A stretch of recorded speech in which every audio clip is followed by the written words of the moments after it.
following day. A very high degree of alarm or concern was expressed in their internal emails and in fact in Professor Ferguson's email to Ben Warner about the need for further action, for more urgent action. You may have seen the documents disclosed to you, but in those emails they talk about whether they're happy with the pace of actions and the changes that are being proposed on the 12th of March. You'll recall that there were measures imposed on the 12th of March. We need much more stringent control measures if we want to slow it down, not necessarily now, but then very soon. There's an obsession with not getting an autumn-winter epidemic later this year. This is the tail wagging the dog. Now, you weren't privy to those emails, but I want to ask you, are you content that the degree of alarm or concern being expressed by those members of SAGE, or in part members of SAGE, and these scientists who are advising, was being properly communicated through to Downing Street? Was that level of alarm and concern known? Yes, I mean, I think shorn of the sometimes slightly more hyperbolic language, the general points that were being made, we would completely have agreed with and did communicate. And I think, in a sense, the demonstration of that, to some extent, is that the emails say, and I'm doing this from memory, we need to be acting very soon or very soon. I think those are the words you quoted. 4 days later, the Prime Minister said everyone should stay at home. So, I think there was that communication was occurring, and there was inevitably a process of sort of negotiation about how this is going to be interpreted within Downing Street. But I think, A, they were correct to be concerned, so I completely agree with their concern, and B, there was action subsequently by the government. Indeed. It may be thought, though, that by virtue of the fact that Professor Ferguson thought it necessary to communicate directly with Number 10, and the way in which these concerns were expressed internally, that there was a body of opinion within SAGE and externally who were concerned that the government bluntly just didn't get it. But you're content, are you, that it did? I think it depends how you define the words "get it." I think I'm content that the government was in receipt of the information from SAGE and the fact that people on SAGE felt urgency was needed. And this escalated, and you can see this in the SAGE minute. So, in fact, this escalates further beyond the 12th. Did I think that all parts of the Downing Street machinery equally was seized of the urgency of it? I was not. But in a sense, the job of Sir Patrick and me, amongst others, but also, perfectly reasonably, Dr. Warner, Mr. Cummings and others, was to try and ensure that people in the centre did understand the urgency of action. Because I think, and this goes back to the discussion we had yesterday, and I think this is quite a key point, the numbers we're talking about on the face of it at this point that were actually being reported were small. So if I can look, this is the 14th, I think we're talking about, of March. Is that correct? The emails, the internal emails were the 12th. Yeah, so at this point, 590 cases been reported and 10 deaths. Of course, we knew subsequently that they were higher than that. What I think people were really not able to conceptualise was how exponential growth would turn from those apparently smaller numbers, still each one a tragedy, but smaller numbers, to really very large numbers in an extremely short period of time because of the doubling time. And I think this bit, I think, is a period where getting that through, I think, was not always straightforward. Can you elaborate, please, Professor, on which parts of the system, in your view, might not have, to use that phrase, got it? You said, obviously, your task was to make sure they did understand. That was one of your primary functions. But there were plainly difficulties in getting the message across and it being received in a proper manner. Which parts of the system did you sense were just simply didn't appreciate the emergency, the immediacy of the problem and the exponential growth? I think actually it was a relatively widespread lack of understanding of where we were going to head. I think the people who had been heavily involved in looking at this and certainly Mr. Cummings with Rwanda, there were many others, I think had realised by now that this is heading in a very difficult direction. But I don't think everybody in the building did. So this was not an individual, and this is, again, a point I make repeatedly. This was a lot of people really not getting what exponential growth was actually going to mean. They did, of course, subsequently fully understand. Yeah. Can I now turn, please, to the issue of herd immunity? Yeah. It is, you've described in your statement, technically possible for an infection to travel through a population naturally until such a point that population immunity is achieved. Enough people get infected that the virus stops. And that's population or herd immunity. There has been a very extensive debate, as you are very well aware, about whether or not herd immunity was ever a goal of government or an aim, as opposed to being a byproduct of any system of control or countermeasures being applied that doesn't drive the system and the country down to zero COVID. Of course, it's going to spread in some shape or form. To get some idea of the scale, what percentage of the population, as it transpired, was infected by COVID, the coronavirus, SARS-CoV-2, by June 2020? So just so we can get a feel for how extensive the prevalence was in the infections rate. By June 20, well, I do have those data, but I don't have them. Very roughly.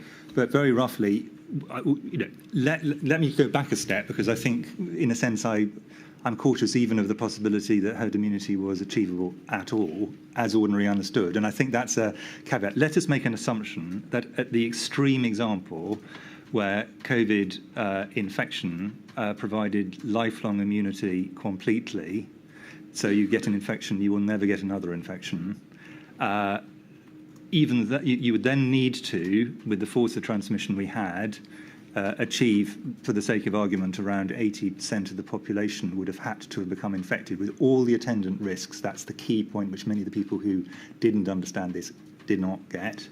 And at the end of June, after an appalling first wave in which many people died, from memory, I think less than 20% of the population had been infected. I wouldn't want to be held to that number. No, just a broad figure. Well short of what you'd have needed, even had herd immunity been a possibility. But as I said in my witness statement, I spent much of my professional career dealing with infections for which herd immunity is never achieved, herd immunity as normally understood.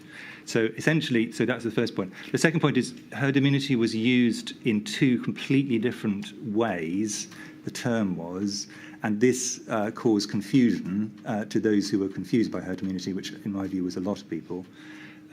Some people were meaning the herd immunity threshold. This is the point you're talking about, the point at which, for practical purposes, further waves are unlikely, which is very high. The modelers were using it in the sense of a gradually increasing levels of immunity, meaning that the effective force of transmission gradually decreases, but not to the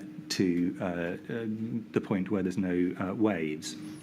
And I think there was muddled up between those two completely different uses of the term. And frankly, and I touched on this yesterday, there was a large amount of chatter about this by people who had at best half understood the issue. So I think it became very confused. And as you will have seen from my correspondence, my only contribution on this, really up to the point of about the 20th of March, was to say to people, this is very complicated, please don't talk about it. Not because I wanted to hide it, but because I thought that a very uninformed discussion was forming that was not helping policy making. Is that a reference, in fact, to WhatsApps that you sent to and from the Secretary of State and others in a CSA, CMO, PM group, where you caution against the direction that the public debate about herd immunity has taken, and you try to put it in its proper context? Well, my view was it was a clearly ridiculous goal of policy and a very dangerous one. And I thought a lot of what was being said could have led to considerable confusion, and indeed did. And I think, I've laid out several times in public, and I did in my statement, my view that it would have been inconceivable that this should have been an actual goal of policy, because it would have led to extraordinarily high loss of life, even if it had been achieved, which in reality it would probably not have been in the ordinary sense. Nevertheless, the phrase herd immunity was, of course, used by Sir Patrick publicly, but by members of government, by some ministers and officials and advisors. Could you just explain further, please, what, if I may call it this, what the problems are with herd immunity? You explain in your statement that the more transmissible an infection is, the higher the proportion of the population needs to be in order for the population to become immune through this herd immunity or population immunity. And we're putting aside completely the question of vaccines. So, as you described, you need to get to a very high level for this ever to work, if it can ever be said to work at all. What problems, generically, may be encountered if you were, for argument's sake, to seek to pursue such a policy? Is that significant part of the population which becomes open to infection, does it still remain at risk from, obviously, hospitalization or death in terms of the impact of the infection? Well, I mean, the first thing, you say setting aside vaccines, the one situation, in my view, and I've said this before this pandemic, and it's a fairly widespread view about those who understand herd immunity, that you would ever aim to achieve herd immunity is by vaccination. That is the only situation that is a rational policy response. So just, I just wanted to make that clear. There are, the first question is, can you achieve it at all? And we had no idea whether, even in a theoretical situation, the population would, by natural infection, even get to the herd immunity threshold, first point. But much more importantly, in the short term, essentially what you're saying, if you go up to that threshold, which for the sake of argument is 80% of the population, were that to be the case, all of those people carry all of the risks of an infection. And meaning well, overall 1%, but in people who've got higher risks, older citizens, people with disabilities, people with immunosuppression and so on, very significant risks of mortality. So the impact of that on mortality would be very severe. And I laid this out in a paper around the 21st, I think, of March to Number 10, various other people, because I wanted them to understand this point, which I thought had become extremely muddled in the public debate. This will lead. The only situation where that wasn't going to be the case was if there was a huge amount of asymptomatic transmission we were not detecting. In all other circumstances, we would have been in a situation where very large loss of life would have occurred had that been attempted. So for that part of the population, which is unable to be shielded or cocooned or segmented, however you describe it, it remains at risk of hospitalization, of death, and therefore it just doesn't work because they're already and they remain open to infection. Secondly, in practice, is it possible to hermetically seal particular segments of the population in order that they may not be open to infection under such a policy, were it to be pursued? So I think that you may want to come back to the system we call shielding, but I always thought it was wholly impractical for multiple reasons to try and achieve that. Right. And the two, there are two in particular. The first one is, in a sense, theoretical. Let's say theoretically you could achieve a complete barrier between the virus and those people, and my view was that was never going to be achievable. We'll come back to that. These people would have to be in isolation for incredibly long periods of time. And that doesn't matter whether that's the Great Barrington Declaration kind of model or the model that was proposed by Professor Woolhouse or whatever. This is long periods of isolation for people who are very vulnerable, often in later stages of their life. So there were practical reasons. And then I could not see a situation where something which was so transmissible from people who were at least pre-symptomatic, asymptomatic, as we subsequently became confident, would not eventually catch it anyway. So the idea you could somehow provide this barrier struck me as wholly impractical for those reasons as well. So I just thought, the various attempts on this were theoretically perfectly, you could debate them, but they were clearly not going to work, and they were clearly going to lead to significant loss of life, in my view. So that was why I was extremely cautious of them. And is there another issue in relation to the notion or the assumption that those people who, through population immunity, become infected, through this herd immunity process, become infected, may not actually remain or become immune thereafter? That there's a risk that they may in fact become reinfected at a later stage, so it simply wouldn't work. Exactly, and right. As indeed happened with COVID. And I think there is a big difference, and we are, in a sense, the fact that all of us are able to have this meeting here in an open room is because most people are protected, firstly by vaccination, but they're also protected against severe disease.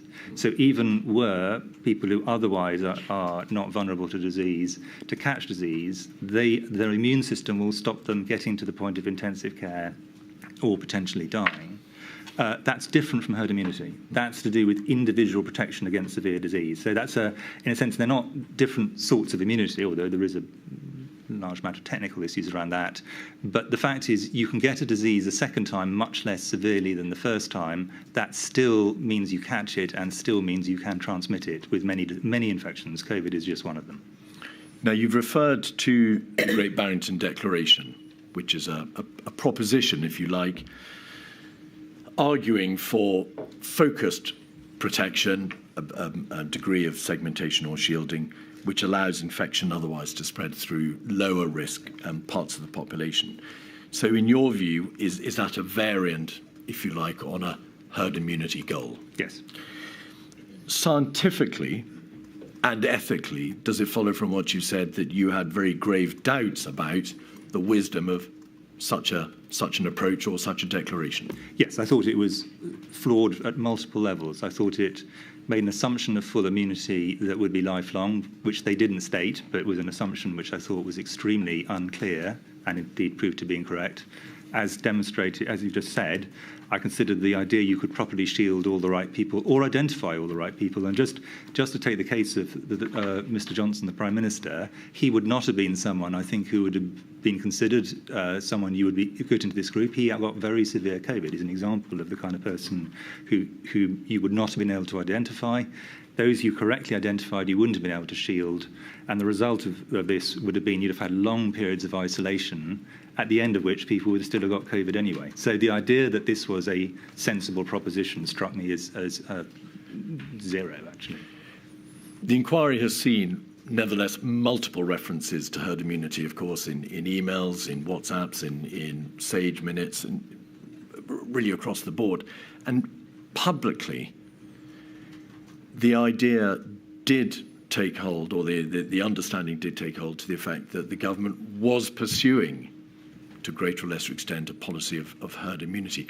How did that come about then, in light of what are very plain concerns that you've expressed about the wisdom or validity of any such approach? How did this happen? Well, I can answer half of that, I think. I mean, there's no doubt that rightly the modelers and others were looking at this in their models to work out what would happen over time as people got infected. That's a perfectly appropriate thing to do. It was not to do with threshold of herd immunity. This is to do with the gradual accretion of population immunity whenever there's going to be transmission. Working out what was likely to happen. That was simply a calculation question. They were using it in that sense. And my view is herd immunity is the wrong term to use for that, because it has, for most people's understanding, it means the herd immunity threshold after vaccination, which is exactly how I think it was interpreted by others. So I think that debate was a perfectly proper intellectual exercise that modelers in particular were undertaking, and I don't think there's any reason to doubt that. Then I think there were some people who ran with this, but I thought in a rather confused way, in trying to explain what would happen over time as waves of infection went through. My view was that wasn't a helpful conversation, which is what I was trying to say to people. And then there undoubtedly were some people who were seriously thinking, without having thought it through. I don't think, if they thought it through, I don't think they would have thought, but I do think there were some people who were genuinely thinking, well, you know, this will go through and then it'll be passing and it'll be fine in a short period. And I think that, those are different areas. In general, my view is debating science in public is exactly the right thing to do. This is an area where I think it got extremely confused and I don't think helped the debate, because it was not based, in my view, on a proper understanding of the issues concerned. So, Chris, I'm sorry to interrupt. Can I just go back to the Great Barrington Declaration? In your opinion, that approach was flawed, but there were other experts who thought that it was the right way to go. Would the policy that those who signed the declaration promoted, would that not have bought some time? So, for example, for the development of vaccination, would it necessarily have to be the long-term isolation that you talked about? Well, you were right. You were right that. Well, firstly, it's quite rare that I actually say of a group of distinguished other academics, I utterly disagree with what you're saying. This is one of those few occasions. I think they were just wrong, straightforwardly. The second thing is that you are right that if this had been posited as we know the vaccine's just around the corner, we've seen some vaccines that work, we've got 6 months, you could make the argument, but in that case, why not wait to do it with the vaccine anyway? Because you've got a way of achieving herd immunity safely, relatively to infection, big caveat. A vaccine would achieve this without having to go through any of these processes. But that wasn't actually what they were suggesting. They were suggesting this, in a sense, absent a vaccine. They weren't suggesting you had to wait for a vaccine as part of their approach.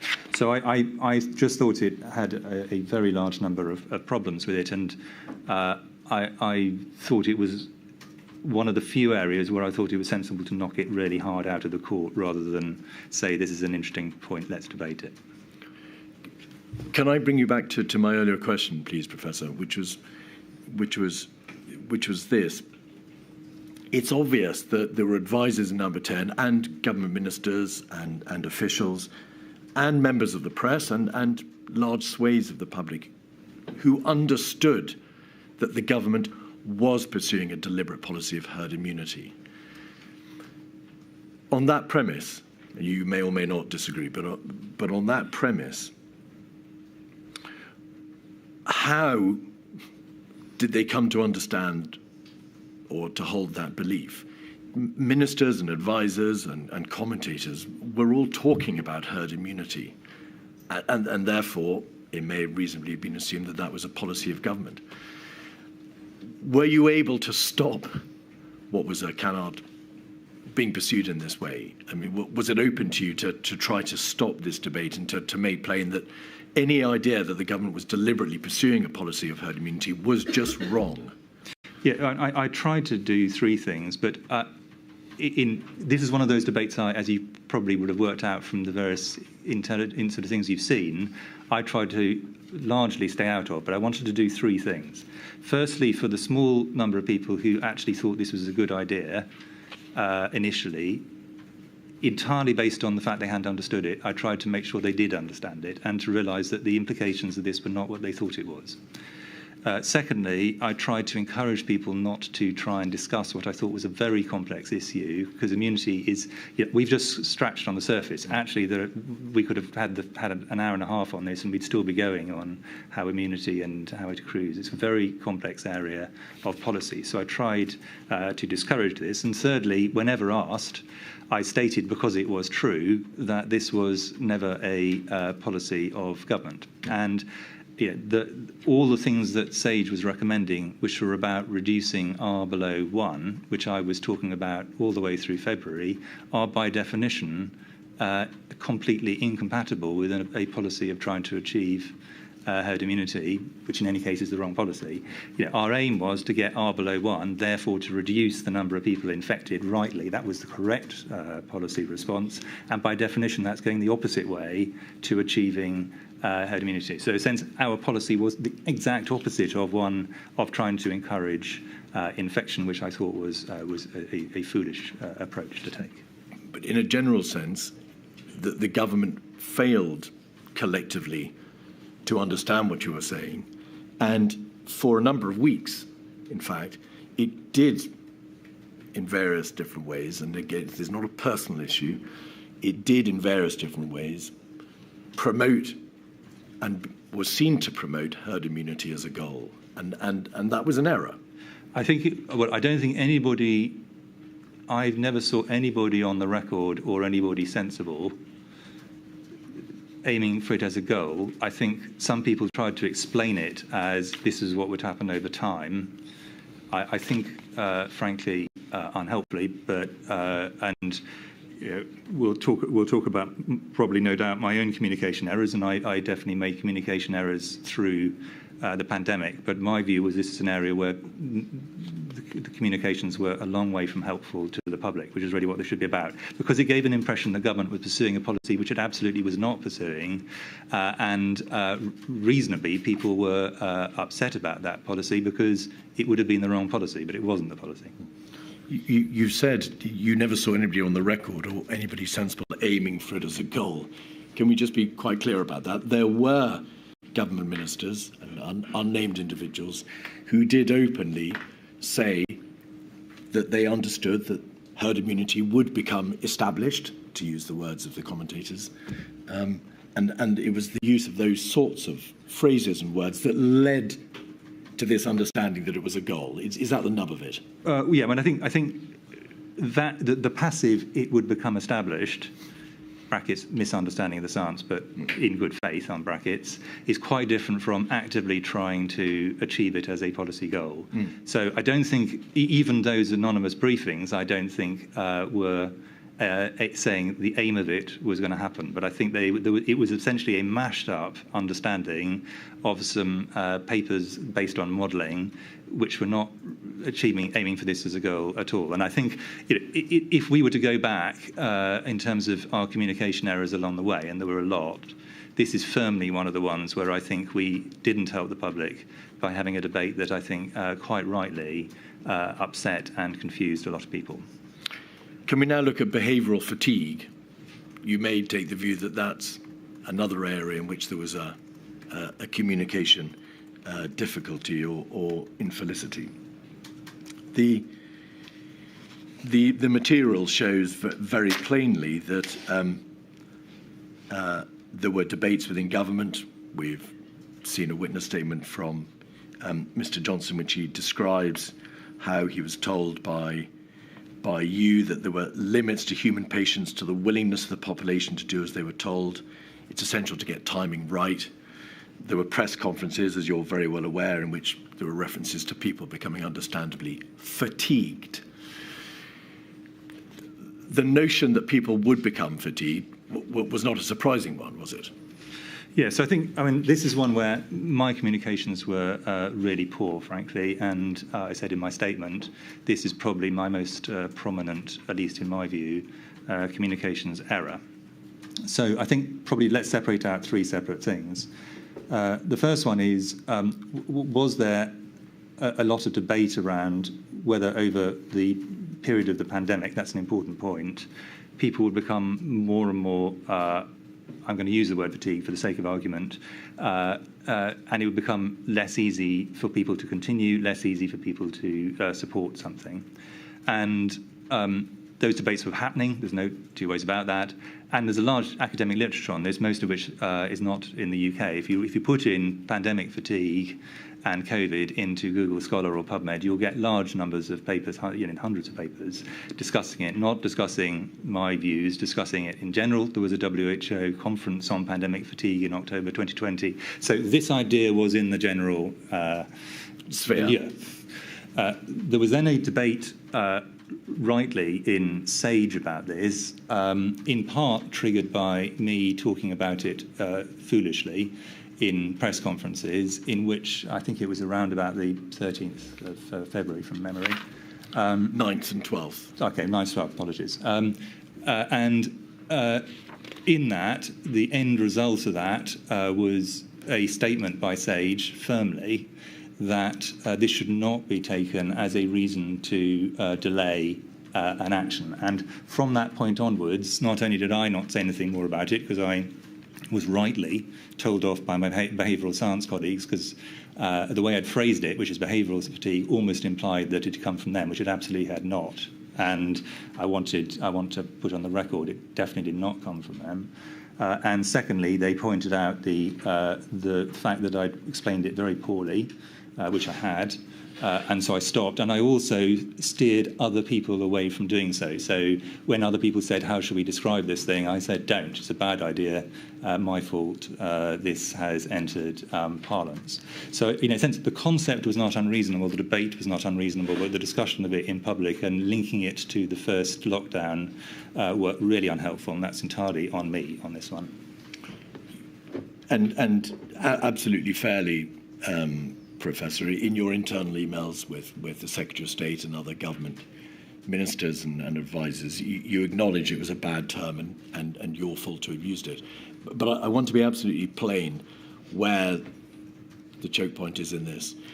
It wasn't that the idea that people would become exhausted and fatigued by interventions, by countermeasures, and perhaps that would impact on compliance that was the problem. It was the notion that the fairly sensible, commonsensical point that they would become exhausted by countermeasures, what was thought to have its foundations in behavioural science or some sort of technical understanding. That was the problem. Well, there were two problems, I think. There was that, which was my bad use of language entirely. But the other one was there were very good reasons, as we discussed yesterday, why it was important not to start any activity before you needed to, because of all the downsides that come from big social interventions, school and lockdown in particular.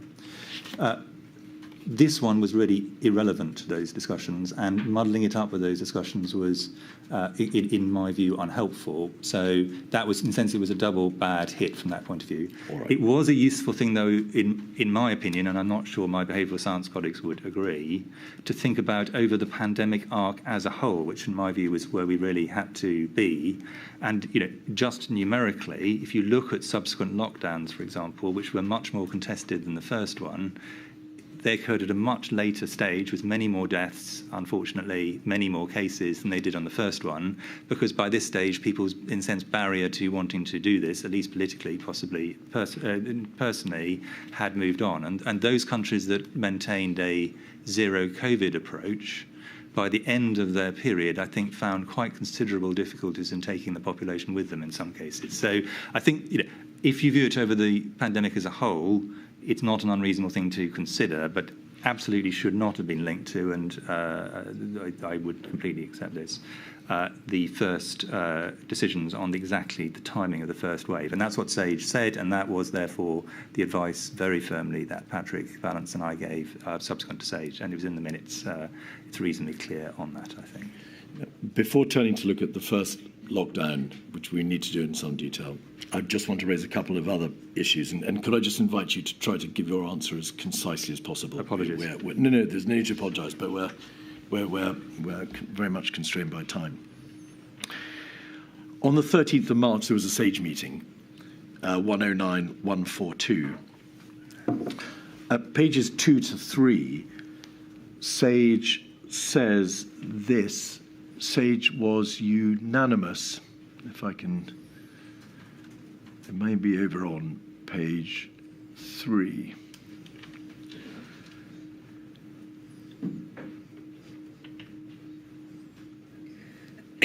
Sage refers, yes, point 24, thank you. Sage was unanimous that measures seeking to completely suppress spread of COVID-19 will cause a second peak. Sage advises that it is a near certainty that countries such as China, where heavy suppression is underway, will experience a second peak once measures are relaxed.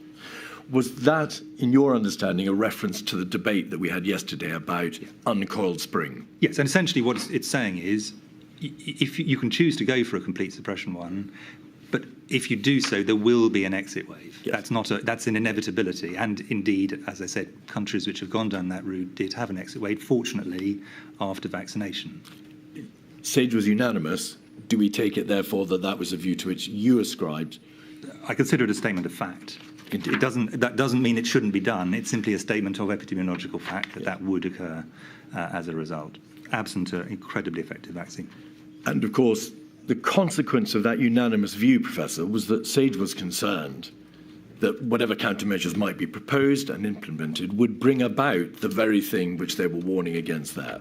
That's the nub of the debate or the concern. No, I would put it slightly differently, actually. I would say that if policymakers wanted to go, and it was a legitimate debate to have for policy leaders, for a complete suppression approach, which would have meant long periods of significantly more severe lockdowns than we had because you have no immunity to help you at all, then you had to accept that it wasn't you just do that and at the end of it there would be no COVID. You'd have to do that and at the end of it you'd have to accept there would still be a wave. Now, it might be a wave much later down when there were medical countermeasures. There are large numbers of legitimate arguments, but what you shouldn't do is go into it as saying this is going to mean we will never have any COVID at all. That was not on the cards epidemiologically, and I don't think anyone who understands epidemics would dispute this statement as a statement of fact. All right. Now,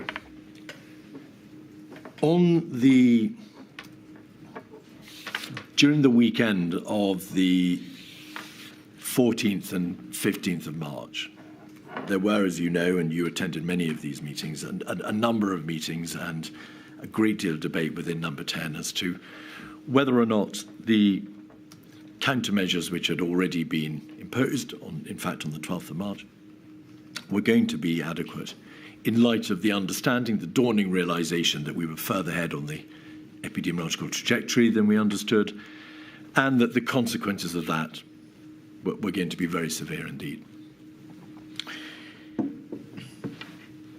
In very broad terms, the Prime Minister and officials and Cobra and Sage understood that further countermeasures were going to be required, and of course they were debated on the Monday and they were brought into effect during the course of the week. To what extent over that weekend, Professor, was it appreciated that those countermeasures, the initial countermeasures of that week, might not be enough and that a lockdown, a mandatory stay-at-home order, would have to be imposed? What was the degree, if any, of inevitability? Well, I think, in a sense, I kind of take it in stages, because if we go back to our ladder of intervention in public health that I talked about yesterday, clearly what the ideal would be is to get R below 1 with the least disruptive combination of measures that can be achieved. So let's take that as the kind of the framework. What happened over this period was, in a sense, two separate things which intersected. Firstly, a realization that we were a lot further along the path, well, significantly further along the path than we had thought we were, meaning that a lot of thinking and a lot of activity had to be accelerated that we thought could have been done later, had to be brought forward in very short order. And the second was a realization that we were really not going to get on top of this with anything other than quite a large number of measures. Now, in theory, had the force of transmission been somewhat lower, it might have been possible to get on top of them, get R below 1 reliably, that's a key word, reliably, short of a full mandatory lockdown, in theory. But once we got to above a certain point of force of transmission, based on the modelling we had, with all the caveats that go with that, it looked extremely unlikely that we could reliably get to that stage. So I think we shouldn't see it as a sort of a yes-no on this. My view was that the measures that were brought in on the 16th by the Prime Minister, the stay-at-home orders and so on, were virtually inevitable and had been, in my view, for some time. It was a matter of when, rather than whether. That was a huge intellectual Rubicon that, in my view, that the government crossed at that stage, and I was very relieved on the 16th when that occurred. Actually, as I say, we hadn't realised how close to that point we were until very shortly before it. So that's that direction. Can I just interrupt there to say, may we presume from that you were concerned that those 16th of March measures may not have been applied quite soon enough? Oh no, you are obviously concerned. So I think they were done. So I think that there are two marginal areas where, in this area, I would have a slight deviation from the opinions of Sir Patrick. It's very slight, and it's an opinion, not a thing. I think it would have, if we were to run this again, hopefully none of us ever will, but in theory, I think we would have brought in the 16th of March measures several days earlier, not long time earlier, but several days earlier.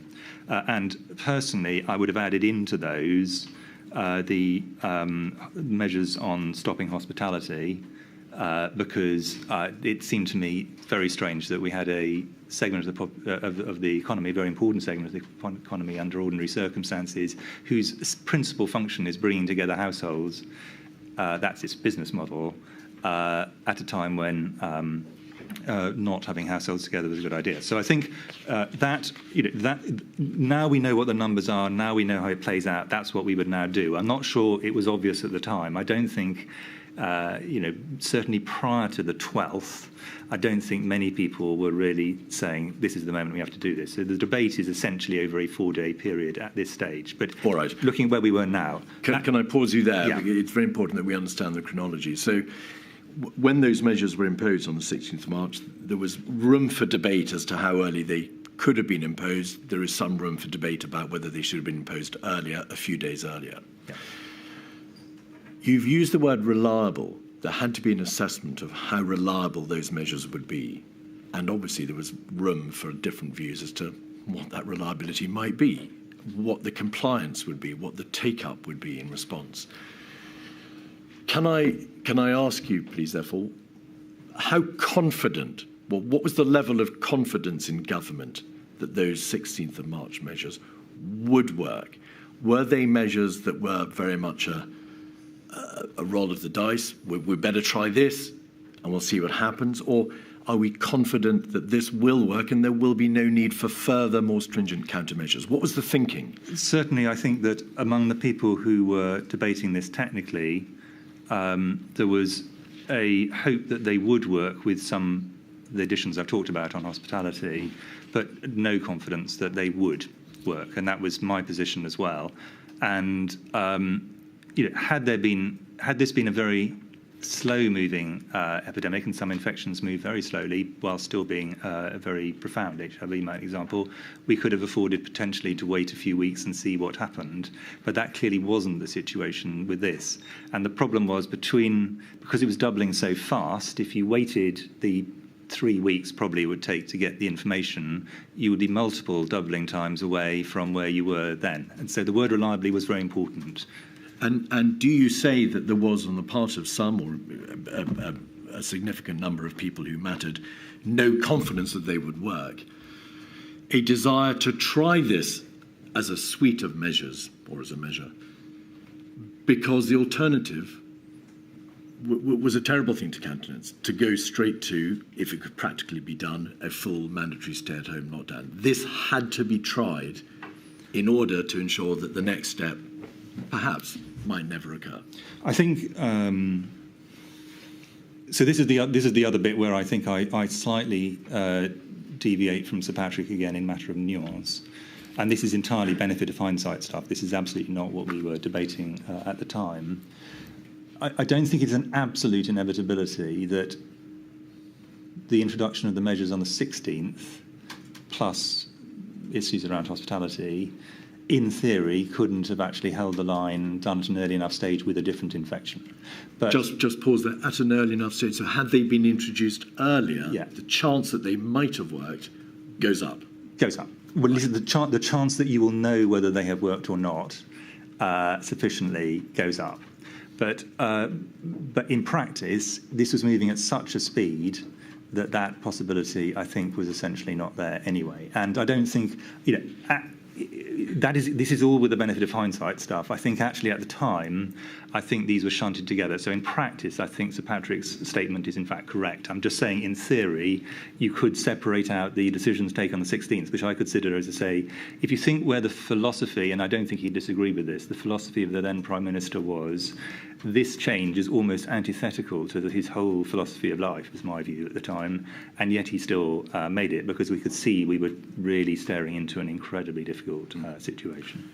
And is this the position also that plainly a government can introduce countermeasures, but they have to have practical effect and they have to be workable and they have to make sense in practical terms. There has to be built in necessarily a period of delay while appropriate places are put into place. For example, shielding. You can't just simply impose a shielding system overnight. Practical arrangements have to be made. So any order for a countermeasure of that type to be put into place has to take into account the need for the necessary preparations. Yes, and I think there is that, but I also think that between the 16th and the 23rd, when the full lockdown came into place, I think three separate things happened. The first and the most important was that the realisation that we were going to need to do more, or at least might well have to do more, and wouldn't have the time to find out, accelerated. And we had, and I think one of the most important things that we hadn't definitely come to this realisation on certainly just before the 16th, the closure of education, which was for this kind of pandemic going to have to be for a long period if it happened at all, we were hoping that it would be possible to just about get away without doing that, and it became clear that didn't look a safe decision. I consider the decision to close education, except for key workers and vulnerable children, to be a really important step, which everybody saw was one we would try and avoid under all circumstances. Then I think the second thing is we became uncertain. We were uncertain, and we didn't get any certainty to counteract that, whether the over 75% reduction in mixing of the population that the modelling implied we would definitely need to get R below 1 was going to be achieved by voluntary measures alone. Yes. And then I think the third one, which I think is often underestimated, is actually the British people, to my and most people's absolute lack of surprise, responded to this incredibly, and the voluntary measures were actually very firmly adhered to. And if you look at the approval of doing this in the general public at that stage, YouGov polling and others, over 90% of the population were in favour. But interestingly, what the polling also demonstrated was that the great majority of people said they were going to do it, but quite a much higher proportion of people said they weren't confident other people were going to do it. And that's a very corrosive situation. So slightly counterintuitively, the advantage of a mandatory lockdown is essentially says everybody in society is going to do this. So if you make a sacrifice, your family makes a sacrifice, so is everybody else. So I think it had that additional benefit, I think, of making clear to people that this was across the board. There weren't going to be anyone who anyone could see as freeloaders. This was simply we the state are going to reflect the wishes of we society, which is that everybody will do this to protect the most vulnerable. And I think it was that progression, I think, which got us to the position where we finally ended up on the 23rd. All right. It's a very lengthy answer, understandably so. It's reflective of the thinking which was going on in the course of that week. I now want to come to the following weekend, so the weekend of the 20th, 21st, 22nd.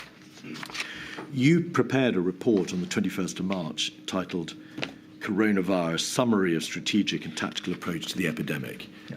And I just, if you'll bear with me, I wish to try to summarise as best I can what that report meant. You set out in the report, in very clear terms, how coronavirus was capable of causing significant mortality. Direct mortality from people dying from the virus, deaths from the virus. indirect deaths or indirect causes of mortality from the NHS emergency services being overwhelmed. A third cause, postponement of elective care and non-urgent medical treatments causing indirectly further deaths.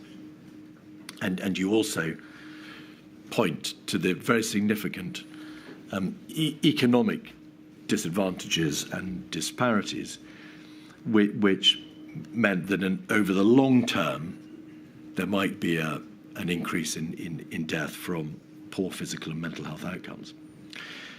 So in that report, you set out from a technical public health angle how direct and indirect mortality needs to be lessened. Obviously, you are trying to reduce the number of deaths overall, directly and indirectly.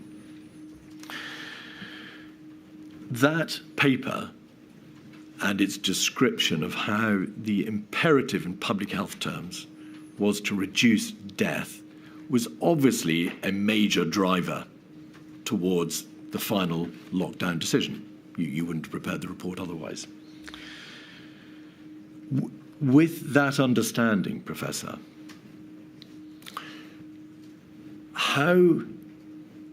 what weight in the ultimate analysis and the final decision-making was placed upon that report and your analysis in the decision to lock down, which of course comprised a myriad of different considerations: medical, public health, societal, economic, and so on and so forth?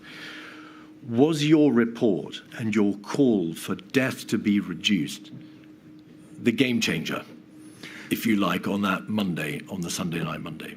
No, I mean, I don't think it was. And to be really clear, I mean, these are points which Sir Patrick, and many others had been making before. This is not the first time. Of course. The reason for doing the report, and the reason I'm trying not to be hubristic about this, the reason for doing the report was I thought that there were quite a lot of unjoined up, perfectly sensible tactical decisions which didn't really take an overall strategic approach to the epidemic as a whole, not just the next few days, but actually over the course of the epidemic. And I wanted there to be a single document, short enough for people in a hurry to read, that actually laid out the strategy and then also the tactical pillars and then what the operational implications. So the reason for the report was a sort of pulling together of lots of strands that were already occurring in one place.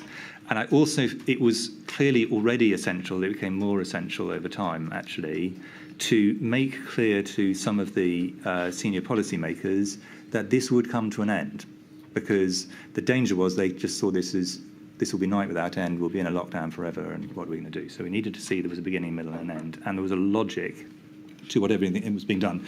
But the report itself was simply a distillation of lots of things that were already going on. So in my view, it wasn't new knowledge, it was simply a bringing together. But it is my single... I do apologise. Yeah. I must ask you, please, to focus on the question which is being asked for a reason, which is, to what extent do you assess, or what impact do you assess that report had on the ultimate decision-making? This was a report about reducing mortality. It was a report which called upon the government to be aware that the number of deaths, or what was potentially enormous, was going to be enormous unless steps were taken, and this was something the government had to address. What was the impact? So my view is the reports was more for a long-term impact rather than to try and drive thinking around the immediate decision. That was actually my view about the report. Right. Many other discussions we're having with all of the same kind of elements as the report, but which were really saying we must do something, and based on the modelling, we're going to have to do it now and quite forcefully. But in a sense, those were happening in parallel, but they're all of a piece. But I wouldn't want... I'm sorry, were you contributing, therefore, on the Sunday and the Monday to that debate directly by saying you've got to take the more stringent measures, in a sense, because of the death concerns? Yes, I mean, I think I was, many others were, and in a sense the contemporaneous record of my views is this report and Sage Minutes. Those are really the two things which record them. Right.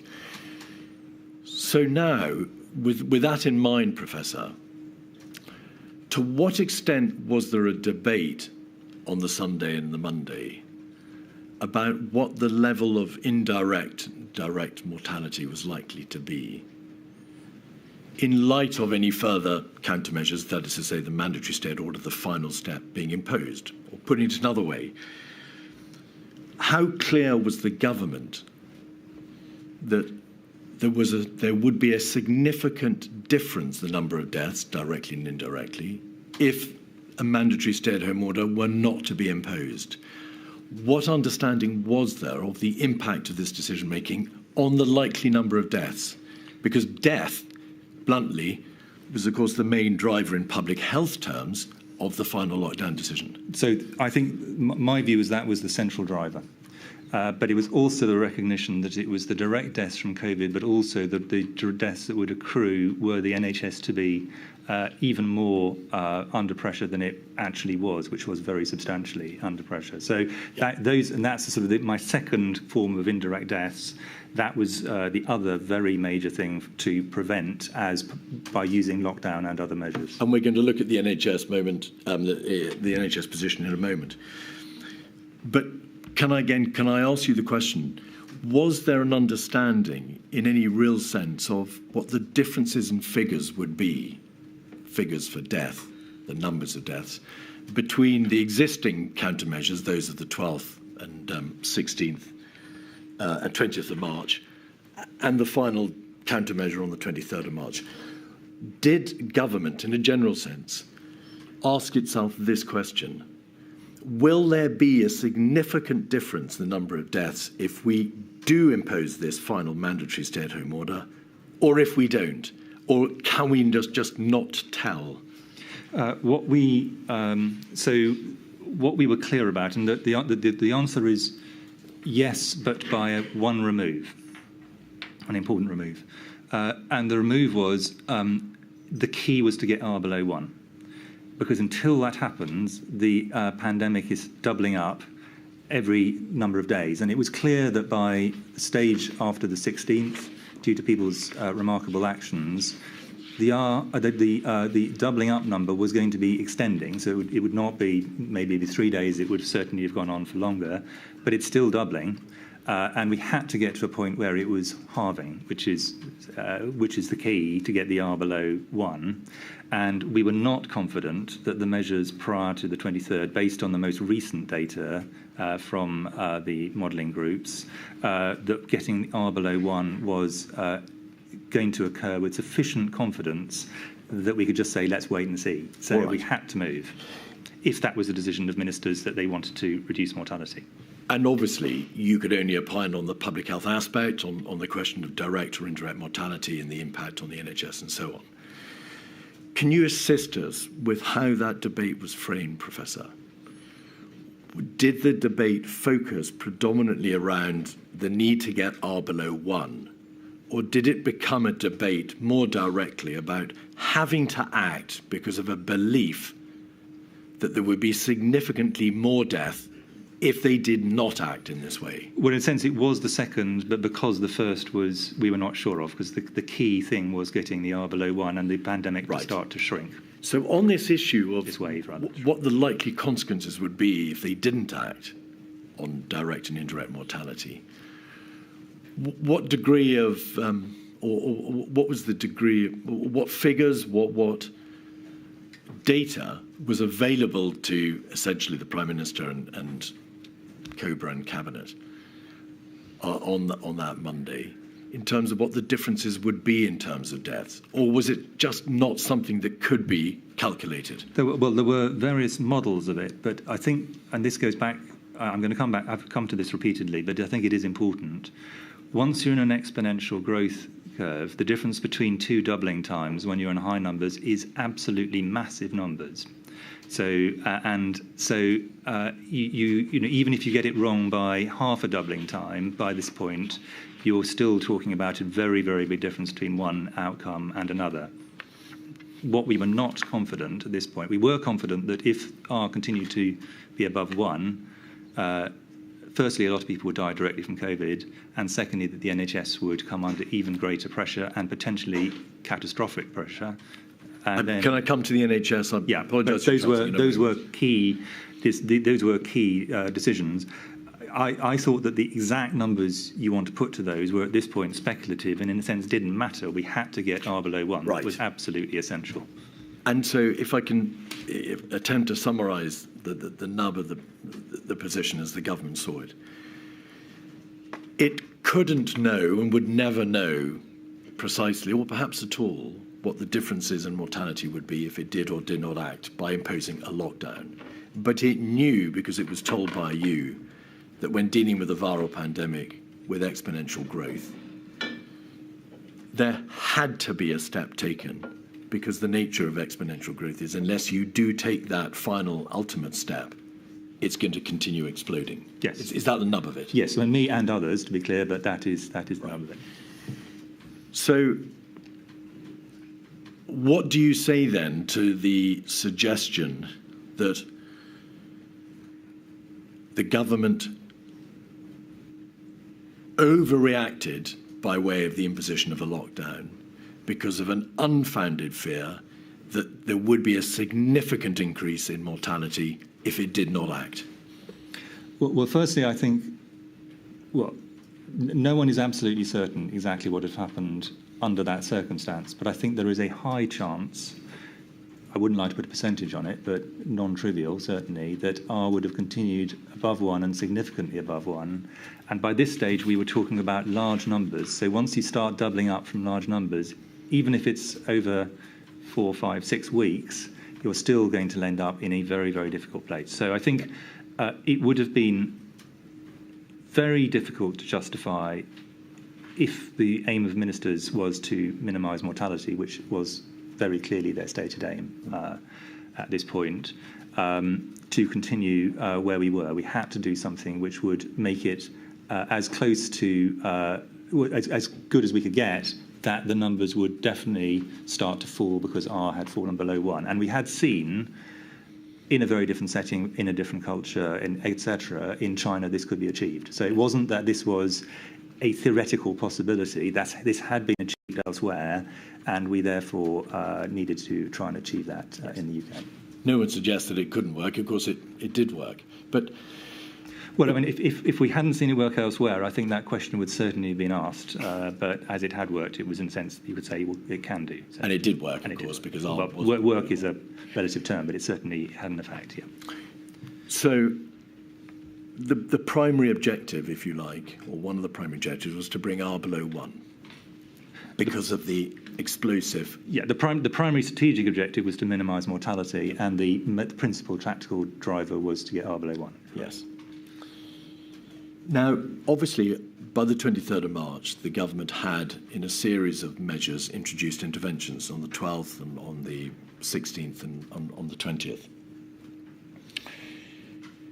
To what extent was there debate on the Monday and on the Sunday night of whether it was sensible or appropriate or advisable to allow just a bit more time for those earlier countermeasures to do their work, to have effect?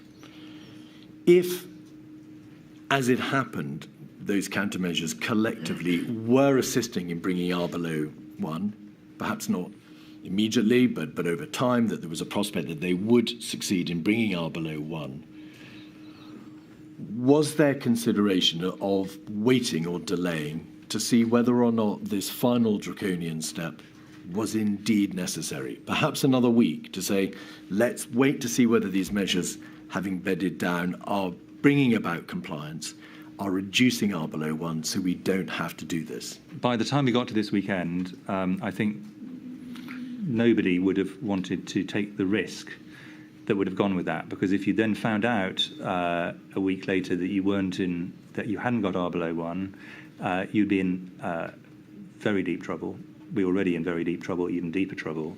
And moreover, it wasn't just a matter of trying to pull it down just below 1. It was really trying to shrink this wave as fast as possible. So I don't recall any serious debate that said at this point let's wait.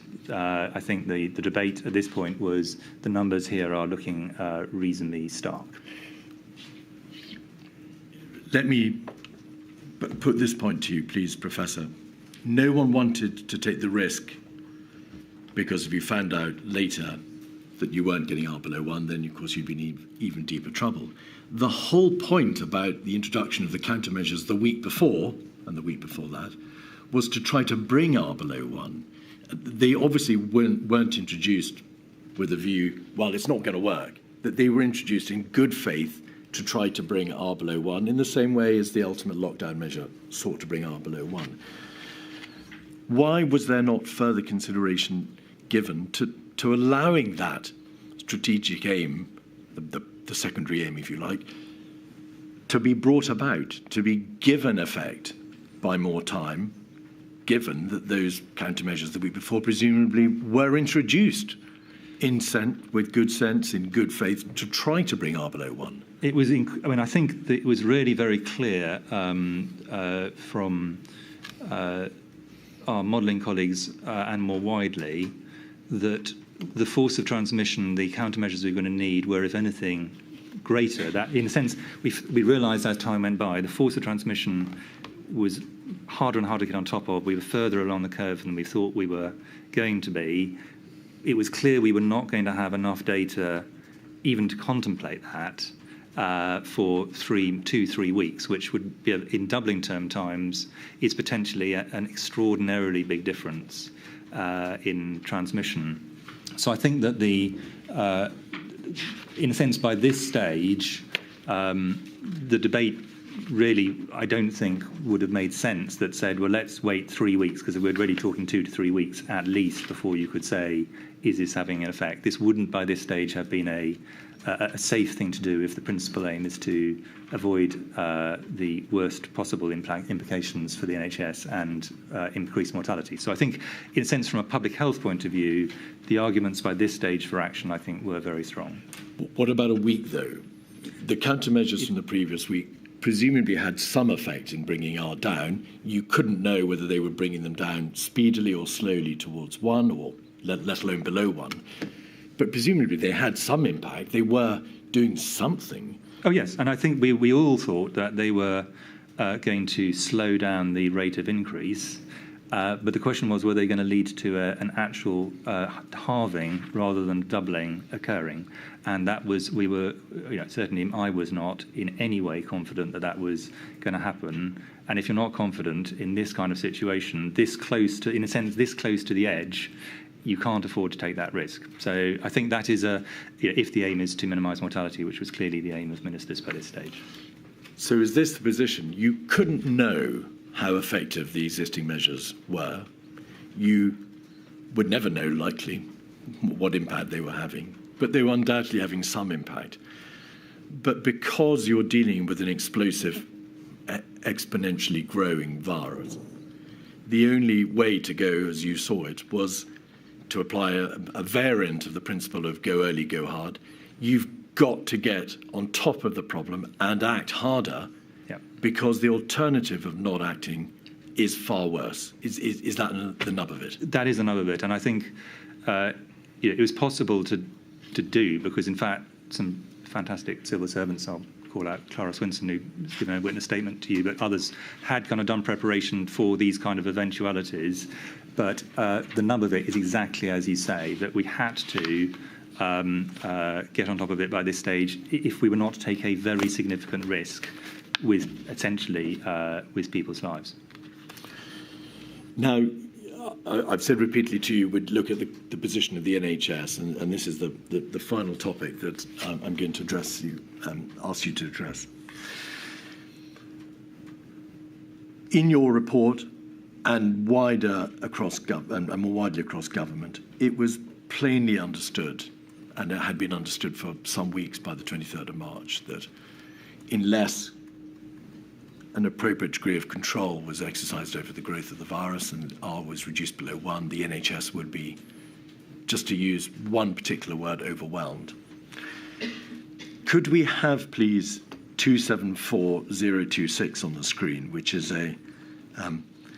a document in which, you've seen it before, Sir Chris,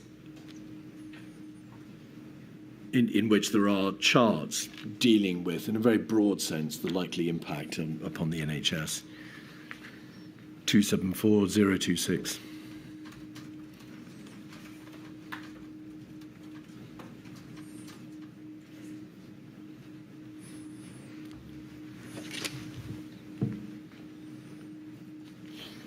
This is, I think I've provided the wrong reference. We'll look at this one first then. What we've done, Professor, is that we've taken from as many of the SAGE and briefing and COBRA minutes as we can, the references to the likely impact upon the NHS. And if we just scroll through it, I'm not going to put you each one, that would be a ludicrous exercise, but you will get a flavour of how, by and large, the language varied considerably. At times, there are references to the NHS being severely disrupted, other times under extreme pressure, swamping the NHS resources, deluging the system. There are references to placing severe demands, the risk that the remaining peak will overwhelm the UK surge critical care bed capacity by 8-fold. And if we move forward to the most relevant time, the 21st of March, if we go back one page, please, if we go back one further page to the COVID-19 Strategy Ministerial Group meeting of the 21st of March, you'll see there the Chief Medical Officer, and you gave quite detailed figures about ICU capacity, said there have been 872 new cases identified the previous day. The critical question was how many cases were in the intensive treatment unit. This number was 335, of which 193 cases were in London. And you describe how, in normal circumstances, there are 700 ITU beds in London. If you go down to the bottom of the page, you will see there's a further reference to something that you said, and then over the page,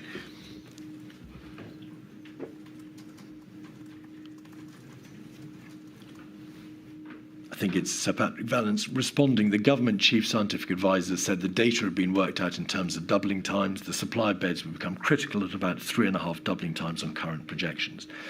And the worst case scenario is ITU capacity in London would be overwhelmed in 9 days' time, but the projection was that this would happen in 15 days' time. Moving forward to the 22nd and the 23rd of March, perhaps we could pick it up at the 23rd of March in the ministerial group meeting. We can see there's a reference at the bottom of that page to the Chief Executive Officer of the NHS dealing with ratios in intensive care and that how they're being stretched in London. And the CEO talks about ventilators and staffing and so on and so forth.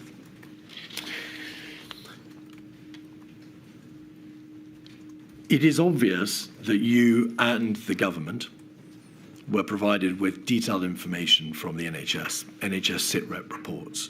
There was evidence from the Chief Executive of the NHS, evidence from Lord Stevens, a great deal of material talking about the likely impact on the NHS.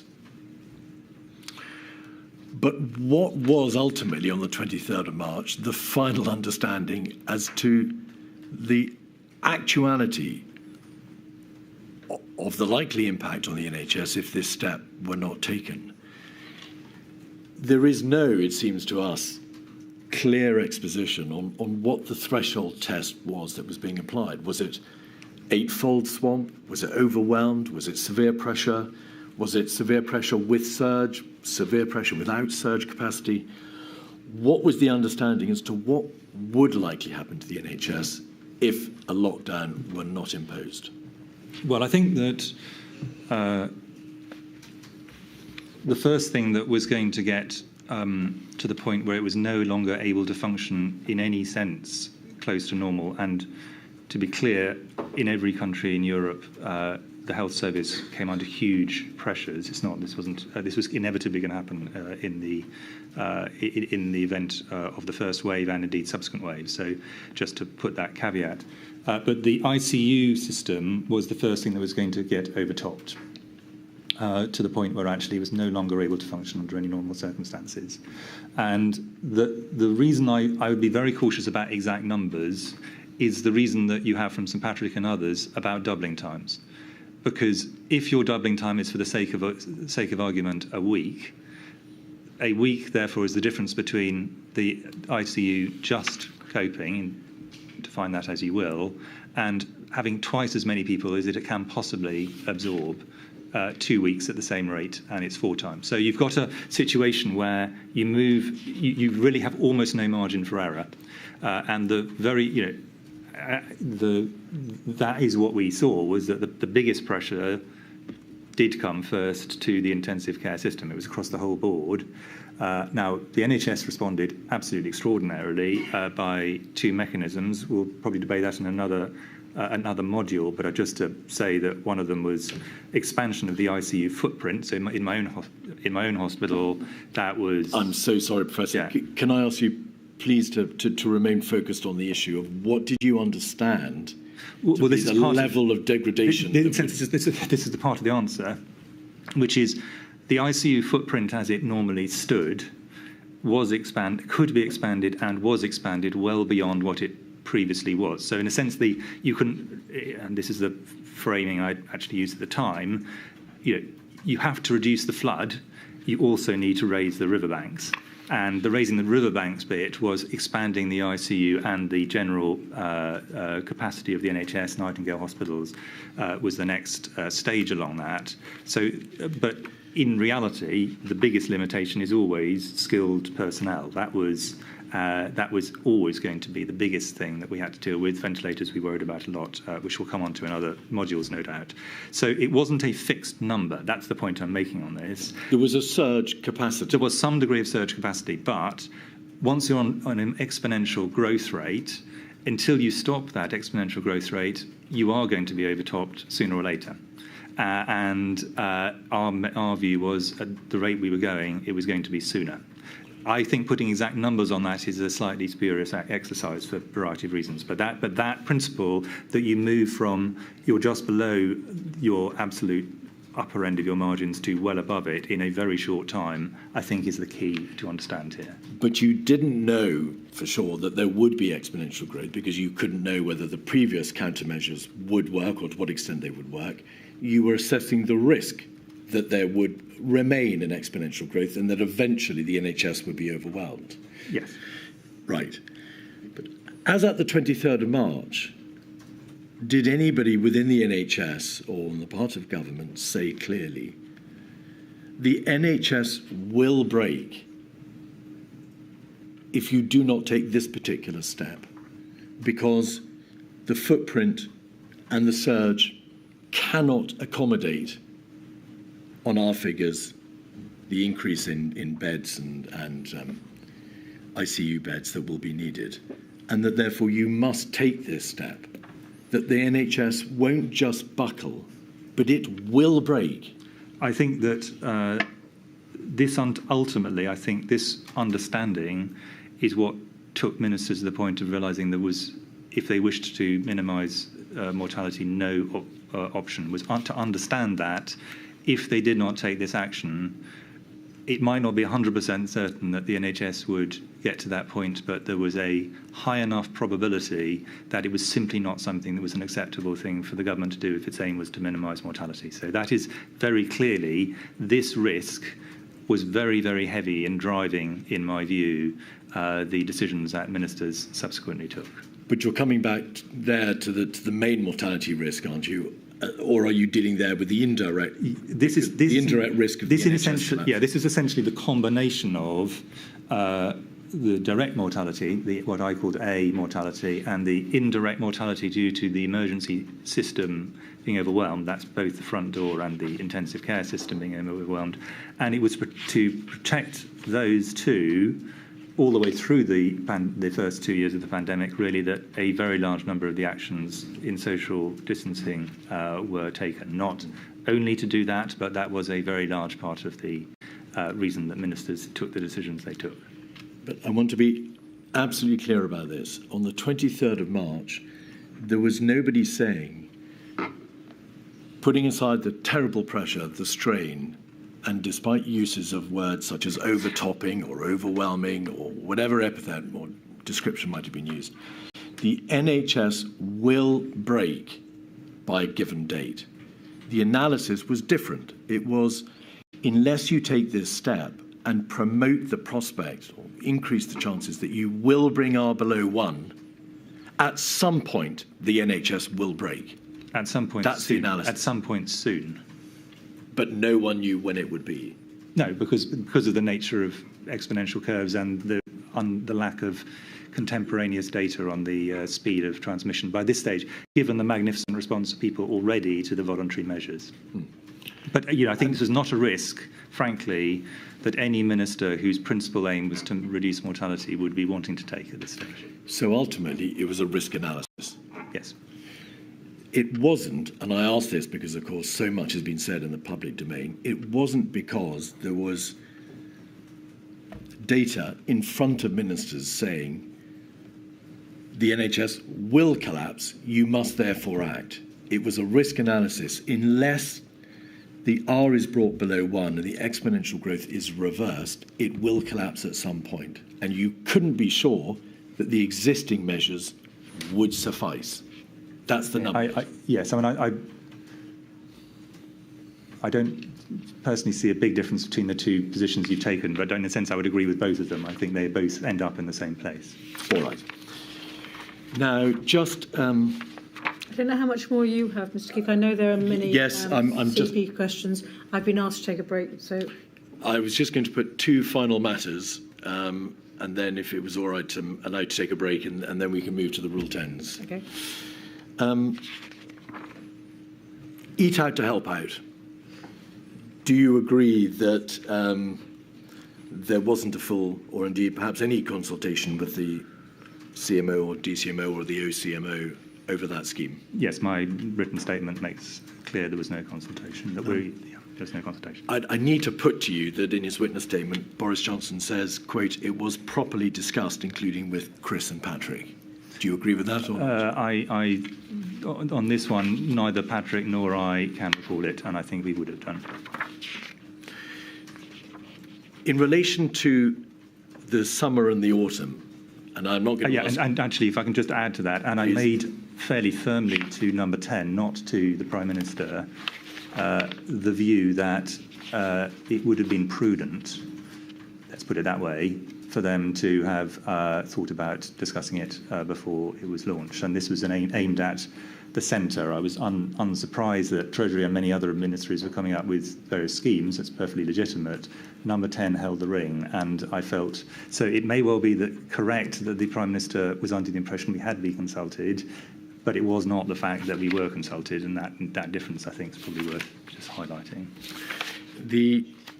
And I think we should have been. Yes.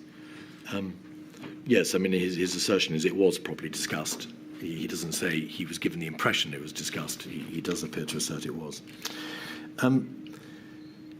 Briefly, and briefly because it is absolutely apparent, you may agree that throughout the summer and the autumn, Sage, yourself, Sir Patrick, had a clear view in public health technical terms as to the likelihood or perhaps inevitability of a second wave. And therefore, you constantly, consistently raised your concerns, and there are multiple letters, strategy notes, meetings at which you say a second wave is coming. If you relax too quickly, too early, the combination of those relaxations, or if you don't take, in combination, sufficient steps thereafter to restrict the growth in our reproduction rate, you're going to end up with another serious outbreak, second wave, and with all the consequences that we're now so familiar with. That position was a public health position. It was, of course, for the government to decide how to weigh up that position against economic, societal, and many other considerations. Do you consider that in public health terms, the government had an option, a realistic option, but to impose the second lockdown? And I'm very carefully not asking you to enter into the debate about economic, societal, against public health considerations, just on the public health side, was there a public health option? By the time it had got to the stage of the second lockdown, given the principal aims of ministers to minimise mortality, I couldn't see many options.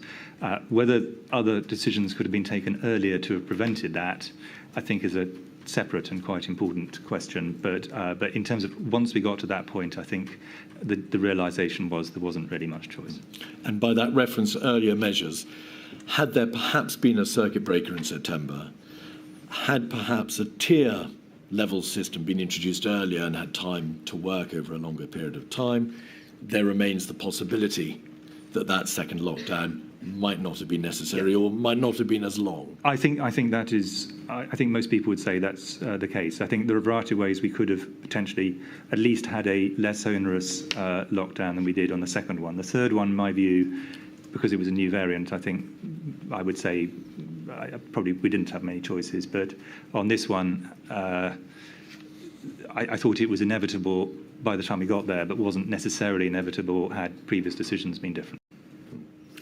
But your reference to the third lockdown, is that a reference to how the Alpha Kent, so-called originally variant, swept everything else away because it of course, in epidemiological terms, swept across the country? Yeah, I had hugely greater transmissibility, and at that point, I don't think whatever government had done up to the run-up, I don't think that could have been avoided or significantly modified. But I do think there's a strong argument that we could have ended up in a different trajectory between summer and, for the sake of argument, New Year 2020.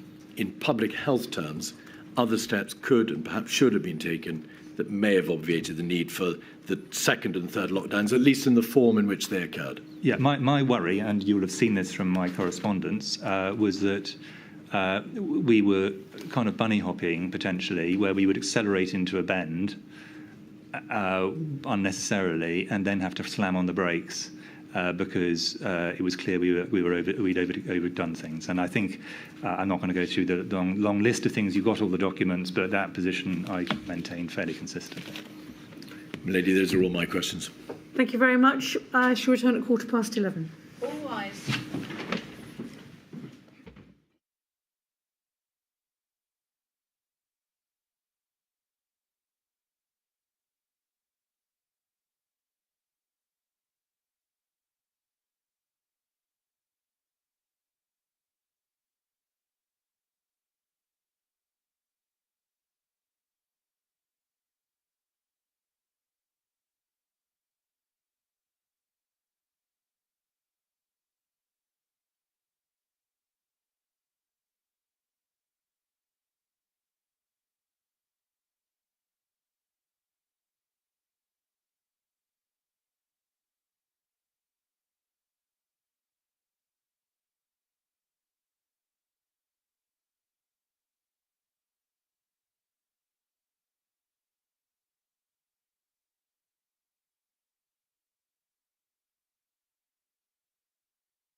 We will complete your evidence before we break for lunch, Sir Chris, I promise you. Thank you, my lady. Right. Is it Mr. Weatherby going first?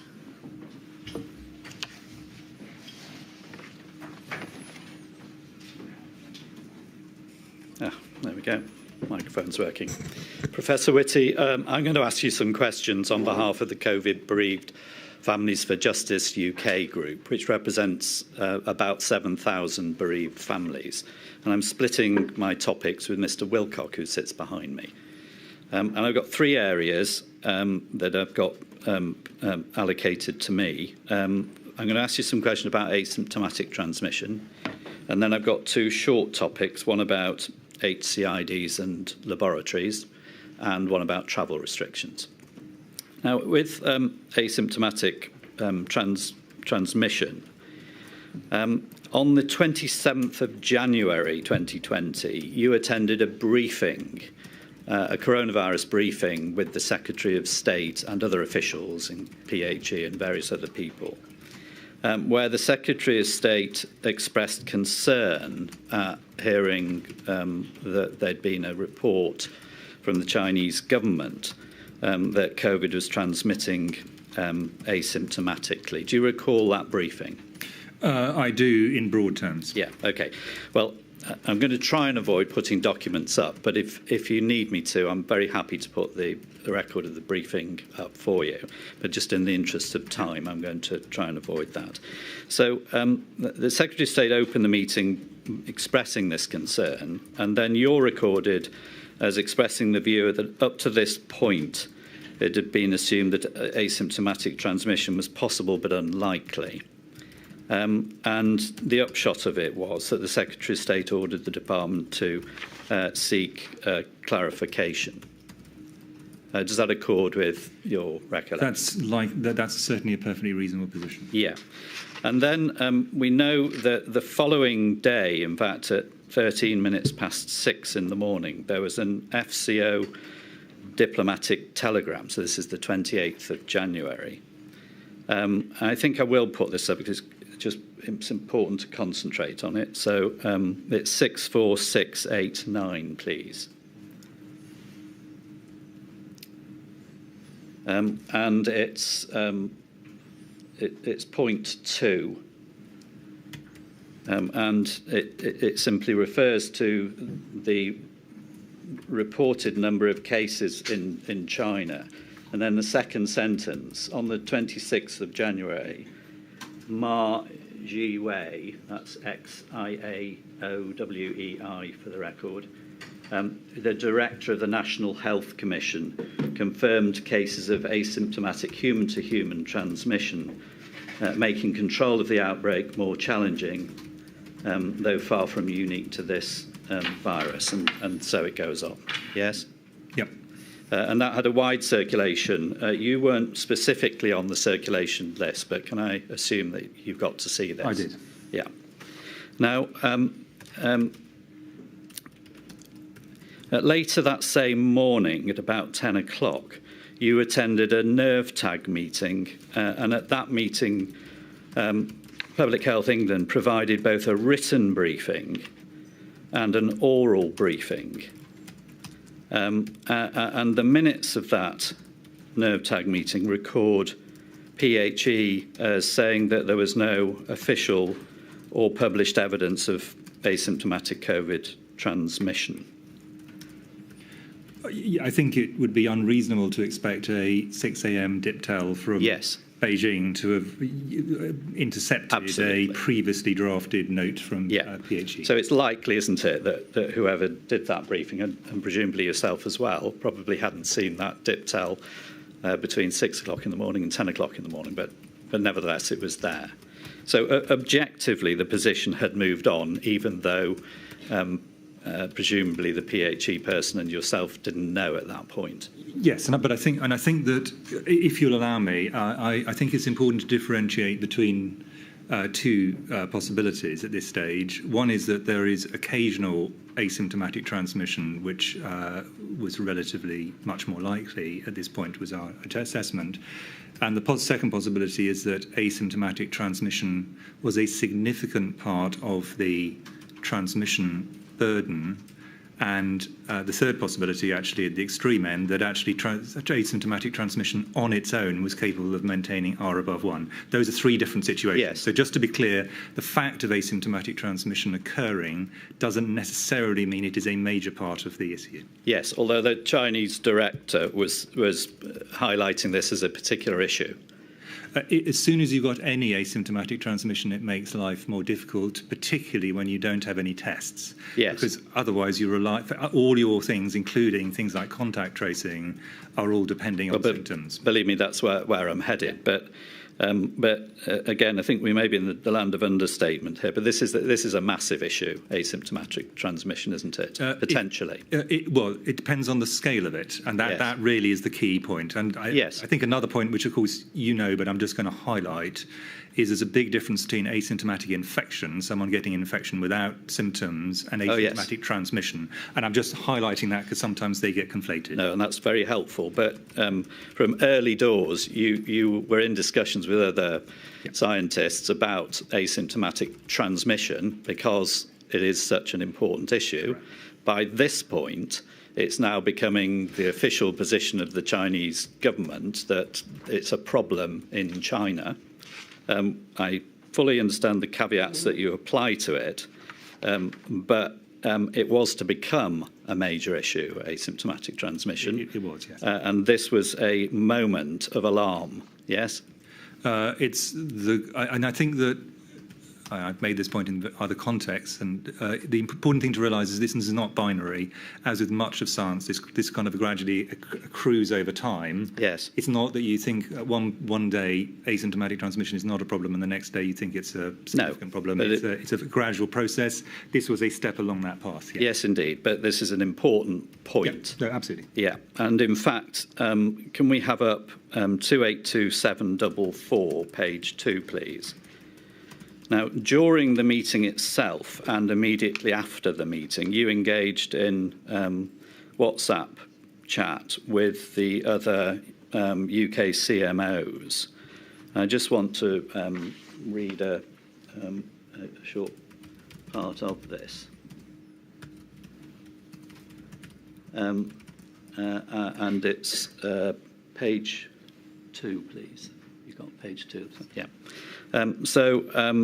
Gregor Smith, the CMO for Scotland, 1105, just been in discussion with Søren Brostrøm, the Director General of the Danish system, has told me Germany now confirmed first case, but appears to be transmission within the country rather than China. Has anyone else received this info? You then reply immediately, yes, but informally. We don't have firm data. Michael McBride then joins in, appears to have made the papers in the Republic of Ireland, so in the public domain. And then, having considered the EWRS, which is the early warning response system, a European system, thanks to my learned colleague for prompting me on that. Notification as reported appears to be consistent with asymptomatic transmission during the incubation period. And you say, agree, compatible, probable, but not conclusive. NervTag agrees that if there is asymptomatic transmission, it's likely, not definite, to be lower infectivity than symptomatic. So you're putting, again, the caveat about the force of transmission as well. Yes, and that's a slightly different caveat, and it may well be, as it is in many other infections, that for the same length of time with a symptomatic person compared to an asymptomatic person, your chance of acquiring it from someone who's symptomatic may be significantly or at least appreciably higher. That was the point I was making. But I hope all of these are highly caveated statements correctly, because we really, at this point, we're still in the foothills of our understanding. And then finally, the next line from you, but we should now assume it may be happening. Yes. So the key takeaway here is that you're all talking about this. All the CMOs, the Secretary of State, the Chinese government are highlighting it. This is a big issue. You're today and then caveating it by properly drawing the distinction between transmission and infection, also about the force of transmission. But nevertheless, this is a key issue and continues to be a key issue for the reasons that you've adverted to a few minutes ago, because this is an issue which goes to testing, to PPE, to infection control. All of those are massively contributed to as issues by asymptomatic transmission. Yeah. Okay. So we then move on a week, and the same written briefing from PHE that we've just referred to, going to NervTAC on the 28th, which says that there's no official or published evidence of asymptomatic COVID transmission. The same document then goes to SAGE, and we know that because it's on a government website, which we've provided to the inquiry. But we know the same document, not updated, goes to the SAGE meeting a week later, at which you're also present. And from the note of that SAGE meeting, the minute of that SAGE meeting, there's no mention of we should now assume it may be happening. There's no mention of the Chinese government position on the 26th or 28th of January. And in fact, the key reference to asymptomatic transmission, for the record, again, I can put it up if you want, but I'm trying to avoid doing that, but it's 51925. And at paragraph 19, the SAGE minute says this, that asymptomatic cannot be ruled out. Now, that's a very different issue to the Chinese government saying that it's happening, or you saying that we should assume it's happening, isn't it? I consider all of those are actually compatible statements. I think probably we could have written that one slightly more strongly, but I think it was still the view of most people at this point that even if it was occurring, it was a pretty small part of the transmission burden. I think that is a pretty critical part of trying to think this through. Yes, but the point I'm trying to discuss with you, and you've agreed, I think, is that this is a massive issue, and that's why you're all talking about it. Yeah, I mean, so why is it underplayed in the SAGE minute a week after you've had the Chinese government, you've had your view? Well, why is it's just can't be ruled out? That's not an accurate, objectively accurate. Well, I think reference. It depends what you're trying to think through, and if you wish, I can look at the exact context and we can go down the exegesis a bit. But what we were really at this point still thinking was that it was probably not a major driver of the epidemic. Okay. We certainly were not excluding, and it's clear from this, excluding the possibility that individual cases were occurring. Yeah. Those two are compatible statements. Yes. Okay. I mean, I'm not quibbling with the semantics of it, but here you and SAGE and everybody else is trying to work out what to do next. Yeah. And I'm putting to you that this is a point of alarm where the testing, the PPE and all the other things we've discussed really needs to be ramped up because of this. And that's right, isn't it? You certainly need to be aware of the possibility. Yeah. And if there's a substantial amount of asymptomatic transmission, you've actually taken off the table several of the tools we potentially had, including case finding and isolation, or at least reduce it. Yes, okay, but in terms of testing, you certainly haven't taken it off the table. In terms of care homes or hospitals, the fact of asymptomatic transmission would mean that you'd want more tests for that, not less. But we didn't have any tests at this point, remember. Yes. That's the key. The key background to this is this is a period when there are almost no tests in the UK, and therefore, if you don't have symptoms as your principle, you're basically saying anyone could have it. Essentially, all the tools are taken off the table. Yes. So I think it's important to understand that context.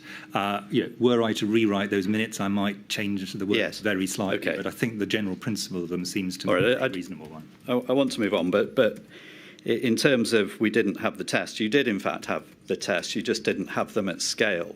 Yeah, having to have the test in the ability to. Yes. So if you're only aiming tests at people who have symptoms, and you're aiming at them people with symptoms from a geographically constrained area, then a small number of tests are sufficient.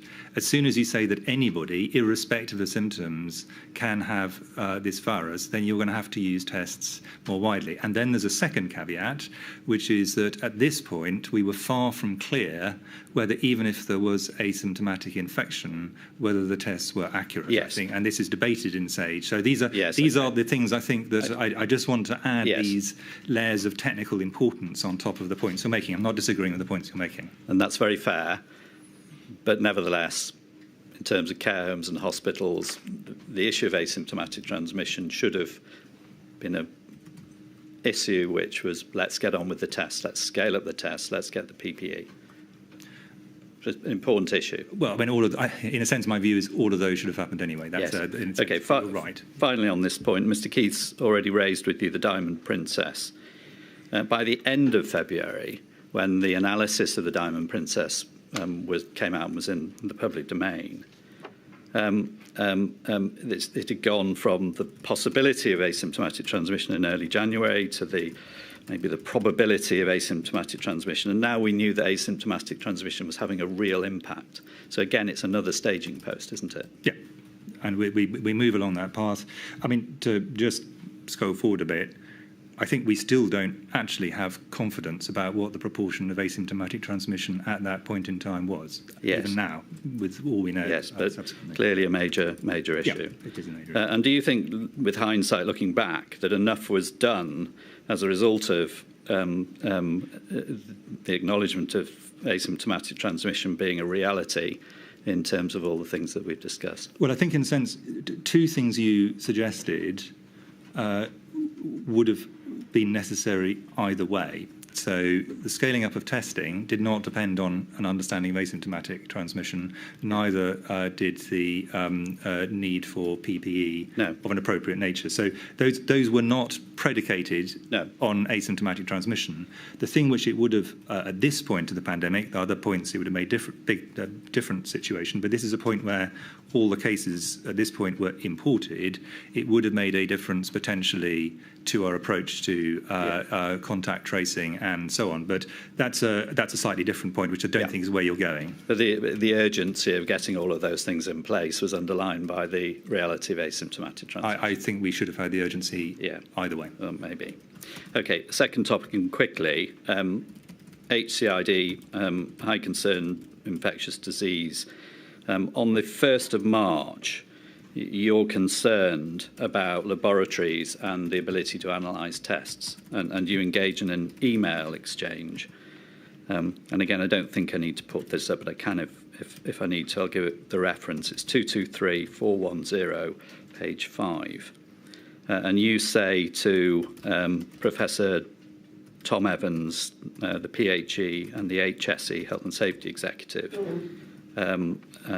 I think this may well be about to go quite fast, and we should certainly plan for that. We now have a much better fix on the mortality rate in those who are symptomatic with COVID-19, that there are large numbers of asymptomatic and minimally symptomatic cases, and the cases in the hundreds and potentially thousands a day may happen within weeks, given what is happening elsewhere. Testing will obviously be well above that. I'm keen that we're able to diagnose them and so on.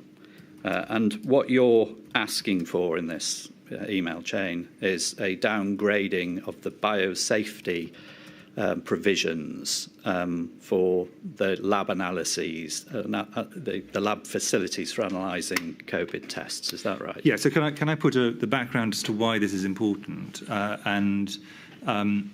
High consequence infectious diseases are ones in general where you've got an extremely high risk to those who are either treating or processing the samples of the individual. Now, there are significant disadvantages to the individual patient from something being treated as a high consequence infectious disease if it is not at a public health level.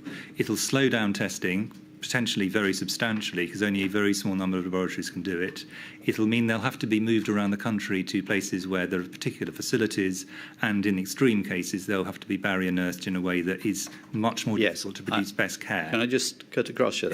Sorry to but I think it's important because I think this debate, as you've raised it, has been fully misunderstood by many commentators.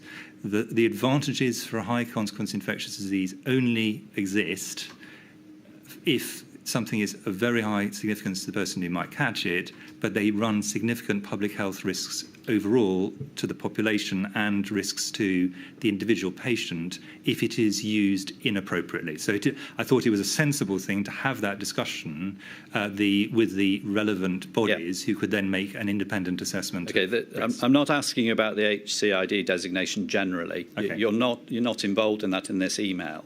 What you're saying in this email is that the laboratory safety precautions that follow from it being an HCID should be relaxed, effectively. Well, in fact, what it means is a much larger number of laboratories can then do tests than otherwise would be able to. That really is what the point of this this email effectively is saying. Quite, and that's the point that I'm trying to distinguish, is that you're not here saying to Professor Evans or the PHE or the HSE, change the designation. You're saying relax the provisions that follow from the designation with respect to laboratories, and that is a very necessary and sensible step. Well, in a sense, my view is probably both a sensible and certainly on the laboratory side. It was clear we would not be able to provide a safe service were that relaxation to occur. But you're not saying that other things should relax? Not necessarily, but actually my view by this stage was we were likely to head that way fairly soon. Yeah.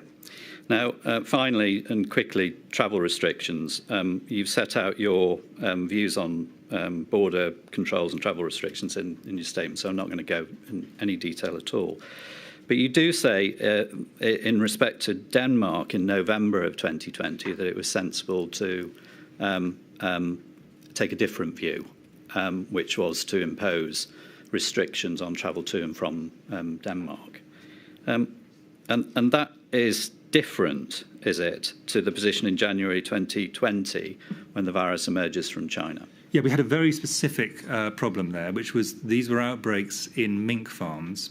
Yeah. And the Danish government had taken a decision to stop the entire trade and therefore eliminate this risk of a potentially different and potentially vaccine-escaping variant. So our view was this is a very temporary measure where there is a high chance that the Danish state will be able to get on top of this completely by the actions it takes. So simply for the short period until they had achieved that, it was sensible to have measures in place. But this is very different to what we were facing in terms of a human pandemic coming from China. So at the outset with China, your view was that the outbreak in China had or was likely to escape China, and therefore it was effectively impossible to put travel restrictions which would, other than delay minimally, the transmission of the virus to the UK.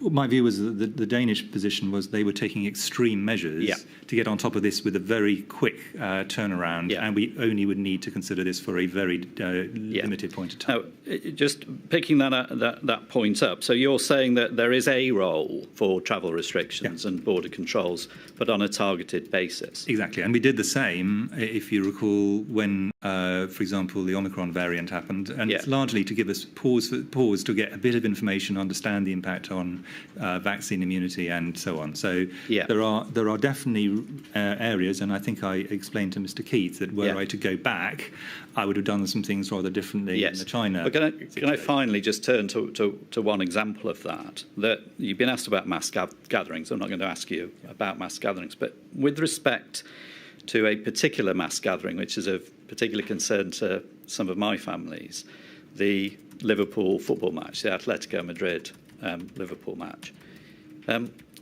Would there be a role here for travel restrictions? Because here you have thousands of Spanish fans coming over on flights for a match and then being in hospitality and milling around Liverpool for the match. And at that point, it was well known that Spain and Madrid were hotspots. So is this an area, as an example, where travel restrictions would go outside of your general view that they don't make an awful lot of difference? Would it be sensible to take a targeted approach in that sort of situation? I'm not suggesting that you can stop transmission to the UK or community transmission, but it doesn't seem sensible, does it, to actually facilitate thousands of people from a hotspot? I think it would be quite difficult to differentially have travel restrictions that were different for one legal activity compared to another legal activity. So I think actually the targeted way to deal with this, and we discussed this yesterday, would have been around the mass gatherings themselves. And as I made clear yesterday, were we to do things again, that is an area we would have taken a different approach. But I don't think travel restrictions specifically would have been necessarily the appropriate tool to do that. Okay, all right. Those are my questions. Thank you. Thank you, Mr. Duffy. Mr. Wilcock.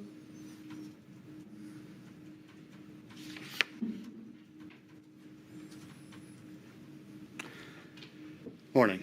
Professor, I'm going to ask you some questions on topics on behalf of the Northern Ireland COVID Bereaved Families for Justice campaign. And the first topic I want to ask you about is the recognition on SAGE to the unique problems facing Northern Ireland in responding to the pandemic. And to do that, could we please have INQ 0002827777, page 3 on the screen?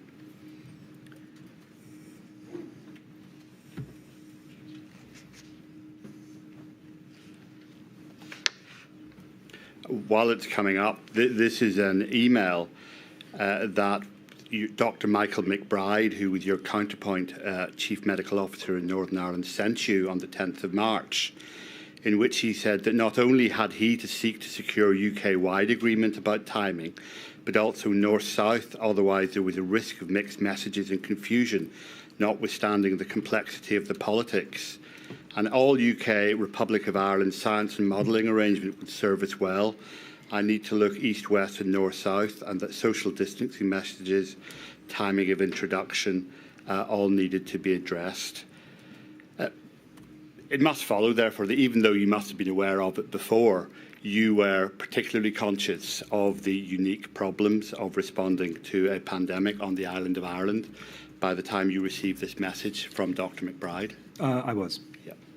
And do you agree with his opinion that the timing and consistency of introducing measures to combat COVID was complicated in Northern Ireland by its shared land border with the Republic?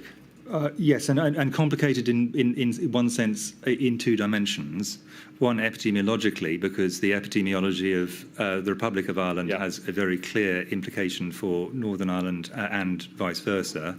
And secondly, complicated politically, because, and I'm going to summarise unfairly, Sinn Féin and others from that political tradition were very keen to stay in some kind of touching distance with the Republic of Ireland's approach to COVID, and other political traditions were trying to stay in touch with the UK's approach to this. But these were issues of policy, not issues of science. So, in a sense, we had to acknowledge they were there and then just let the political leaders take their final decisions. Might be a good idea to leave the politics out of it. But I'm making the point that they have actually, both of those are relevant in terms of how the policy was developed. Thank you, Professor. But in terms of the development of the epidemiological aspect, do you agree that the early SAGE minutes contain no reference to these particular difficulties in dealing with the early part of COVID? Well, the SAGE minutes in general only took a sort of national within the UK or regional approach when there was a very strong reason to do so. And this is because SAGE was taking an overarching science policy approach. Once we get down to later in the pandemic, much more detailed epidemiology, of course, then Northern Ireland has a very different kind of epidemiological profile in some situations, but that wasn't a SAGE issue. That was much more to do with operations policy and how ministers are there. I think this is, in a sense, this is to get back to what was SAGE for, to provide overarching, often quite high-level pure scientific advice. It didn't have a policy role, and I think it's important to separate that out. In terms of the geographical diversity of representation on SAGE, on Monday, Sir Patrick Vallance told us that one of the things he would like to change in terms of the scientific input from bodies like SAGE was to make sure it got, in his words, the geographical diversity right. Do you agree? I do, but with a big caveat.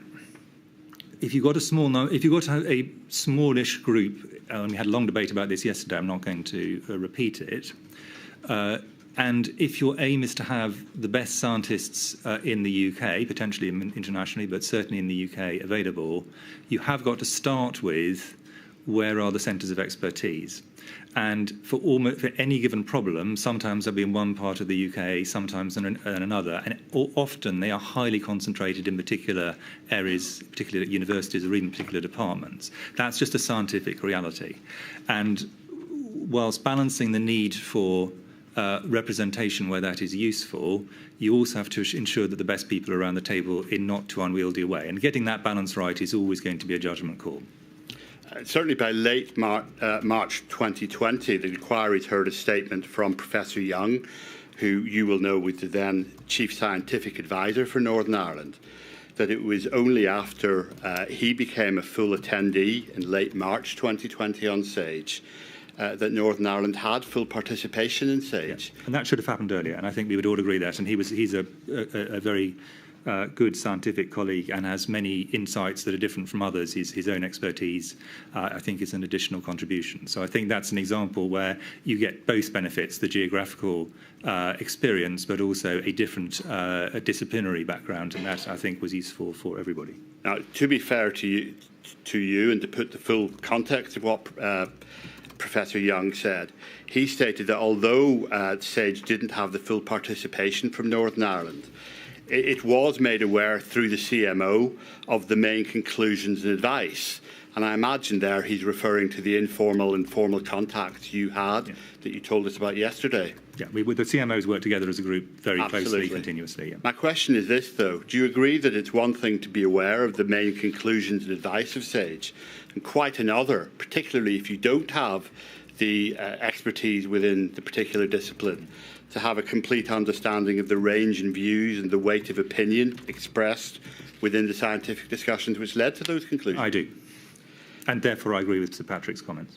Now, in terms of how you relayed, no doubt to the best of your ability, what was said to SAGE to your Northern Ireland counterpart, is there any record of how that was done, or was that one of the informal contacts you told us about yesterday which weren't recorded? I can't recall, but I mean, I was obviously in continual discussions with Sir Michael McBride, and that was the principal conduit. But the Chief Scientific Advisors Network has different mechanisms for communicating amongst itself. Most of these communications in both of those things are actually unminuted. They're informal, yes, but they're still effective because people know one another and have quite an effective communication. I was really trying to gauge what we have to look back on. And presumably the WhatsApp chains we've looked at when Mr. Weatherby asked you questions is one thing we might look at. You might be able to, but this is, going back to my repeated comment that WhatsApp is an appalling mechanism for trying to discuss technical issues. We didn't do very much technical stuff via WhatsApp unless it was extremely straightforward, like there have been 3 new cases or something of that kind. Something that of greater scientific subtlety, which is what you're driving at, really WhatsApp would not be an appropriate approach to trying to do that. Thank you. Next topic. The independent SAGE observed that managing the risks of importing cases from other countries with the consequent high risk of transmission was vital. This should be introduced as soon as possible, treating Great Britain and the island of Ireland as distinct health territories. And it then went on to say that the government has decided that everyone coming to the UK, except those travelling from the Republic of Ireland, or transport workers, should be required to self-isolate for a period of 14 days. They welcomed that measure, although pointed out that there was a serious loophole in that it would be possible for someone to fly from somewhere where the level of infection is very high, such as New York, to Dublin, and then change planes to travel to London. And then this is the point I really want to bring your attention to. They say, for this and other reasons related to the extent of movement across the Irish border, it makes much more sense to treat the two main islands of Britain and Ireland as separate entities for human health purposes, as is already the case for animal health, or for the UK and the Republic of Ireland to agree a common approach. And plainly, there are political issues raised within that as well. But do you agree that it would have made more sense for those responding to the pandemic in the UK to either treat the two main islands of Britain and Ireland as separate entities, or for the UK and the Republic of Ireland to agree a common approach? You kindly gave me advance sight of the document which you're referring to from independent SAGE, as they self-referred. I think if you read that document carefully, you will see it is much more easily described as a policy document than it is as a science document. If you compare that document to SAGE minutes, now this is not a criticism, it's simply a statement of where I think they are. Yeah. So this policy document was the views of the distinguished members of independent SAGE. They're perfectly entitled to their policy position, but it is not, in my view, equivalent to a SAGE science document, with the first point I'd make. The second point I'd make is, and I don't think I think this is an obvious point, but as you've raised it, the question of the alignment of the Northern Ireland with Great Britain or with the Republic of Ireland is one of the most politically difficult areas in UK politics. This is a policy issue, and specifically a political issue of the first order, and it would have been very surprising, in my view, for SAGE or for me to be giving views of this kind unless expressly asked to by senior politicians who understood what they were trying to do. This is a very, very difficult area. So I just want to say I don't anyway dispute the rights of members of independent SAGE to take whatever policy position they wish, but it wasn't a science-driven position in my view, at least not principally, and it was a very political issue. Well, it was science-driven, wasn't it, in the sense that you've accepted that epidemiologically, the fact that there are two islands? In very broad terms it was, but there isn't a very clear chain of logic, in my view. If going through that document, and I read it quite carefully last night, I would invite others who doubt what I'm saying to read it themselves. Does it follow from what you've said that the observations and recommendations in that independent SAGE report were not considered by SAGE itself? Independent SAGE, despite the rather confusingly similar name, existed for a rather different purpose to SAGE, let me put it that way. And I wouldn't see it as principally a scientific input. It was the views of some distinguished scientists, many of whom I know, in fact, all of whom I know, and some of whom were also members of SAGE, and gave their views directly through that. But the idea that independent SAGE was a scientific input in the way that, let us say, SPI-M or SPI-B were an academic input, or the Royal Society or the Academy of Medical Sciences, I think would be to misunderstand their role. And I think they would agree with that statement. I don't think they saw themselves as equivalent to the Royal Society or one of the subgroups of SAGE. So in short, no, but for the reasons you've just given. Correct. Yeah. Final question. Can we have the technical report you helped produce in December 2022 on screen? And that's INQ 000130955, and it's page 218.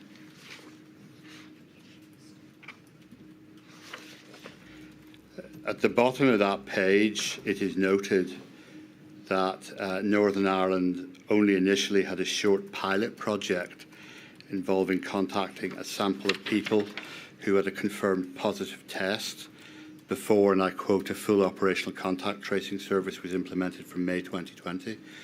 Would it be fair to say that as a mere pilot project, the contact tracing scheme in Northern Ireland was less developed than in other parts of the UK at that stage? Well, so the first thing is the technical report on this area wasn't drawing any judgment. It was simply to describe. No, but I'm just trying to put context for those who, unlike you, have not read it. it was trying to put context for some subsequent scientific comments we wanted to make, but we thought this background was important. I wouldn't actually judge that any of the scaled-up test and isolate systems across the UK were anything other than quite tricky to begin with. The point this was making, and the reason we put it into the document, is every one of the 4 nations of the UK took a different approach to this, that each had strengths and weaknesses at an operational level, and as a result, that played through to different impacts in terms of its downward pressure on transmission. But the big scientific things, which include, in particular, that it's much less likely to pick up asymptomatic transmission if people are starting with symptoms, and that it has much less impact once you've got a very high rate of transmission, very large numbers, than when you have very small numbers. They were common, of course, across all 4 nations, because they're technical aspects of all test, trace, and isolate systems under all circumstances. Professor, thank you very much. There may be follow-up questions from what you've just said, but they're more appropriate, I think, for other modules rather than today. Thank you very much, Mr. Alcott. Lady, I'm just going to move. So I was told Miss Heaven had moved. Thank you. Miss Heaven. Good morning, Sir Chris. I represent the COVID-19 bereaved families for Justice Cymru, so in other words, the Welsh bereaved. My questions relate this morning to the interactions with the devolved administrations and, of course, specifically Wales. But I'd like to focus on SAGE first, and then we'll try, if we've got time, to look at a few more topics such as data. So focusing firstly on your role as co-chair of SAGE, and actually the extent to which the devolved administrations were on an equal footing within SAGE. I want to focus on the very early days of the pandemic, if I may. So we understand from the evidence that we've already heard in this inquiry that apart from DA attendance at the first 2 SAGE meetings in 2020, and that didn't include the Welsh, which I'm sure you know, we understand there was no further representation of a DA on SAGE until the 3rd of March 2020, and we understand that was the Deputy CMO for Scotland. So just focusing on Welsh representation, if you can assist.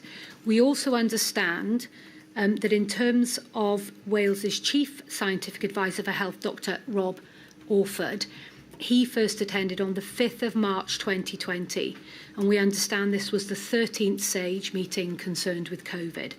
So my questions are these on this topic. First of all, is that correct, according to your recollection? I'm sure your knowledge of this is better than mine on exactly the details. It's quite a while ago about exactly who was in which meeting, so I'm absolutely taking your word for it. Take my word. Yeah. Well, that's what the documents show. So it is correct then. Would you therefore agree that this clearly indicates that the DAs and the Welsh Government and their advisors in particular, because that's who I'm interested in, were not included in SAGE meetings in the very early stages of the pandemic when they should have been? I think there are quite, and I think this in a sense I've implied this, but I'll state it more explicitly in comments with your colleague from Northern Ireland.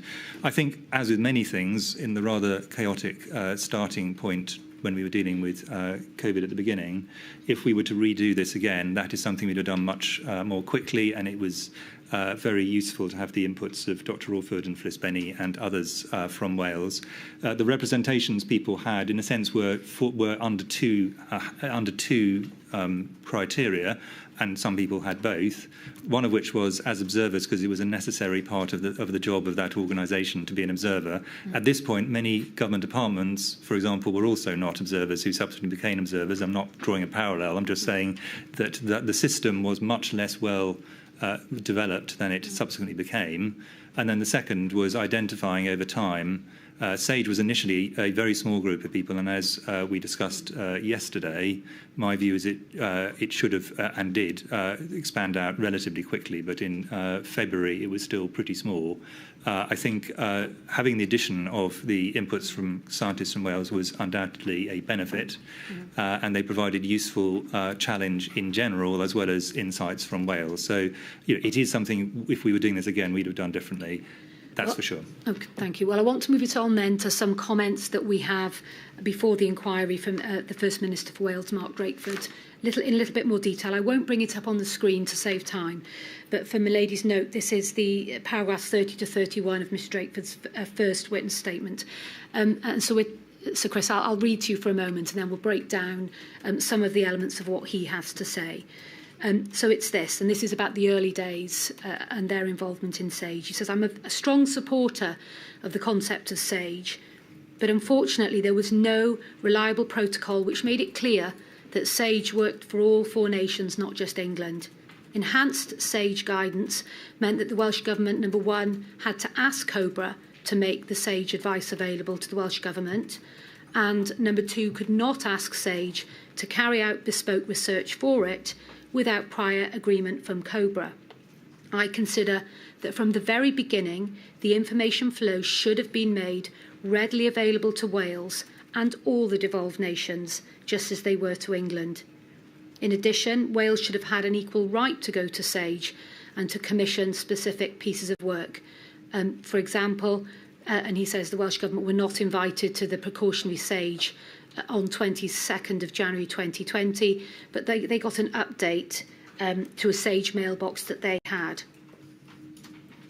Another criticism he makes is that the scientific papers received by SAGE were not shared with the Welsh Government, and in the early days they only got summaries of the science as it emerged, and it would have been useful for them to have had more.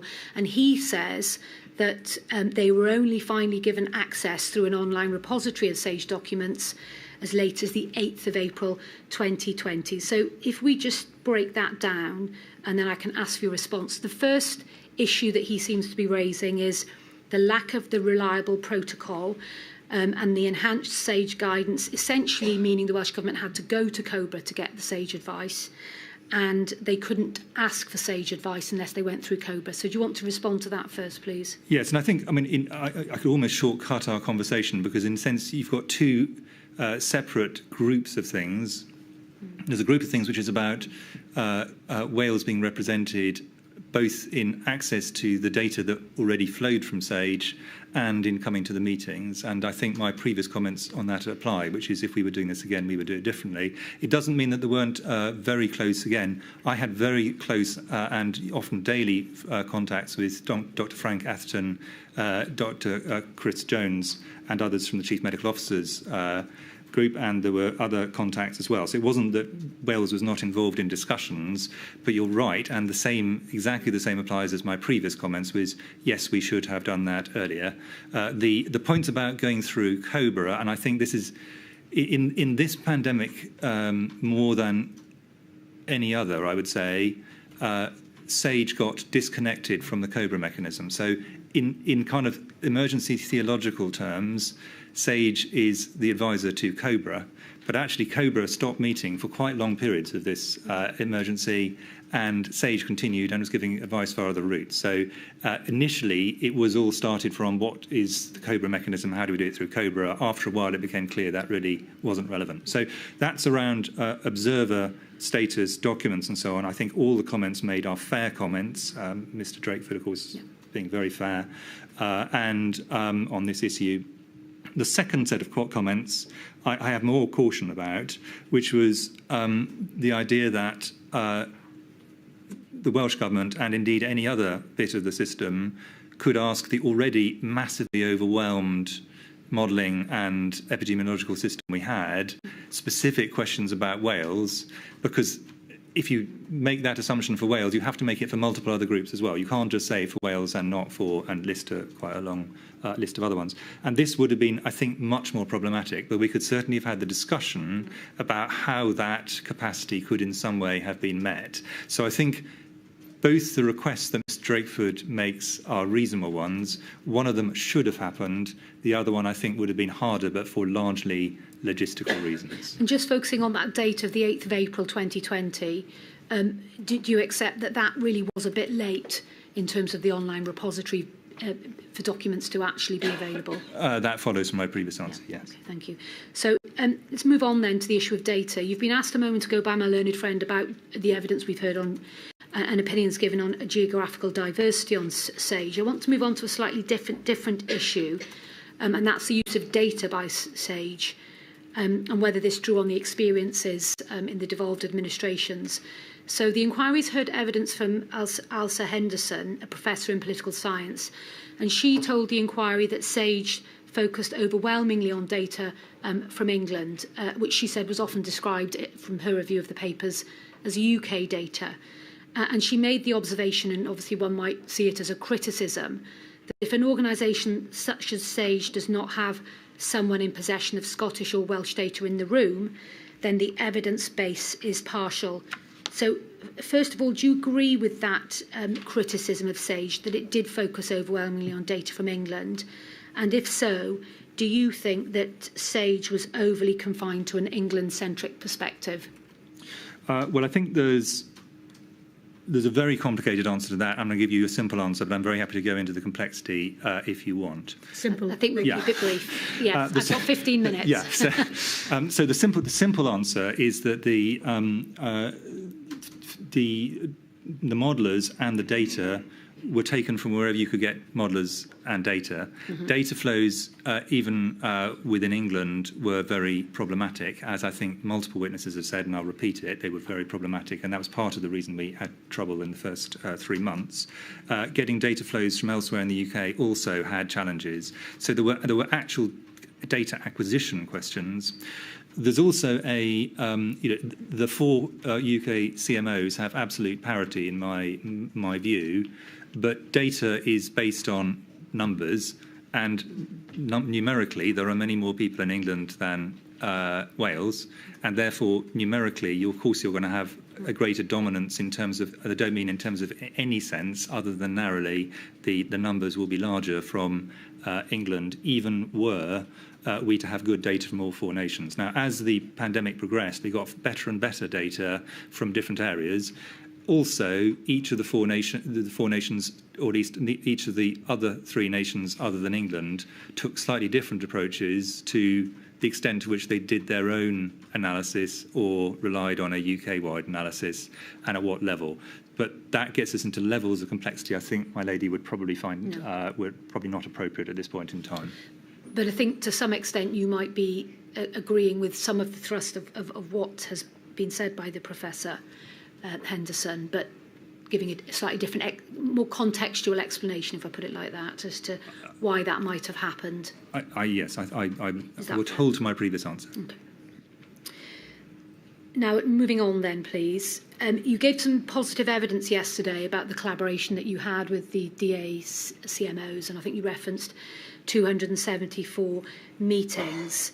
Now, we know there came a point when steps to responding to the pandemic in UK government diverged from what the DAs were doing. I'll just give you 2 examples that are very relevant to Wales. In May 2020 in Wales, we had stay at home, whilst in England we had stay alert. And obviously, as you know, on the 27th of October 2020, Wales had its 17-day fire break, whilst England started a 4-week national lockdown. And this caused particular concerns around the border areas and risk of spread into Wales, which I think was raised in Cobra on the 12th of October 2020. So my question is this. Where there were proposed divergencies in policies, such as the examples I've given you, were these discussed by CMOs in advance of policy implementation to consider the consequences of divergence and what advice should be given? And if they were, can you give an example involving Wales, please? The UK CMOs, wherever possible, discussed all the science of things. We were aware of what the policy discussions were in each of the 4 nations. We absolutely felt, I certainly felt, that the discussion should, at that point, then become the discussion between the CMO in Wales, Sir Frank, and the Welsh Government, same in Scotland and Northern Ireland. It wasn't for me to opine on what the policy position should be, given I had no responsibilities in those nations. So essentially the science discussions were collective, the policy decisions were separate. where we were able to and felt this wasn't running against political direction, we would share what other people were doing because it was useful to understand for exactly the reasons you give. There are border areas, there are a variety of other issues, but we had to be careful that we didn't, in any sense, get entangled into politics and the worse and political issues involved in this perfectly legitimately, and we needed to steer clear of those. So does that mean that you didn't see it as your role as CMO as having a coordinating function in terms of a Four Nations approach? I saw my role as to ensure that, as all the other CMOs did, that we had a collective scientific view, except where that scientifically made sense to be different. I fully saw that the correct discussion between the CMO and the nation or country involved was done within the nations.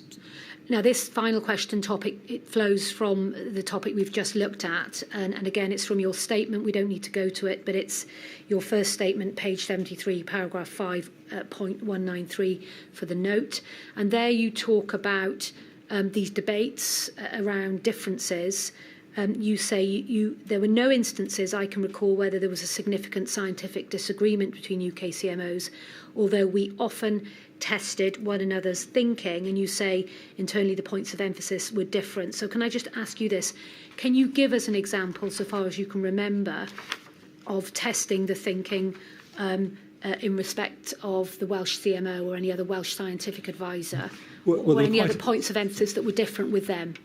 So there are quite a few examples, and I wouldn't, some of them are rather arcane. Let's take one that was extremely important and very, very important we got right, which is the decision about the relative benefits and harms of vaccinating children. And were the benefits sufficiently greater than any potential harms that they would be a sensible thing to do. Each of the four CMOs came at this with slightly different starting points. Sir Frank certainly had a different position to everyone else. We each did have a different position. The way we dealt with this one, because it was a very difficult, very close call thing, is we consulted the presidents of all the Royal Colleges across the UK. We consulted the directors of public health in our jurisdictions and various academics, and then we came to a collective view. So that's an example where essentially we start from positions that are slightly different, appropriately different, tested one another's views, take external advice, and then make a collective view. That's, in a sense, that is the way that we tried to operate where there were difficult issues. But I think we could go through multiple examples where we would test one another's ideas and might start from a different position and then debated it. And I think that's the appropriate scientific approach. Well, thank you very much. Those are my questions, my lady. Thank you, Ms. Heaven. I'm afraid I'm going to have to ask everybody to try and stick to their time. I know it's not easy. Ms. Mitchell.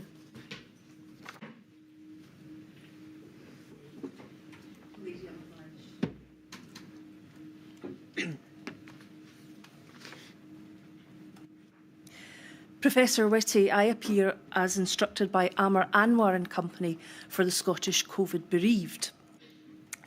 In your witness statement at paragraph 277, I don't need that brought up, but just for my lady's notes, you said that you felt that when the views of other CMOs, the CMOs from the devolved administrations, were important for UK ministers to hear, you fed those in to your advice. Is that correct? That is correct. Where I felt they would be happy for me to do so. Indeed. Would I ask, can I ask, please, about early March 2000 and the question of mass gatherings? Now, we've heard quite a lot about mass gatherings. I don't need to go into that in any detail. What I would like to know from you is, were there different views expressed by the Scottish CMO in relation to mass gatherings, and were they passed on to the UK ministers? I honestly can't actually recall, and I'd need forward notification of that kind of question about exactly what his views were at that point in time. Okay. So I wonder if we could have, before the inquiry number 129230. This is a text communication between Boris Johnson and Matt Hancock, and Matt Hancock states, I spoke to Chris Whitty at length about your concerns about the comms tomorrow getting overcomplicated. he thinks there's a really simple way of describing what we want people to do in future, based on, from Monday, if you're ill, stay home. He's going to make sure that by Cobra we're in a good solid position. However, he also thinks that the Scots are going soft on mass gatherings, and Nicola has decided she definitely wants to move on some totemic cancellations. Now, of course, Professor Whitty, I appreciate that these are not your words directly. These are the words of Matt Hancock to Mr Johnson, so the words of the Health Secretary to the Prime Minister reporting purportedly what you said. Do the comments on going soft and the phraseology totemic reflect your views at that time? So I can say with some confidence that many of the reflections that other people reporting my views are not actually reporting what I would have said at the time. I certainly would have not have used a phrase like going soft. That would be the interpretation of Mr Hancock, perfectly appropriate if he wants, but my view might well have been that, therefore, in this sense, this is answering your previous question, I must be identifying that I felt that in Scotland there was greater concern about mass gatherings than in England. I think that's a perfectly appropriate thing to state as a point of fact, provided I didn't think it was breaching any confidence that was given. So do not take those words as my words or my views. Take the general point that I'm making the point that actually there may be differences of opinion across the UK, which I think, again, is a reasonable thing to do. And so from that, what we can glean is that you may have passed on the difference because of this text message. Well, as I made clear in my statement, where I felt that wasn't breaching a confidentiality point, or where I thought there was going to be no issues, I had no illusions that some of the issues that were being involved were political, and where I thought that was political, I stayed well clear of it, and if I had information, would keep it to myself. Sometimes I knew things that political leaders in England did not know, or in the UK government did not know, and it was appropriate that I didn't pass them on. I will have taken the judgment that it was a perfectly reasonable thing to do, having presumably discussed this with Sir Gregor. So I think it's this is all of these things. It's appropriate, but provided you make very clear in your own mind when something is apolitical or when it is an in-confidence discussion and when it is simply a description of fact. I see. And I think in fairness to you, to reflect your position now to the inquiry, yesterday you gave evidence that whilst the advice to not shut down mass gatherings was technically correct, it was also logically incoherent and not helpful in alerting the public that at this time, i.e. March 2020, things should be anything but normality. Yeah, that is exactly what I said, and I still think that. Moving on to a further issue, and it's an issue which has already been touched on by other core participants, and that is data problems. In your technical report, the report you mentioned yesterday that is to be used by future CMOs and deputy CMOs in the instance of a next pandemic, you've provided a technical report in that regard. I don't need that to be brought up, my lady, but for reference, the number is 203933. What I would like you to focus on here is that the first reflection and advice for a future government Government Chief Scientific Advisor, or GMO, is that scientific and medical advice will often need to be formulated on the basis of limited data. Now, communications and data are something which we've heard quite a lot about already, and we've heard two different things about Scotland. The first thing is that there were problems getting data from Scotland at the start of the pandemic, and the second is that there was a data set called EVE2, which was obtained, and Patrick Vallon spoke highly of that. What I'd like to ask you about is the first part, the difficulties in getting data. do you recall that there was such a difficulty in getting data from Scotland? Well, I would, in a sense, I would agree with both parts of your statement. First of which is I think the data in Scotland was some of the best in the UK.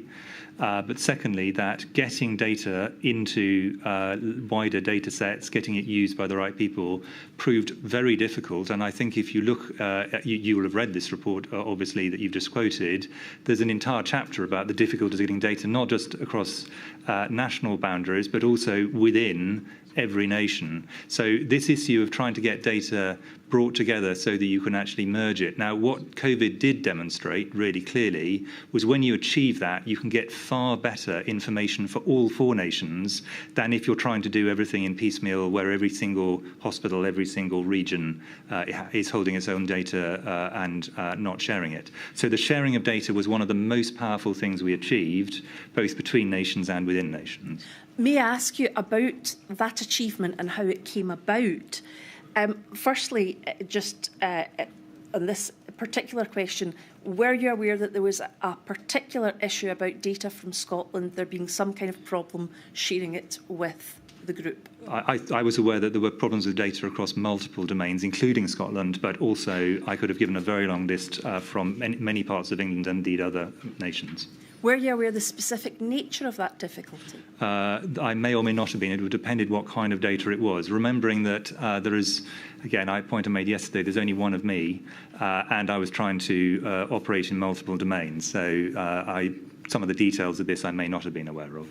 The person who's probably best able to answer these is Professor Andrew Morris, who is both head of HDR UK, which is the UK-wide data approach, and chaired the Scottish Scientific Group, and I think he would be in a strong position to answer this question more accurately. Thank you. Given that, I will move on from there. Moving on, I want to ask you about a matter which I raised with Sir Patrick Vallance when he gave evidence, and he said it would be better if I posed the question to you, so I am now doing so. On Monday, I asked Sir Patrick Vallance about an entry in his notes. That entry is 273901. Milady latterly granted authority for that, and the document is available. The extract from Sir Patrick Vallance's notebooks on the 24th of the 8th, 2020 says, Scotland breaks ranks over face coverings and schools, despite CMO having worked hard to get all CMOs aligned to a very good statement released the day before. Now, I'd like to ask you in particular about this.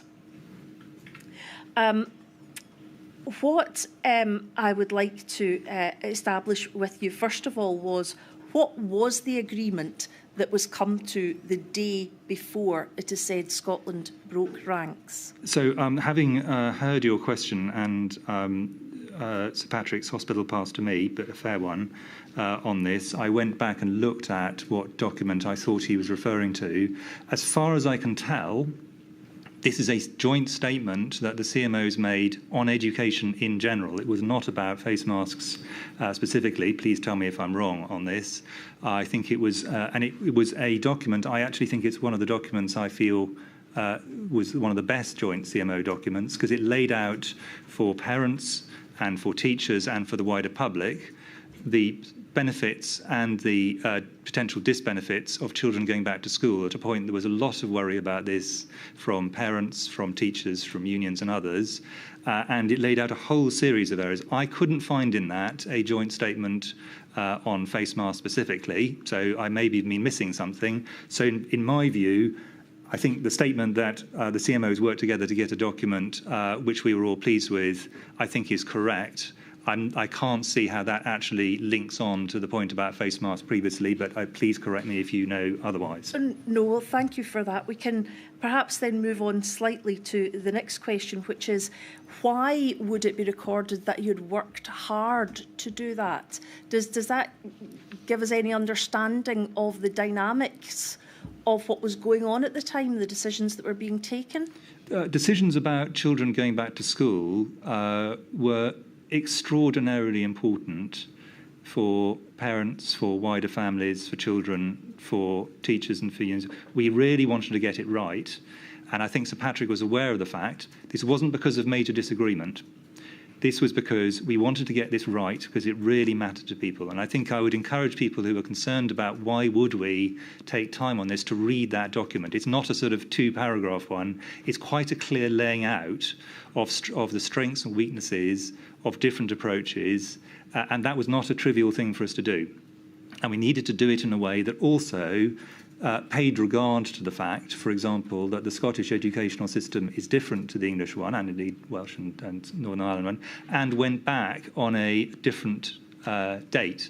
So, in fact, the date of the document was driven in part by Scottish educational timetables rather than English educational timetables. So I think his point that there was hard work reflects just that, hard work. It doesn't reflect disagreement. It reflects the fact we wanted to get this right as a joint statement from us. So that work having been done, the hard work having been done in that, what then of the fact that very, very shortly after that, it is said that Scotland broke ranks? The question I want to ask you is, when the change was made, did you speak to the Scottish CMO about it? And if so, what did she say? What's the date here? So the date of hang on a second. The date is the 24th of the 8th, 2020. So just before schools were going back in Scotland, which I think. So I think Sir Gregor was by this stage was the CMO from memory. Honestly, I can't recall exactly what our debates would have been. My view on this one would have been that the general principles of face coverings and their impact on the epidemic were a shared view for SAGE. It was a difficult area on which a lot of people had strong views actually in both directions. And then the issues around their specific use in schools, and then within that divided into communal areas and classrooms, were quite highly debated. I cannot recall exactly at that point in time where different people were on their relative balance between the benefits of face masks and the potential disadvantages of using them in an educational setting. And I think it would be a mistake for me to try and speculate what either my view or Sir Gregor's view were at that point. Yes, you've made that clear, but my question to you was, did you speak to the Scottish CMO about the change? And if so, what was said? I can't recall. I mean, this is a long time ago now. I had so many conversations with the CMO trying to remember exactly which one was happening. It's difficult. I wonder if my lady would allow me to follow up one question. I'm thinking. All right, Ms. Mitchell, you've been very good normally, but we are. I'm still within time, my lady. Only just. Given the various conversations that have been had about the fact that you don't remember various conversations and absolutely no criticism can be made of that, would it be an idea that all of these sorts of discussions that are had were recorded? Well, the number of conversations I was having with my CMO colleagues, and I hope you would see this as a positive thing rather than a negative thing, were continuous and often at very short notice. Recording every single conversation you have is quite onerous. So as with many areas, my view is when we came to a decision or we gave a piece of guidance, that was recorded. And in fact, I consider the document we just discussed to be a very good record of a long debate we had. Recording every single element along that debate would have slowed it down and made it extraordinarily difficult during an emergency. So whilst it would be useful to a subsequent inquiry, its utility it would have had a negative effect on actually effectively trying to run the emergency, is my actual view. I'm obliged, my lady. Thank you, Ms. Mitchell. Mr. Thomas, and the questions are going to come from behind you, but don't worry, all the advocates are used to the idea. Oh, okay. Easier. The point is, just make sure that you keep speaking to the microphone. I'll do my best, my lady. Thank you.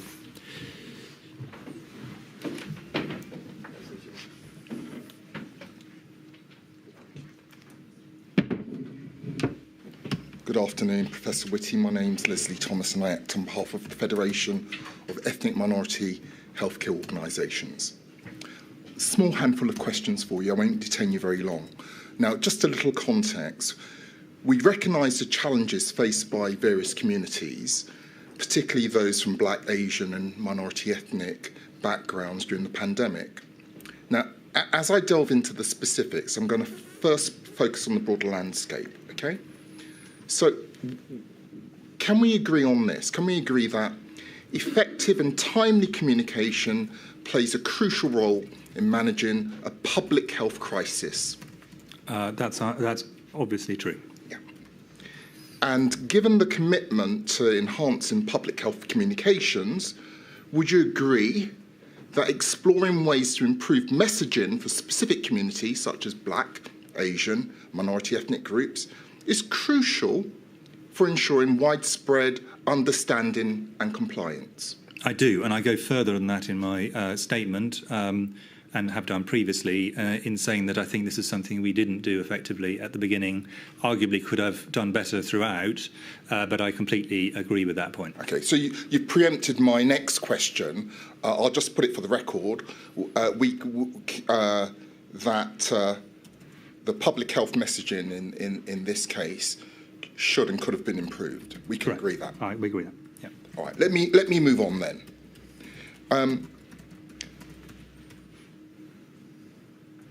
Building and actually, I would like to add an additional point because I think it's important. Members of who you represent did an absolutely astonishingly good job at helping to ensure that did happen. It shouldn't have relied just on them. I fully would acknowledge that, but I do also want to acknowledge the work that they did often in their communities or more widely at various points along the pandemic. So I think it's important to acknowledge that. Well, Professor, can I thank you for that? And I'm sure that those who I represent will take those kind words on board. Let me move on. I'm sure we can agree on this next point. We can agree that understanding the factors contributing to communication failures with ethnic and linguistic minority communities is essential to address and to rectify for future cases and future issues. We can agree that, yes? Yes, and from an early stage, I completely recognise that. And one of the things I did early on, did several other things, was to commission Professor Kevin Fenton to do a report looking at some of these issues. So we did quantitative data looking at the relative risks in ethnic minority groups of different sorts, but we also did qualitative data discussing with communities and trying to understand very much these issues. So I completely agree with the point you're making. I'm just saying we were alive to this at certainly from early April 2020. Can I just ask this?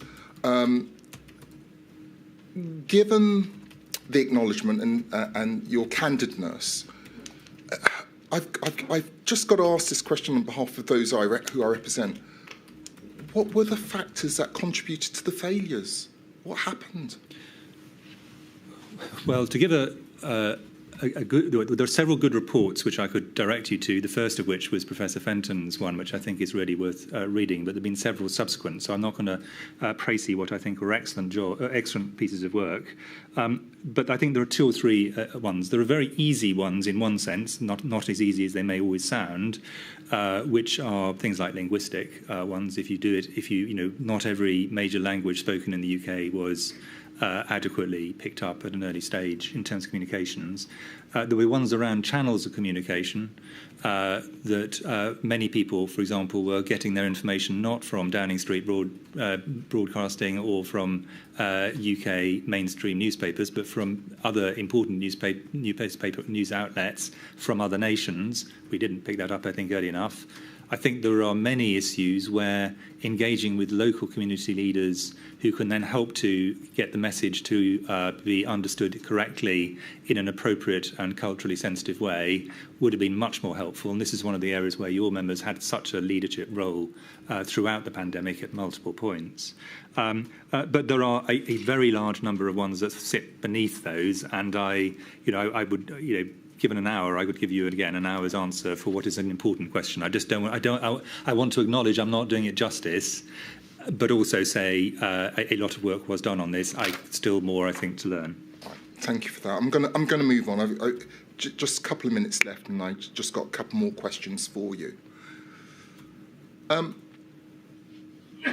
Considering the multifaceted nature of the challenges posed by the pandemic, would you agree that it's important to assess whether the risk factor of economic disadvantage was effectively addressed to ensure comprehensive public health measures, would you? What's your view on that? Well, I think, in a sense, the implication behind that, which I agree with, is that some of, not all of, what drove the differential impact of COVID on some people in ethnic minority groups was underlying socioeconomic disadvantage. There were many others, actually. Again, I would point you to Professor Fenton's and various other reports. But those are, what this also demonstrated is that these are often people living in communities where other areas of public health are also not adequate. And I think COVID's shone a spotlight on some of the areas of the country where we have the greatest need, I think, to invest in public health for exactly the reasons you're giving. Yeah, some might use the word structural inequalities. That's one framing of it, yeah. Right. Let me move on. Last area. And I'm going to look at this last area through the lens of hindsight, okay? Can we agree that it was at least possible to attempt to predict that certain groups would be at higher risk, including healthcare workers, from minority or minoritized groups, fairly early on in this pandemic? Can we agree that? I think it was possible to agree. Well, I think it was possible to predict, and I've gone into this in some detail in my statement. So can I point your members to my statement so they can see a full answer to this? It was certainly possible to identify the fact there would be areas of there would be people, disadvantaged groups who would be particularly affected. My view then, and what subsequently is, that not all of them were fully predictable, including some of the impacts of ethnicity. Absent the socioeconomic deprivation points that you've previously made. Yeah. I think that was a more complicated area, and that took longer for us to unravel and properly to understand, and therefore, more importantly, to work out what we could do to address. But those areas which you could reasonably predict and anticipate leads to this final question. Once certain areas could be predicted, right? What proactive steps and measures were taken to protect those groups based on those protections? Remembering that this is a highly contagious infection, the single most important thing to protect every group was to get COVID down in the entire community. Without doing that, everything else falls by the wayside. So that was the single priority at the beginning. As things went on, I was very keen to identify these points, and again laid out in my statement the multiple steps we took to try and understand this. And I accept the point you're making, but I think at the beginning the absolute priority was to pull down COVID rates in everybody across the whole community.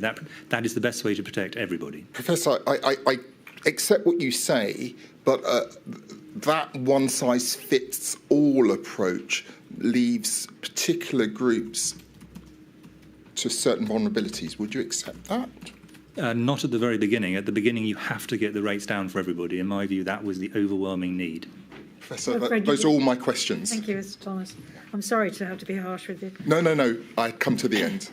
Mr. Friedman, and I'm going to be harsh with you too, I'm afraid. I'm going to say thank you, my lady. Sir Christopher, I act for 4 national disabled people's organisations. To save time, I'm just going to read from your Module 2 statement. That's inquiry number 251645 at page 204, paragraph 11.12, and it follows on from some of the questions you've just asked. Because you say there, I was involved in discussions with healthcare colleagues from multiple ethnic minority and other cultural groups to get their insights into the experience of the communities they had closest links with, and to identify possible countermeasures to COVID-19 in those communities. You give some exhibits as examples there, and they're both dated March 2021, and you've given evidence just now, in effect, that this should have been done better and sooner, and we can see what you said on the transcript. So my question for you is, did you have such discussions with healthcare colleagues from disabled groups? I had discussions with people from multiple groups. I can't remember exactly which individual groups, but the the principal route by which we were trying to have these discussions about how to reduce the risks to people living with disabilities actually occurred in the first instance, and there were many things subsequently, through the shielding mechanism. And there were quite long discussions, which I did not lead on this occasion. Sorry, I apologise, I'm speaking into the microphone. There were quite long discussions, which I did not lead on this occasion, but I was absolutely abreast of, to try and work out what those groups are. And you can see the first shielding mechanism where we identified several groups living with disabilities, and then a subsequent improvement on that first version, which identified some additional ones subsequent to that. So I'm going to move on from it, but just to check, understood that answer, but my question, apropos what you've said in paragraph 11.12, is did you have discussions directly with colleagues who came from disabled groups? The reason I'm not giving a yes or no answer is I can't recall exactly which groups. And I think one of the problems I would have here is some groups would be explicitly identified as disabled groups, and others would have a lot of people living with disabilities but would not be in that group. So I think the answer is I'd need to check if that's a central question. Let me move on and ask you about learning disabled people and specific risk of COVID-19 to people with Down syndrome. Yeah. Now, as a matter of record, they were not on the list of clinically extremely vulnerable groups in March 2020, but they were added to the list in November 2020. Correct. So the first question is, bearing in mind that respiratory disorders are a predominant cause of death for people with Down syndrome, should they have been designated in the higher category of risk from March 2020? So I think that in answering your question, I think it's important to remember that being on the shielding list was a huge imposition on the people who were in it. So the downsides to shielding were very substantial. So therefore, the burden of proof, if you wish, had to be that there was a big risk that justified that significant disadvantage from a significantly greater degree of isolation, which in fact is particularly important for many people with learning disabilities and others. So you could, I think this is not an area where you just say, well, anybody who might be at risk you want to put into shielding. That would be not in the interests of those people. There was an initial epidemiological signal that there might be an increased risk for people living with Down syndrome, and then that was subsequently followed up, and as you say, they were added to the shielding subsequently.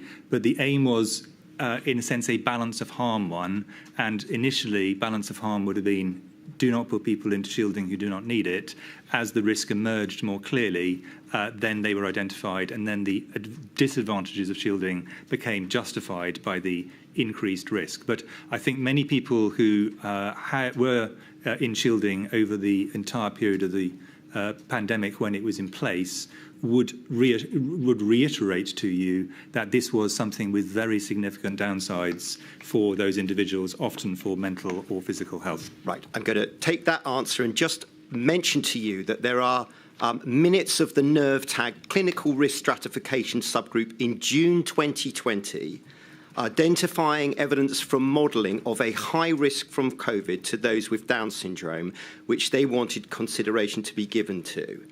So, Christopher, we obviously know that the fatal outcomes in the end for younger adults with Down syndrome, it's a significant issue. So just moving to November 2020, when they are put on the list, our second question is, how could such a delay in adding them to the list, particularly from June 2020 to November, have been avoided?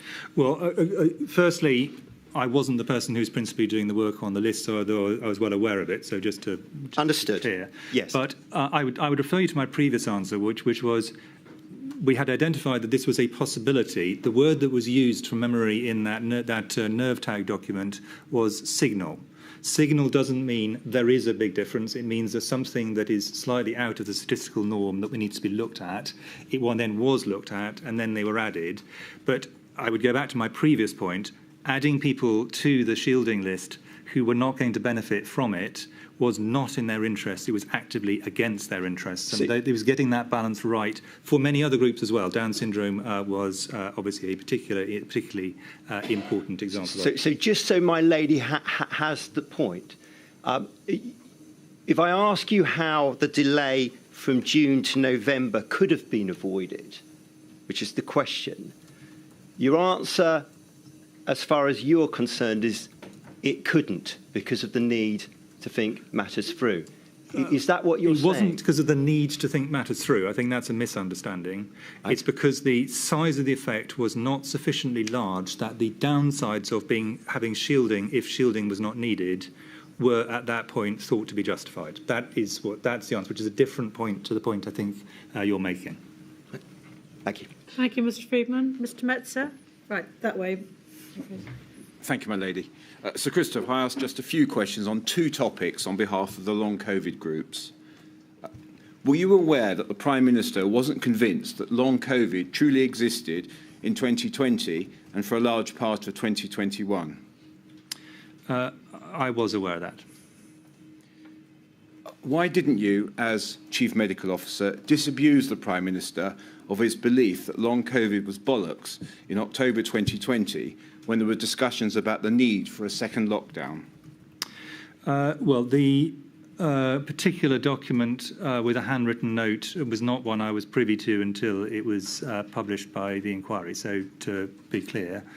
The answer is, if I thought that there was an overriding need for the Prime Minister himself or herself, were it to be a different Prime Minister, to know about this because it was going to make a big difference to people with long COVID, that would have been a very material point. And I did, as you know, in 2021, actually address issues of long COVID directly with the Prime Minister. However, at this point, at the earlier points, my view was there were large numbers of things we needed to do for those living with long COVID who might have long COVID in due course because of infection, to do with research, which I launched multiple strands of research and analyses during 2020, and also NHS activity. None of these, in my view, required the Prime Minister to have a view on it one way or the other.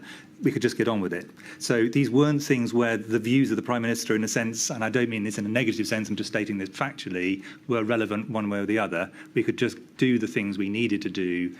Once I got to a point where it was clear this might be a material issue for decisions the Prime Minister himself could take, that seemed the point where his private office said to me, look, could we have this discussion? And I think you have the correspondence on this. I thought about it, how we best do it, and we agreed on an approach to it. Yeah, I'm going to go to that in a moment, but you accept that the evidence of long COVID was not in any way uncertain by that time in October 2020? I do. Thank you. Although our understanding of it was far from developed, we've still got a long way to go, but it was very much in its earlier stages. Yeah. Yes, I mean, we don't need to go through papers, but there was a literature review on long COVID. Public Health England had published guidance, and the National Institute for Health and Care Research, of which you were head, had produced a report. Yeah, I commissioned those works. Patrick Vallance had advised Cabinet on the 13th of October 2020 that young people suffering from long COVID was a relevant policy consideration in relation to discussions about shielding the elderly only. Why didn't you think it was important to advise him about the risk of COVID-19 causing long COVID in the young? Well, I think, as I say, if I thought that there was a decision that the Prime Minister himself needed to take where this is a material issue, I would have addressed it.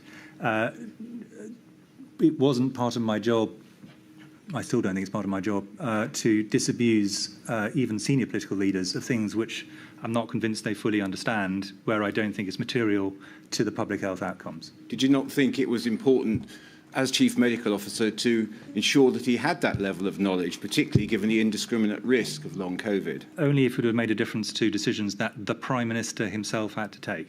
That is in a sense, that's the question. It's not my job to try and provide public health more wide information where that's not going to have an implication, given all the other needs. I did want to do a lot for long COVID. We did do a lot for long COVID, but it was in the research and in the treatment spheres, not in the political sphere.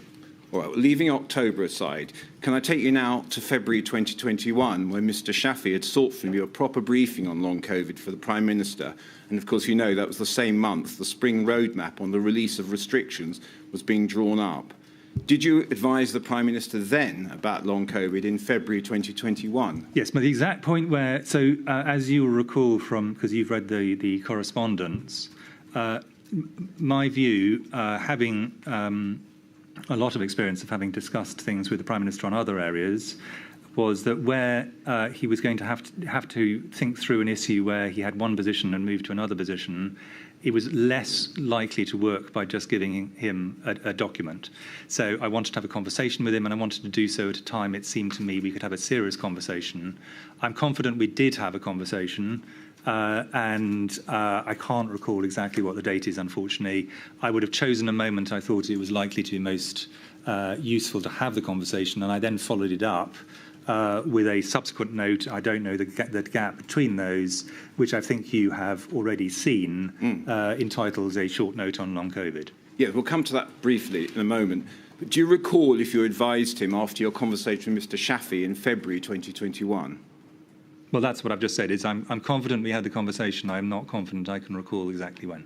Well, this may help. But the Prime Minister himself said that it was some time had passed before he was told by Mr. Shaffi to receive advice on long COVID, and said that in May 2021 he requested a note from you on long COVID, suggesting it was around that time you were clear with him about long COVID, I think end of May, beginning of June. Does that sound right? Well, it is certainly the case that that's when I sent the note, because that's when it's dated.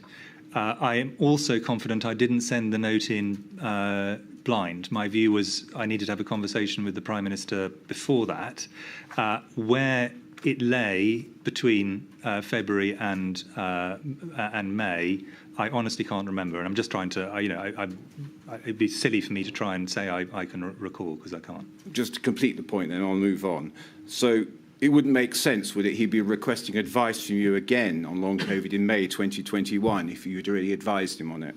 No, I mean, I think the sensible thing with many of these things is to have a first discussion where you go through people's existing understandings and allow people to test information, and then follow it up with a more formal laying out of the logic. And if you've read the note, which I'm sure you have, it was my attempt to distill in quite a short note what was then known about long COVID. I think the indications are from your expert advisors is that was a fairly accurate note. Yes, because obviously by April 2021, an estimated 1.1 million people had long COVID, and you knew that. That was in the note. Thank you. I just want to take you on to the second topic only, please. During press conferences in 2020, you told the public that the great majority of those suffering long COVID-19 would be a short, mild illness. An example of that was the 11th of May 2020.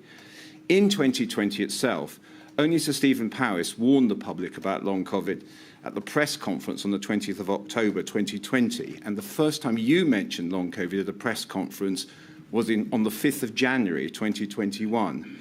Why didn't you use the press conferences to update the public about the risk of long-term impacts of COVID-19 in 2020, when Dr. Tedros Ghebreyesus had publicly acknowledged long COVID needed recognition as early as August 2020? Yeah, I think as with many of the things, if I were to rerun the press conferences, which where much of it was not under my control, to be clear, a lot of it was derived from where individual journalists went and a variety of other things, but leaving that to one side, I would have made an earlier mention of long COVID, but it's not obvious exactly what I would have said at different points along the path. So I think, depending on where it was, I would have said different things. So I don't think, I'm just sort of saying, I think there isn't a single thing you could have said. Just to acknowledge that there was long COVID would have been a useful thing to do. I think the acknowledgement would have been helpful at an earlier stage. In public, I was very clear it existed well before that in a press conference. But beyond that, a lot of this was around trying to help people make rational public health decisions, and I'm not confident exactly what the points are I would be making. Well, I'll just develop that one moment. You're not going to develop it very far, Mr. I will, Your I'm Honour. afraid. We've got another 10 minutes to go before we can break for lunch. You only mentioned long COVID 3 times in press conferences in 2021. Do you accept that those three references was not sufficient to inform the public about the risk of indiscriminate long-term debilitating illness? And do you accept that on reflection, messaging could and should have been improved? Well, on the second of those, could messaging have been improved? I mean, the answer to that, to almost any question you could ask on disability, on ethnic minority and various other things, the answer is, of course, going to be yes. Would my talking about it more frequently in a press conference, as opposed to multiple other channels of communication, have improved the situation for people living with long COVID or prevented it? I'd need a chain of logic to be laid out that made it clear how that would have been achieved. So, sorry, just to finish that. The question I put is that if the public had been aware of the risk of long COVID and they understood what it was, their symptoms. Well, I think that was actually part of the way in which we were describing it to people about vaccination, for example, because here we had a tool that would help. You know, the first thing I say in my "What can you do about long COVID?" is help people not get COVID. And obviously vaccination was an example, so we used it in that context. There is a useful thing we can say that is hopefully going to help some people not to acquire long COVID who otherwise might have done so. That's it, I'm afraid, Mr. Metzer. Mr. Jacobs, and if you can bring in your questions doing justice to them in under 10 minutes, I'll be grateful. At the moment, we have no transcript because the stenographer's had such a tough morning. So, but she can catch up by listening to recordings. But if you can... I'm optimistic, my lady. Professor, do feel comfortable looking forward and speaking into the microphone. I have a few questions on behalf of the Trades Union Congress in short time. My questions are on the issue of financial support for self-isolation. Firstly, can you just summarise briefly, if you would, the importance of financial support for self-isolation as you saw it? Yeah, so I think that this was an extremely important area and one that was quite heatedly debated in government in reality. My view was that it was far easier to self-isolate and indeed to self-isolate repeatedly if people were contacts, if you were in a job which was in permanent employment, a white-collar job, academics, civil servants, various others, than if you were in a self-employed environment, which many people, particularly on lower incomes, were. And it seemed to me, therefore, it was essential that we took account of that, particularly given that some of the highest incidence of COVID was in areas of relative deprivation, where there were higher rates of people who were not in continuous employment and therefore covered by ordinary sick leave measures. Would one example of that, one concrete example, be the outbreaks that were seen in Leicester in June 2020, where you get that intersection of outbreaks of low-income work and so on?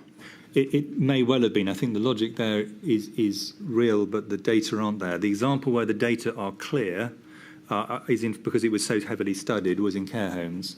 Care homes where sick pay was readily provided had lower rates of COVID in general than ones where sick pay was not. And I think that is reasonably clear, in a sense, direct evidence of the link between these. You describe heated debate around the issue. Given what might be thought to be the apparent sort of simple logic of people on low income may not be able to self-isolate without support, why did that logic not sort of win through into significant action? Well, I mean, I think I can answer half the question, in fact, a quarter of the question in a way.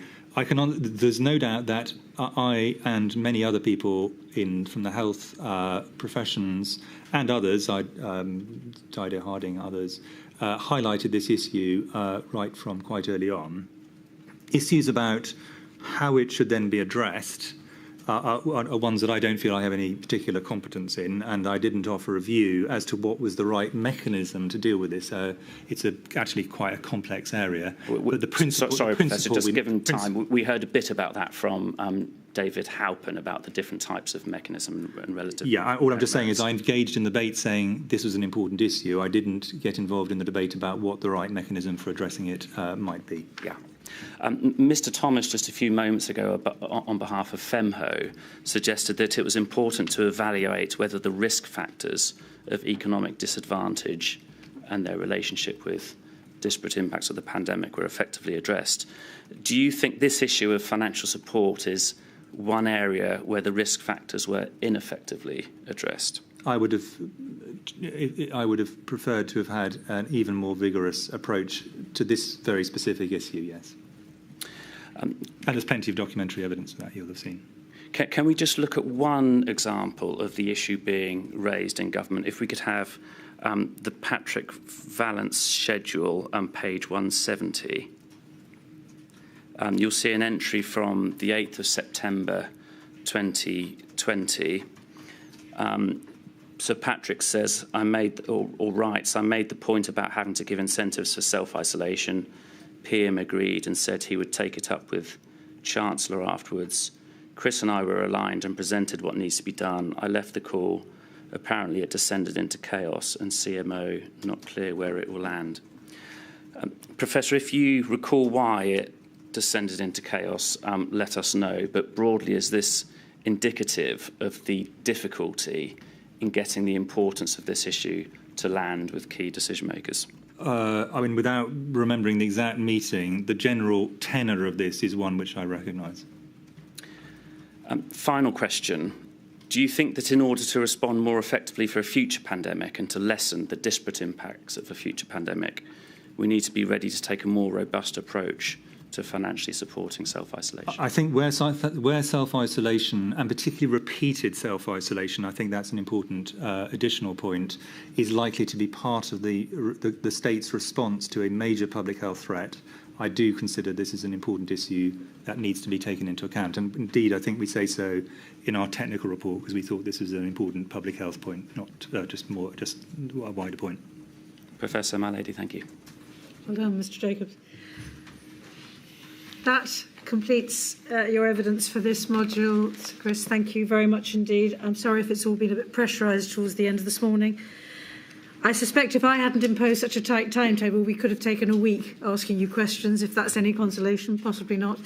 But do please rest assured, and everybody else can rest assured, that obviously I'll consider all the material that's been provided in writing. It's not just the evidence you give here orally that will be considered, everything will be considered. So thank you very much indeed for your time and your patience and your help. Thank you, Mary. Thank you, Milady. 2 o'clock. All rise.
Keith.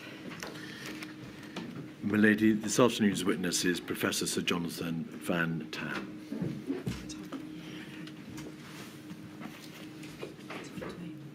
I swear by Almighty God. I swear by Almighty God. That the evidence I shall give. That the evidence I shall give. Shall be the truth. Shall be the truth. The whole truth. The whole truth. And nothing but the truth. And nothing but the truth.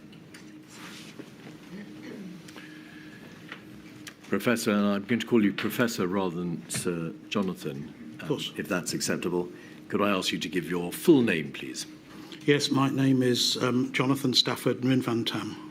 Thank you very much, Professor. Thank you for attending today.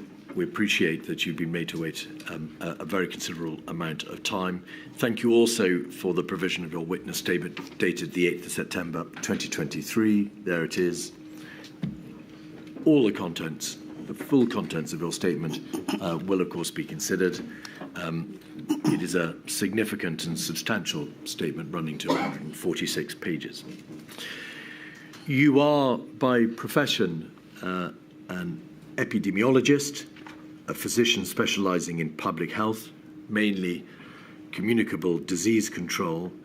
Have you spent most of your academic career engaged scientifically on issues of epidemiology, prevention and control of respiratory virus infections and the like? Yes, I have. I started my academic career, I guess, in about 1991 and very quickly gravitated to the study of respiratory virus infections, but notably influenza, which has been the dominant public health threat from respiratory viruses for a very long time. And I found this area stimulating and stayed in that area all of my career. And as a result, Professor, are you the senior editor of the textbook Introduction to Pandemic Influenza? Have you published more than 200 peer-reviewed scientific papers, and you hold a plethora of degrees, diplomas, doctorates, fellowships and honorary fellowships? That's correct. All right. In terms of the positions that you've held, were you head of the Pandemic Influenza Office at the Health Protection Agency Centre for Infections between 2004 and 2007? Yes. You were, and you have been for a long time now, a member of when you were a member of what was then the SPI, the SPI committee. You were a member of SAGE during the swine flu pandemic, is that correct? And were you the chair of NerveTag from its inception in 2014? For how long were you the chair? So NerveTag actually was the kind of successor to SPI. So it wasn't entirely a new committee, it was more kind of reformatted. But from its inception, which I believe was about 2014, through until the time when I became DCMO, at that point I clearly could not continue in NerveTag, which has to be a committee that is independent of government. And then in October 17, did you become the Deputy Chief Medical Officer, particularly concerned with health protection? That is correct. Presumably your portfolio has always been, and was while you were DCMO, a broad one. Yes, it's really covered all the infectious diseases, threats, bioterrorism and biosecurity. So very broad. And in the time that I have been in post, it's pulled in other emergencies such as the Novichok attacks, the monkeypox crisis, and various other things, but also including some kind of pharmaceutical pieces, for example, the shortage of EpiPens. Then in March 2022, did you relinquish your position as DCMO and then turn exclusively to the world of academia? Yes, I did. It was a planned move out of government. I was a full-time academic for another year, and I'm now part-time 1 day a week at the University of Nottingham and self-employed for the other 4 days. I'd like to ask you, please, firstly, some questions about the role of the DCMO and with particular regard to the fact that you are the DCMO concerned primarily with health protection. Is the role of DCMO and the role of DCMO for health protection functionally independent from government? Are you allowed to say what you want within reason and to express your professional views? So the answer to that is in several parts. Yes, absolutely. As a subordinate of the Chief Medical Officer, then I've been given the permissions of that office to be independent of government, and feel it depends on your Chief Medical Officer, of course, to a large extent, but feel that Sir Chris gave me very much a partnership of equals, gave me the opportunity and respected my professional experience, and gave me the opportunity to speak independently. That having been said, I do not think it would be right, and I'm a traditionalist who understands the chain of command very strictly. I do not think it would be right for a DCMO under any circumstances, other than the serious illness or death of the Chief Medical Officer, to start making comments that were particularly strategic or particularly wide-ranging in terms of their implications across government without a full and frank discussion. And the normal practice would be for that discussion to happen and then the Chief Medical Officer to make remarks on behalf of our office. Occasionally it would be delegated. So in that sense, Professor, you are accountable to the Chief Medical Officer. And is that why you say in your statement that you wouldn't issue a piece of advice, for example, to a core decision maker without first satisfying yourself that it was in line with the Chief Medical Officer's own views? Yes, it would depend on the subject. So, for example, if it was something quite technical on the aerobiology of respiratory viruses and droplet distances and aerosols, then of course I would just, kind of crack on with giving the advice in the interests of speed and efficiency of government. But if it was something notable or significant, it would only be right for me to channel that through the Chief Medical Officer. The evidence shows very plainly that during the initial weeks of the crisis, so particularly between January and March of 2020, you took the lead by virtue of your role as DCMO for health protection on the initial phase of the response to the pandemic. How did that come about? Yes, so that is basically business as usual within the Chief Medical Officer's office. We would not have expected Sir Chris to track all of the infectious disease happenings around the world. That would fall to me and whichever private secretary was looking after me. It would fall to me to make the liaisons with Public Health England and with the wider health protection community, for example, CDC in Atlanta. And then at a certain stage, if this was something more than the routine or the trivial, to then start to have a conversation with the CMO about that. So it came about because it was routine, I think, is the answer. Give us, please, also a broad idea of what your important position at that time comprised. You presumably gave a great deal of advice regularly to the Secretary of State in the Department of Health and Social Care, to DHSE junior ministers and to the DHSE itself. Presumably, you also were asked to respond to requests for advice from central government, from the Prime Minister and other ministers, and from officials in the central government machine, if I may call it that. So the answer is that a fair summary? The answer to that is really in two parts. In kind of peacetime, the DCMO's role would be to, for example, observe the Joint Committee on Vaccination and Immunisation, observe NervTag, work closely with policy officials looking after vaccine and health protection policy, look after global public health with that policy official team. But the amount of contact with the Cabinet Office and with Number 10 and other government departments would be relatively sparing at that point. That, of course, changed as the magnitude of the SARS-CoV-2 crisis unfolded in front of us. But in normal times, there would be not that much contact at all, but that changed over time. Were you, for example, regularly attending Number 10 Downing Street and therefore present in many of the decision-making meetings which took place there, or was that something that was ordinarily left to the Chief Medical Officer? I can't recall that I ever went to number 10 Downing Street before the pandemic started, and I can't recall going to Downing Street for a meeting other than the 5 p.m. press conferences. I may have got that wrong. There may have been one or two occasions when I went to a number 10 meeting, but really my contact with number 10 was very constrained and related to those press conferences. So I really wasn't in much of the discussion that I know you've been asking other witnesses about. The other thing I kind of want to say is that quite early on in the crisis, although, as you rightly point out, in those early days I was really quite significantly involved in the kind of alerting, once the kind of machinery of government, SAGE, COBRA had started to move, then one of the other things that I moved to very quickly, partly in conjunction with the government chief scientific advisor, Sir Patrick, was getting ready and building up the momentum for the vaccine task force.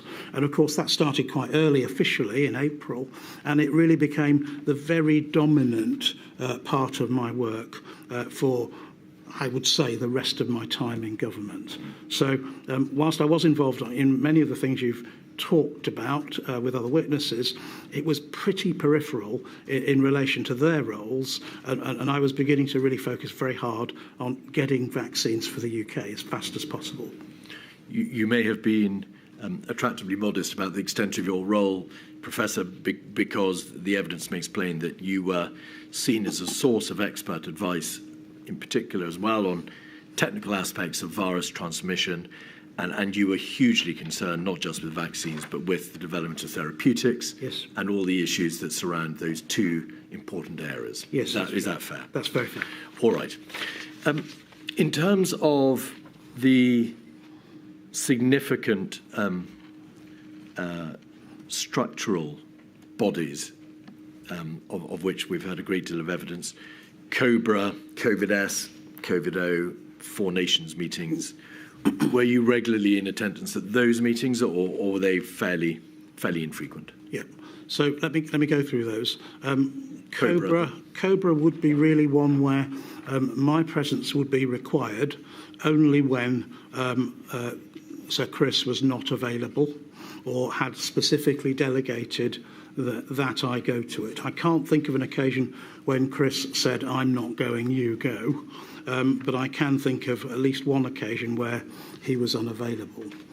I may have been in the outer room at COBRA, not participating but observing on one or two occasions, because of course, you know, these are things that don't happen very often, and there's a lot of learning for somebody who's still relatively junior in government as a DCMO to kind of learn stuff from observing in COBRA. All right. COVID-S? Next one, COVID-S. COVID-S, COVID-O. I don't recall being in many COVID-S meetings. They're the ones designated S because of the presence of ministers. I have lost count of the number of COVID-O meetings that I've been into. There could be several every day at one point or another. And really, you know, you lose track of this. You're so tired and you're so overwhelmed by the workload, you literally go from one meeting to another, wherever your diary manager sends you next. The evidence shows that you also attended a very significant number of SAGEs. Yes. In particular, you were present on the SAGE 18 meeting of Monday, the 23rd of March, about which I'll be asking you questions. Is that a fair summary? That's fair. May I make a little comment about SAGE? Please. So I think the primary purpose of SAGE was for the government to garner a range of scientific opinions from independent experts, which, to my mind, it did very effectively. But and who knows, you know, in another time, another world, I might have been on SAGE by virtue of being a professor at the University of Nottingham. However, I was on SAGE partly, of course, for my scientific knowledge and advice, but I was still a DCMO. My boss, Sir Chris, was co-chair of SAGE, and it was important that those independent scientific voices were in the room rather more than a kind of, replay of the Chief Medical Officer Office opinion. So I would say that whilst I was certainly on SAGE, and I don't dispute any of the dates you could pull forwards about when I attended, I would say that my role was relatively muted, although I would say what I needed to say.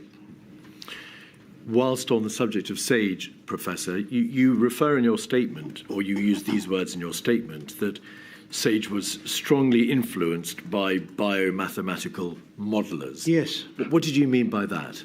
I meant that their information in terms of providing reasonable trajectories and possibilities for what could happen as the epidemic waves of the pandemic played out, I felt that was really important, and I thought they had really unique skill sets. Now, the context to that, and it's very important, is that I can only think of 3 people who served on SAGE in 2009 during the swine flu pandemic, and again on SAGE this time, and that was Professor Ferguson, Professor Edmonds, and myself. So over that period, I had come to learn and understand and trust the outputs from the modelling groups. I was very reassured that actually what came to the table was a kind of consensus from multiple different modelling groups working independently across the country, Warwick included. And that's why I make that point in my statement. In truth, I wasn't asking you to express your views on the validity or worth of modelling or their work. It's only that the use of words such as SAGE was strongly influenced by biomathematical modellers might suggest that you were making an observation there about the relative lack of influence of other disciplines, perhaps infection control experts or community health control experts or public health clinicians, as opposed to the modellers. I wasn't making that That's difference. not the point you were making. All right. And then finally, did you attend most NerveTag meetings? Well, I attended most NerveTag meetings at the beginning when NerveTag were kind of synthesising the pretty limited data coming out of China and then a few other countries in Southeast Asia.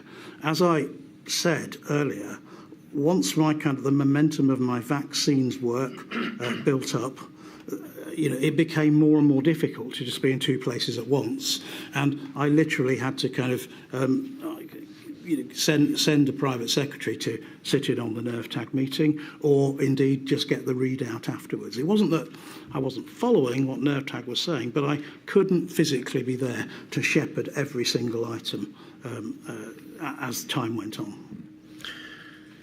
Professor, I want to ask you about a sensitive matter which you've raised in your statement concerning the demands, the unprecedented workload that was placed upon you, and the consequence of what you describe as extremely hateful messages received by you from the public, by email, some of which has led to the police becoming involved.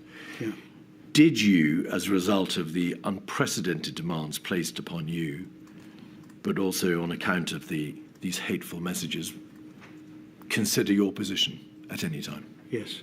So let me begin by thanking the vast, vast, vast majority of the public who, when I meet them, are just supportive and grateful. And I deeply appreciate that. The workload was horrendous for all of us at the beginning. It certainly was in the kind of 16 hours a day mark, and it certainly was 7 days a week. It was very, very intense. Where I think it finally got to me was the fact that I might have expected that if a crisis happened, this was my responsibility to bear that kind of workload. I did not expect my family to be threatened with having their throats cut. I did not expect the police to have to say, will you move out in the middle of the night, in the middle of the evening, will you move out for a few days while we look at this and potentially make some arrests? You know, we didn't move out because of the cat, as it happened. We didn't want to leave the cat. But it was a very stressful time indeed. And, you know, my family didn't sign up for that. And I only make this point because I'm so worried that if there's a future crisis, people will not want to sign up for these roles and these jobs because of the implications that come with them. If I may speak on part of myself, thank you for bringing that to the inquiry's attention. Moving on to two final preliminary subjects. Your statement refers to the close collaboration throughout the pandemic between the Office of the Chief Medical Officer and the counterparts in Scotland, Wales and Northern Ireland, and considerable amount of evidence has been heard about how at the medical level, the CMO, OCMO, DCMO level, there was extensive collaboration. Do you consider that that degree of collaboration, of cooperation between the devolved administrations was appropriate and that it worked well in the face of the unprecedented demands of this pandemic? So clearly this was a virus like most others that doesn't respect international borders, doesn't respect you know, where you live in the UK to any great extent. And I felt that the medical colleagues in the devolved administrations had very much become my friends by the end of the experience, which is probably the kind of quickest way to give you some sense of how close and how bonded we felt as a group of professionals battling with the same kind of common cause in mind. So, yeah, I think that worked very well. Was there also extensive cooperation with and collaboration with your international peers and colleagues throughout the course of the pandemic? Yeah, well, one of the advantages of having been in the influenza world for 30 plus years is that you've met a lot of people and they've stayed with you in their territories throughout all of their careers as well. So you have a lot of contacts to pull on. And I had a lot of international contacts and people overseas who I call professional friends. And I'd done really quite extensive work with CDC in the past in the US and had really quite strong links with Singapore. But I think my statement gives you a list of all the different countries with which we've engaged. There are very many. Now, the timeline, and focusing on the first few weeks of the emerging pandemic. I don't wish to go through all the very many emails that you sent and received, or the many meetings and conversations that you had with your colleagues within the Office of the Chief Medical Officer about the emerging pandemic. But just to pick up some of the high points, if we could have 151286, you forwarded to your colleague, Professor Sir Chris Whitty and others, important information that you had received by way of a forwarded email attaching what is called a ProMed digest. We've heard evidence about ProMed. Was this a summary of information that ProMed had put out?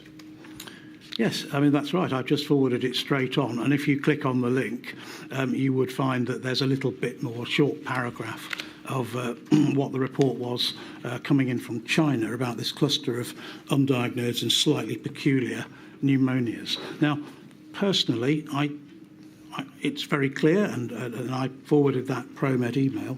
I think I had probably heard something a couple of days before that. I was at home on leave at the time, so this would be, pretty much my first day back at work. It didn't add information that isn't in the kind of ProMed text, but it was really around the cusp of the new year that this started to emerge. And it's common for me, if I see something that I think, ooh, yes, I just want to watch this a little bit more carefully, to forward that to my health protection policy colleagues, not to kind of get them terribly excited at that point. And as I pointed out, there's a caveat. It's a bit like a football transfer website. There's lots of rumours and half-truths on it.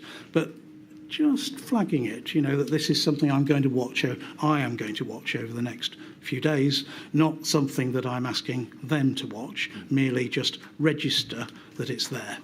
And three brief points, if I may. Firstly, the evidence appears to suggest that ProMed is a valuable and consistent source of important information. It does very valuable work, and professionals such as yourself around the world rely to some extent on ProMed's work.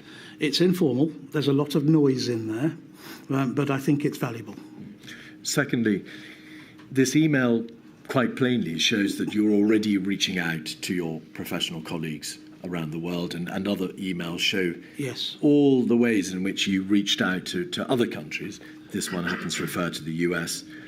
But is this a good indication of how speedily and effectively this system of international collaboration works? I think it is, and it's also, I guess, on this particular email, an illustration of my, networks, having run a WHO collaborating centre for influenza from Nottingham, and my understanding of nerve tag and the fact that Dr. De Brera from PHE, referred to as Gavin in the email, actually tracks viruses for nerve tag and produces risk assessments on an ongoing basis. The material shows that you forwarded this email and you also started other email chains with colleagues at the World Health Organization as well as the CDC and with other colleagues around the world. Yes. Thirdly, in relation to this email, you've used the word emerge, information about an emerging virus in the course of your evidence.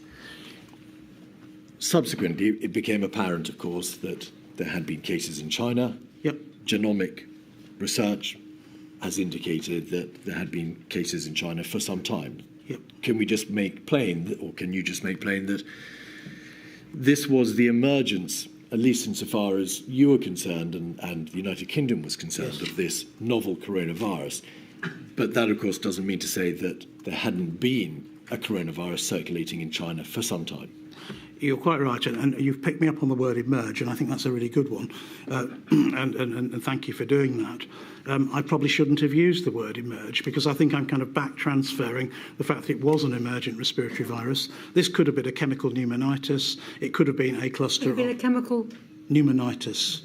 It could have been a cluster of Legionella cases that was within a few days going to be very rapidly explained as something terribly ordinary.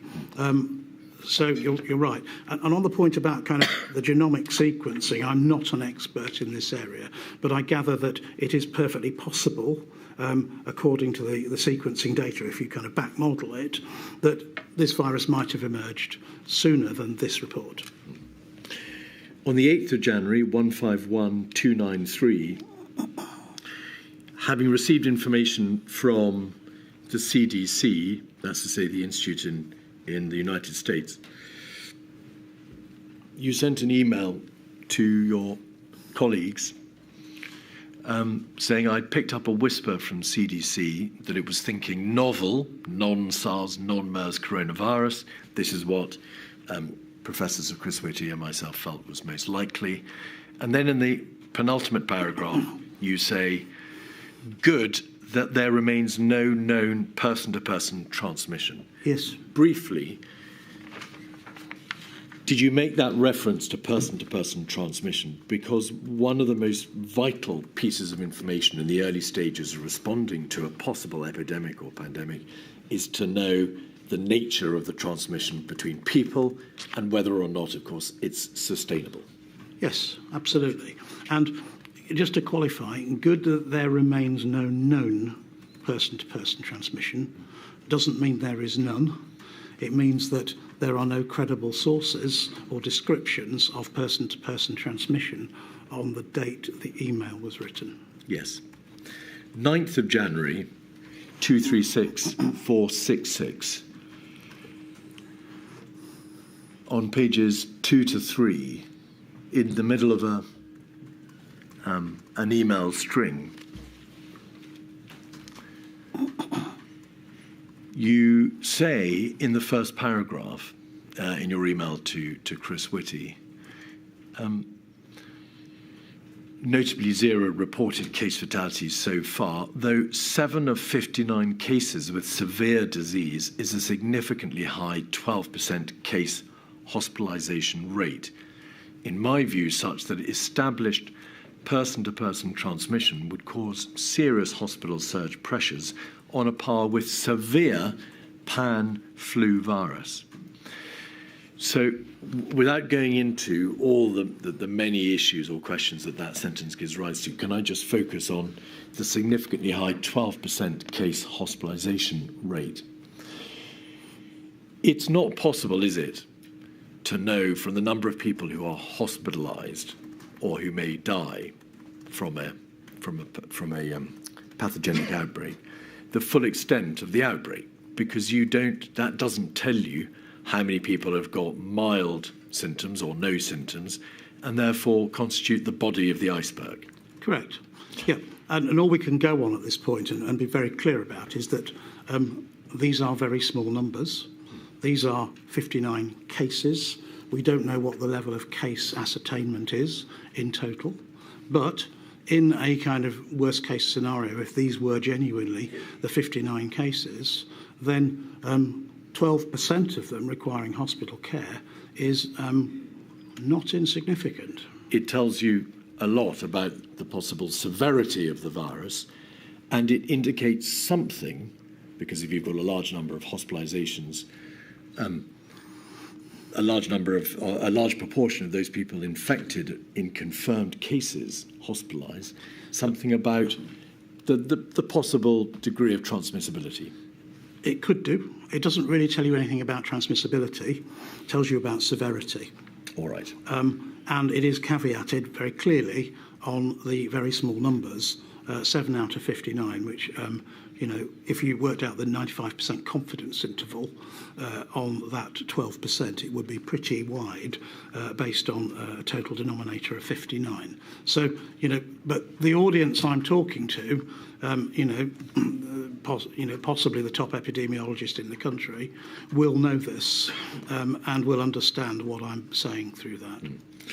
And there's a reference then in the second paragraph to R3 triggers. Is that a reference to the triggers to which, in fact, Sir Chris Whitty spoke? Yes. Being triggers revolving around whether or not transmissibility extends to be up to family level, the degree of transmissibility, to the possibility of healthcare workers becoming infected and falling ill, and also to geographical spread. Yes. Are those the triggers? Yes, indeed. And I think Chris was very clear yesterday about his kind of concerns that maybe triggers wasn't quite the right word, but we all use words sometimes in the heat of a crisis that we don't mean. And I don't think he was saying that there were specific triggers for anything beyond heightened concern. However that's defined, it's difficult to say. On the 13th of January, you attended a nerve tag meeting as an observer, according to your statement. The minutes are 23107. An important part of this meeting, if we look at page 6, it is the issue of risk. The current PHE risk assessment for this virus was presented, and then there's a number of elements, yes, and the conclusion which nerve tag reaches. Could you just confirm your understanding of what is meant by this risk assessment? Is it an assessment of the risk at that point, or is it a prospective assessment, a contingent assessment of the future? It's an assessment of the risk at that point, based upon the extant data at that point, as available to PHE. I think this is a good moment for me to try and contribute to the inquiry in a way that makes the future better for the UK than the past.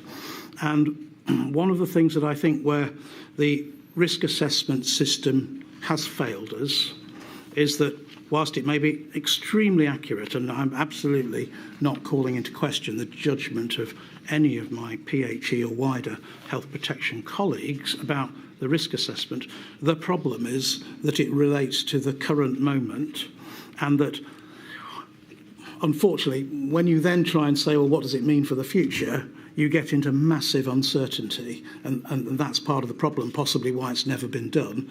But equally, it doesn't give any kind of flavour to the less experienced reader about what the range of possibilities kind of is in the future, if you like. And I think that's really difficult because, you know, NervTag is tracking new and emerging respiratory virus infections and, you know, often keeps them on the radar because they have some degree of pandemic potential. And so you could almost say that everything's got the possibility of kind of, you know, inflating into a big crisis at some point. So it is difficult, and it will be very nuanced to do it, but I think it's very unfortunate that this can be read as, oh, well, it's low, just forget about it. And, of course, an important part of any risk assessment process is the message that is communicated thereby. But just to come back on the risk assessments, NervTag was very rigorous about these being dynamic, and with every NervTag meeting, anything that was on the risk assessment chart, as it were, Dr. De Brera would update with the latest information. It was quite a job for him to keep on top of it all, but he did a great job. Now, if we scroll back out and go to page 8, paragraph 5.8, we can see a reference to port of entry screening. Port of entry screening was, I think, a matter for DHSC. Is that correct? I think it was in the beginning. Yes. NervTag noted that the body of scientific evidence and previous experiences indicated that port of entry screening has very low efficacy and the benefits very unlikely to outweigh the substantial effort, cost and disruption. Yes. The issue of screening, the issue of more stringent restrictions at borders, the issue of closure, quarantine, whatever it might be, screening or restriction, came back to NervTag and to you, indeed, and to others repeatedly, because, of course, it was an issue that was revisited throughout January, February, March. Was there any real change, however, in the response of yourself, NervTag, and those opining on this subject, in terms of recognising the very limited epidemiological advantages of border controls and also the very significant practical difficulties? I recall that the science advice on port of entry screening has been fairly consistent all the way through, that it's pretty inefficient. And it just boils down to the length of a flight, shall we say, for argument's sake, from Hong Kong versus the incubation period of a typical respiratory virus. If you are infected in Hong Kong just before you board the flight, I can absolutely guarantee you'll be asymptomatic and you'll be PCR negative for respiratory viruses when you get off the plane at Heathrow. You'll become ill, if you're going to become ill, several days later when you're nicely ensconced back in your domestic setting in the UK. That is the principle of why it only picks up a really tiny fraction of the cases that might enter that way. On the 14th of January, on the 15th of January, you advised your DHSC colleagues on the subject of person-to-person transmission, 151316. And on page 1, you said, in the third paragraph, for now, we do have person-to-person transmission by the sound of it, but it does feel from the statement made like H5N1 in 2004, when we did see person-to-person transmission that was largely limited to really close contacts, and where the length of the chains of transmission were short, suggesting inefficient transmissibility between humans. Was this an important moment because it was you informing your colleagues that you'd answered the question you'd posed in the earlier email, which is there person-to-person transmission? Yes, but extremely limited. As a virus that is essentially from another species, when it first encounters humans, and if it can cross the species barrier at all, then you get very occasional incursions into humans that can cause very severe disease in the tiny, tiny minority of exposures, or the tiny, tiny number of circumstances in which there is an exposure.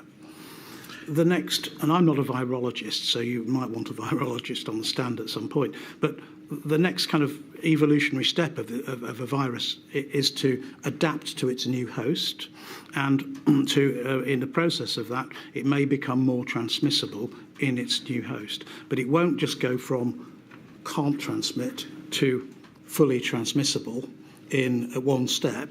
It will take this kind of interim step. I don't want to give it a kind of consciousness and a being, but it will take that kind of interim step to be inefficient but capable of person-to-person transmission. And I think that's what this report refers to. And as you know, we've had inefficient transmission person-to-person of H5N1, avian influenza, for several decades now, in fact since 1997 on and off.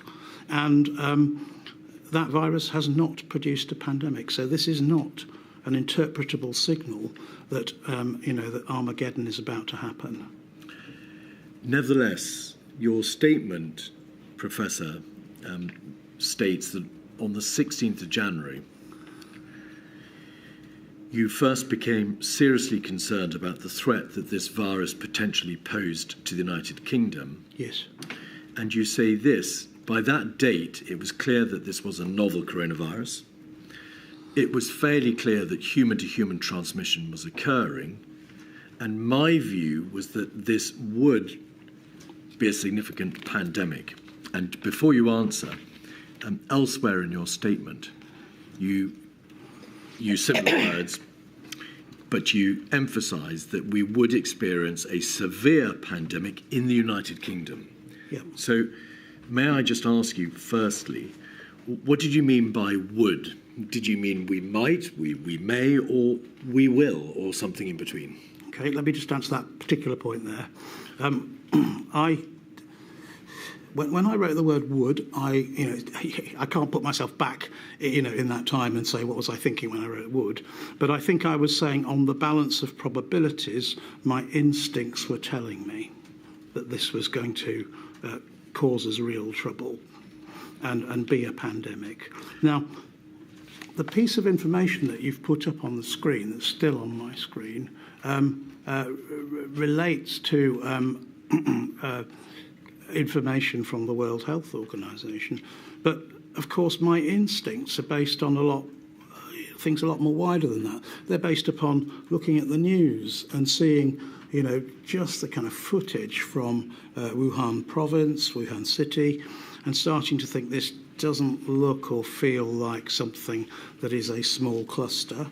It's also based on the fact that, I have 30 years' experience of communicable disease control, and have often been the one in the office who's been kind of picked out because of my specialist interest to deal with outbreaks of respiratory viruses. And so this is all very soft, but it was my instinct, and I think it's right to report that, to you that my instincts were telling me, and I'm sure I had that conversation at home, that we were in for a bad time. To make plain, Professor, the degree of, or the certainty or lack of it, or the degree to which you took this view, you say in your statement, I absolutely understood in my mind's eye that it was a matter of when, not if, things would progress. In my mind's eye, yes. So, yeah, absolutely. That doesn't mean at that point that I felt that all the data were in place to prove my point or the instinct. And I think that's something that you explored with Sir Chris yesterday. Yes, indeed. And I'd like to come back to that if that's what I'm going to ask you about that in a moment. And just on those words, my second question in relation to that sentence was, when you say there would be a severe pandemic, although not there but elsewhere you refer to in the United Kingdom, is it self-evident that by pandemic you meant a pandemic impacting upon the United Kingdom? I did, yes. Yes. A pandemic is a worldwide epidemic right. of something novel, usually. why were you not confident, or putting it the other way around, why were you concerned that the virus would not be restricted to China, that if it left China, it would come to Western Europe and to the United Kingdom, and that if it reached the United Kingdom, it would not be controlled, all of which are necessary steps in the conclusion there would be instinctively a pandemic, you believed, in the United Kingdom, and it would be very, very bad. I just know how notoriously difficult to control respiratory viruses are. I knew this by this stage appeared to be a novel coronavirus.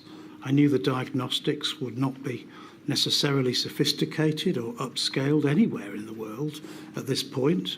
And just my general experience told me that I didn't like the look or feel of this.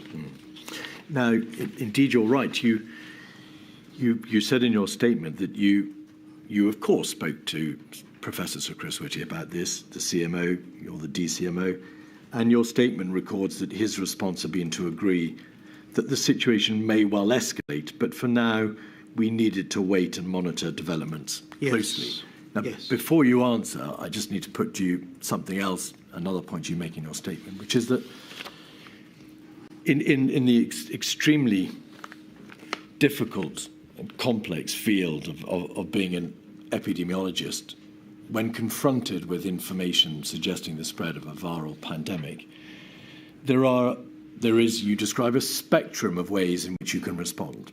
And there are people who act on instinct more. Perhaps there are people who like to pause and wait and accumulate data. And that's how you've put in your statement. May we take it that both your positions, your more instinctive one, perhaps Professor Sir Chris Whitty's desire to accumulate more information and wait and see, both fall within that spectrum of reasonable response? Well, that's right. You get a range of opinions on science. You get a range of opinions on when the data are certain enough to tell you what you're seeing. And then you have to overlay on top of that personalities. And, you know, much as Chris and I are great friends and, you know, very dear colleagues, and I genuinely mean that, we are different personalities, and we both say we're different personalities. You know, I'm the one who chases the ball. Chris is the one who would look at the ball first and make a more qualified and thoughtful decision about whether it was worth chasing. So from that perspective, we are... He's right, if I may say so. Second? I think he's right. Yeah. So, you know, there is that difference, and I understood entirely that I was conveying my instincts at that point.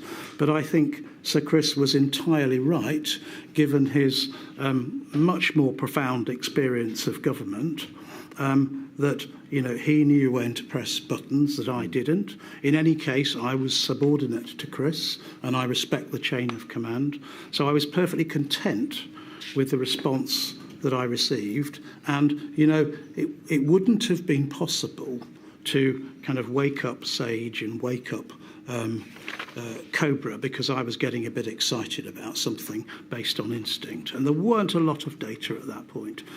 That position changed, of course, very quickly indeed. And it was 6 days, and the data were changing daily at that point, but it was only 6 days before Sage was enacted for the first time, and it was only 8 days before Cobra was enacted. So I feel the system was kind of at that point beginning to kind of work, if you like. May we leave it on this basis, Professor?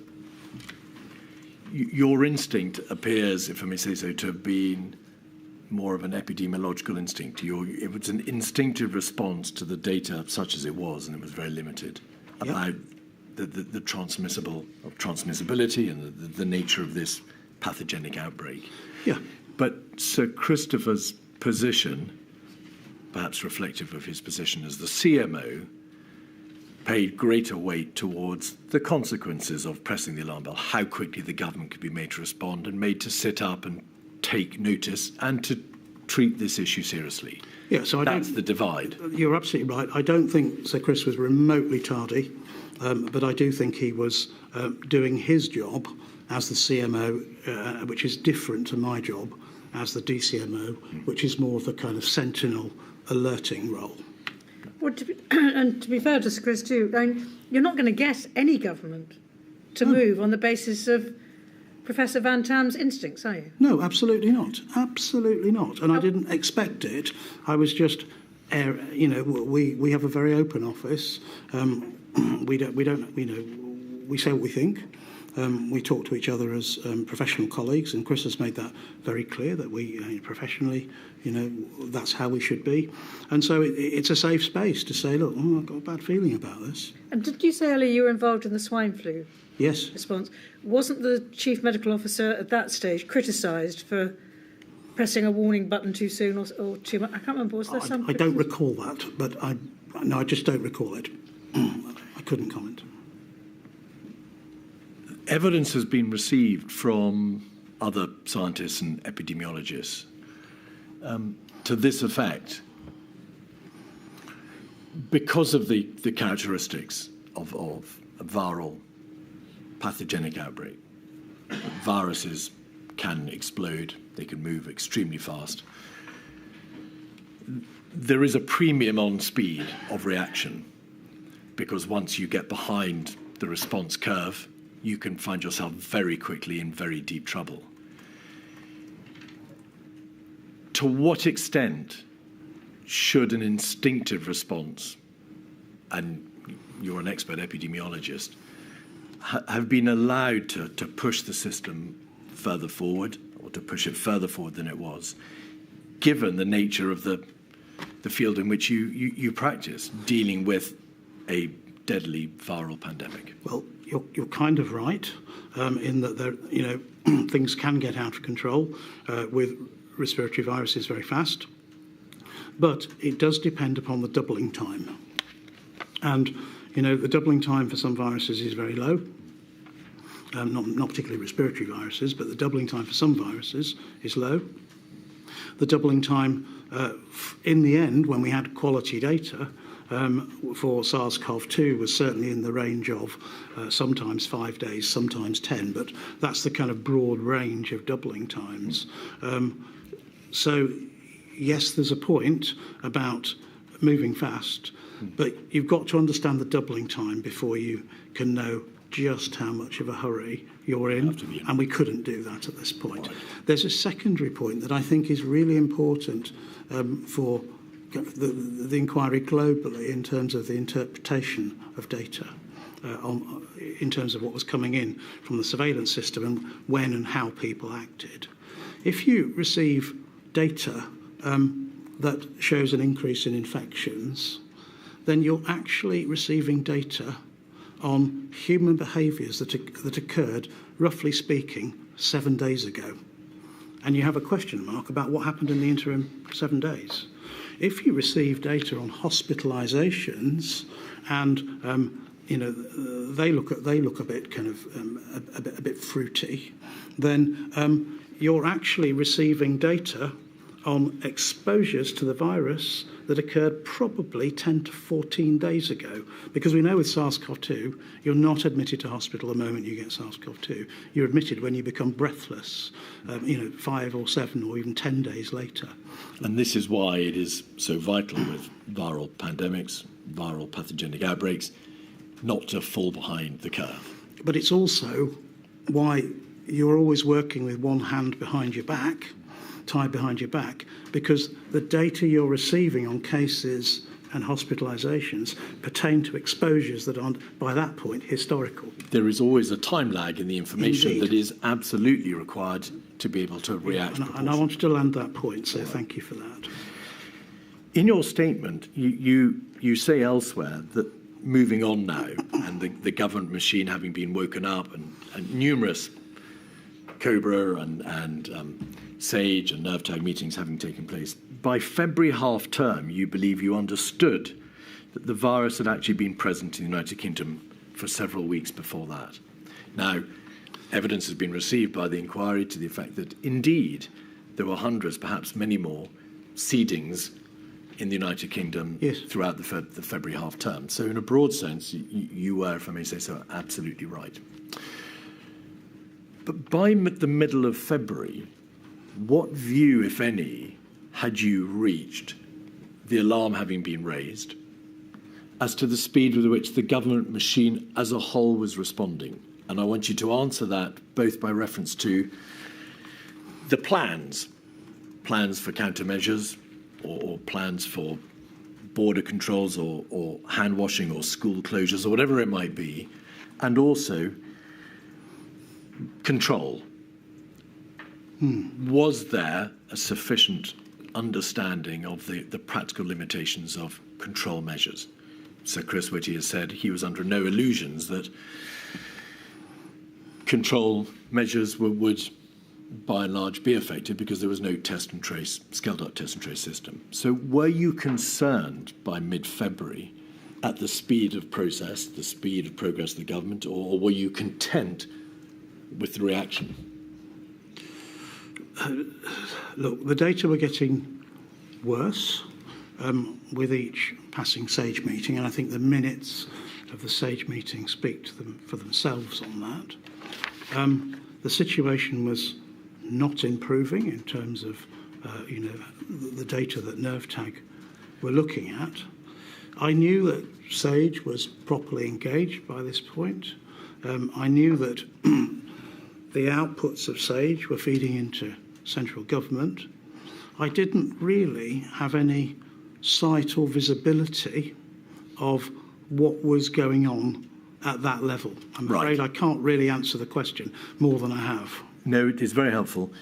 Do we take it, therefore, that you weren't privy, for example, to the plans coming out of the Civil Contingency Secretariat on the 28th of February, or the debate on countermeasures in SAGE on the 24th of February? Those weren't matters with which you were concerned. I can't recall which SAGEs I was in or not, but if I was in a SAGE, then I would part of a SAGE because I had other meetings as well. But I will have been witness to those, but I certainly wasn't present when those kind of discussions were taken back in to Cabinet Office or Number 10 to understand, what their kind of official and political response was starting to be.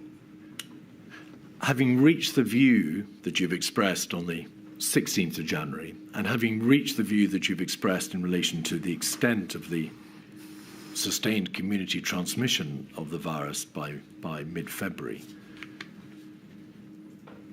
did you reach a view as to the timeliness or not, absolutely open-ended, the timeliness or not of the countermeasures that did in due course come to be imposed? So the measures of the 12th of March, the 16th of March and the 20th of March. So it won't really surprise you that I'm pretty aligned with Sir Chris on this. My kind of instinct reaction was not a day too soon. With the benefit of hindsight, I think I reflect that these measures would have all been better, kind of certainly 7 days earlier than they were, possibly a little longer than that. So somewhere in the kind of 7 to 14 day window, that would have been perhaps a bit more timely. And is that a reference to all the countermeasures, so those on the 12th and then the 16th and the 20th, and then ultimately, of course, the lockdown 23rd? So they could all have been applied a bit earlier? Yeah, I think that's fair. All right. Yeah, I think that's fair. But particularly, the move into lockdown. But I do appreciate that there were things going on the weekend before which made the data look suddenly much worse than they had previously looked. So I think, there was an element of a change there that really kind of galvanised hearts and minds. But not a change that, in fact, sweeps away your observation or your assessment that it could all have been earlier. Yeah. Yeah. If you had any of the measures short of the mandatory lockdown imposed earlier in the 7 to 14 days, in your expert opinion, was there a chance we could have avoided the mandatory lockdown, or is it impossible to say? I think it's largely impossible to say, but I think for me, the balance of probabilities, looking at just how infectious this virus was proving to be in places like Italy, France, that that there were just almost certainly no alternatives. And my view, I don't know if you're going to come to it, but I'll just say it anyway. My view is that although there have been lots of expressions about the NHS overwhelmed that was possible, overtopping, overwhelming, etc., my view is that we would, as is the same as Sir Chris, that we would have first run out of high-intensity care beds, and it is possible within a couple of weeks, if we had not acted when we did, that we would have reached in a position where the number of people requiring admission with COVID, severe enough to warrant hospital care, could not have been admitted, with some, pretty awful potential considerations at that point. Since you've gone there, we've gone slightly out of the chronology, but that's no bad thing, Professor. Could I ask you to look at a SAGE meeting of the 23rd of March, of course, the date that the mandatory stay-at-home order was imposed, 129072, because in fact you were present at that SAGE. You may or may not recall 129072, and at paragraph 7, these words appear. Or rather, perhaps let's start at 6. The NHS is surging bed capacity over the next fortnight with a focus on London. The data suggests that London is 1 to 2 weeks ahead of the rest of the United Kingdom on the epidemic curve. Case numbers in London could exceed NHS capacity within the next 10 days on the current trajectory. Yes. Firstly, that last assessment could exceed NHS capacity. Was that premised upon no further lockdown or no further stringent measures being imposed, and therefore reliance upon the measures from the previous week, that's to say the 16th and 20th, or case numbers could exceed even if we do impose the mandatory stay-at-home order? Do you know? Yes, so I don't know, but the way I interpreted it for sure was that if the current rate of growth continues, case numbers could exceed NHS capacity. Now, NHS capacity has to be something that is a little bit fluid in terms of regions. London was ahead of the curve. I don't doubt that if London was full, for want of a better word, there would then be an overflow of London patients into other parts of the NHS, because that's what we do. And that's particularly what intensive care units do as a matter of kind of routine practice. And that has implications for places not in London and further out of the city who are behind the curve, who essentially, because people don't go into intensive care and come out the next day, they certainly weren't doing at this point, that has implications for kind of whether the remaining capacity in the regions, for want of a better word, and I'm quite sensitive about this because I live in the regions, I don't live in London, what that does to the remaining capacity. So exceed NHS capacity is possibly a slightly loose term because you can kind of sleep out by region, but it still has implications for the totality of the NHS bed capability. The material around this time uses, as you've already identified, a number of different ways of describing the impact on the NHS: overwhelming, overtopping, exceeding capacity, straining the surge capacity, and so on and so forth. Is this the position, as you understood it at that SAGE meeting? There was no hard data saying there is a stop point, a hard date by which the NHS will be broken, but that instead, if the epidemiological trajectory or curve continues in the way that it has, it will inevitably be broken at some indeterminate point in the future. Is that the nub of it? Yeah, so hard stop's a really kind of bad expression for the reasons I've given, that, if you're short of capacity in one area, you kind of move out and ship out and sleep out into the other areas. But the NHS is nevertheless finite in the number of staff and the number of beds, and so I think that's right. I think that's the correct analysis. You did say something else, and I've forgotten it. No, I think that was all I said. Okay. And secondly, obviously on that 23rd of March, only a few days had passed since the measures had been imposed the previous week. Yes. On the 16th and then the 20th.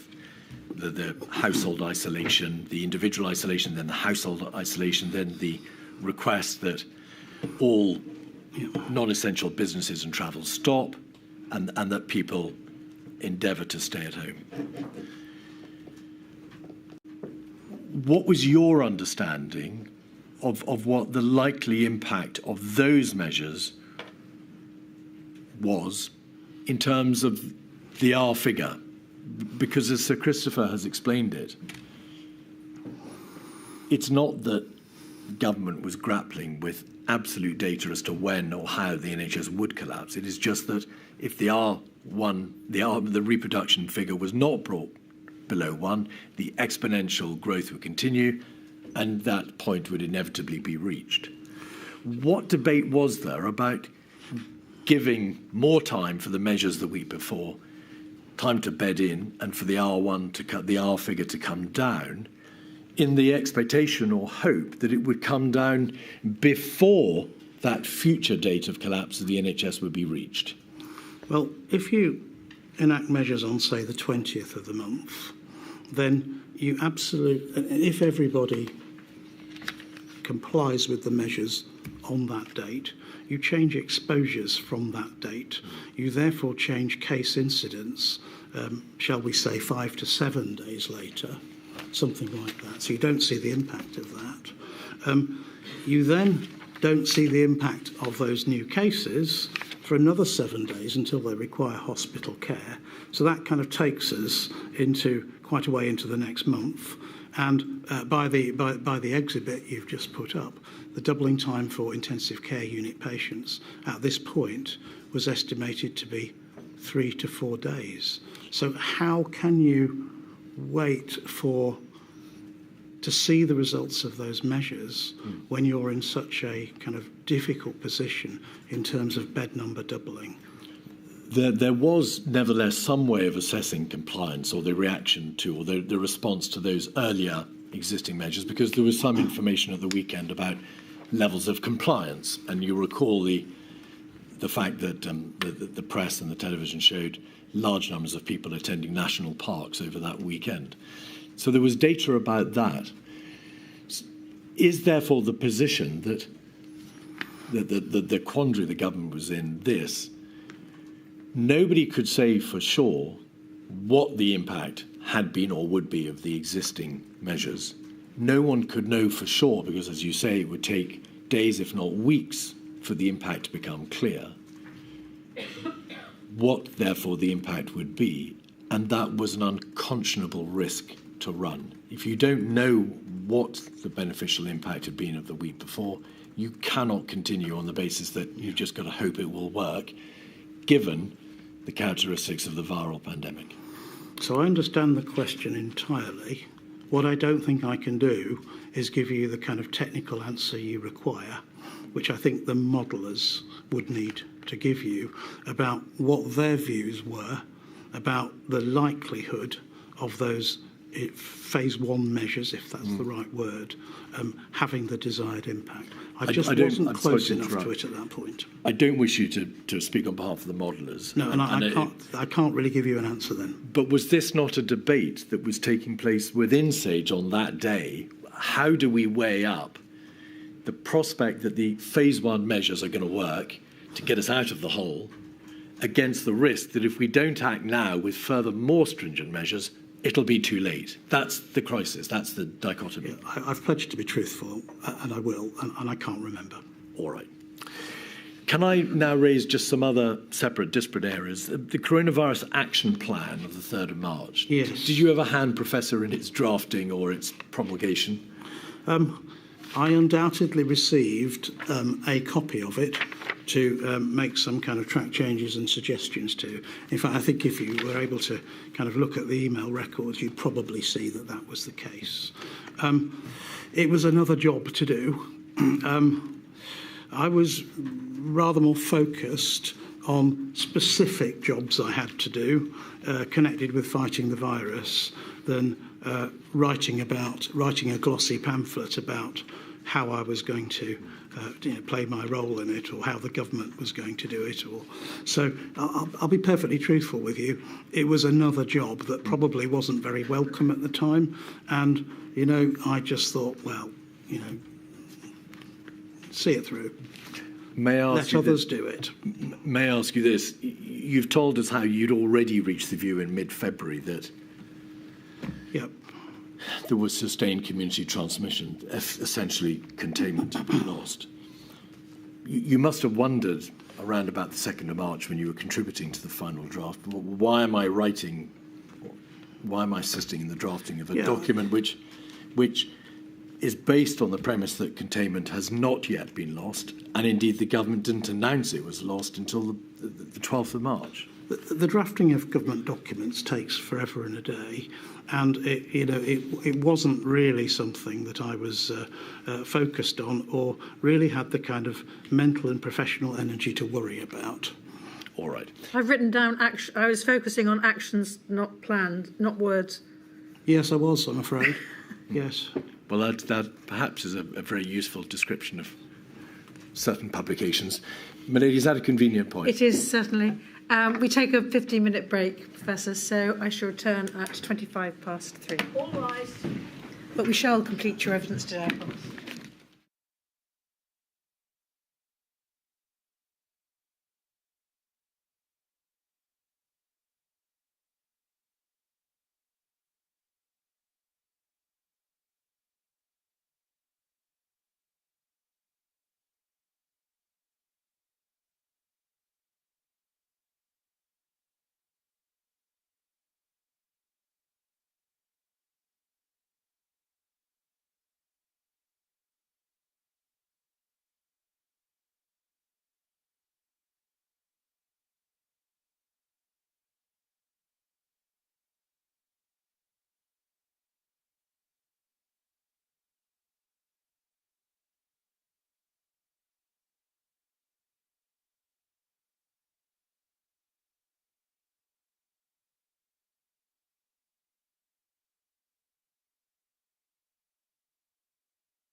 Keith.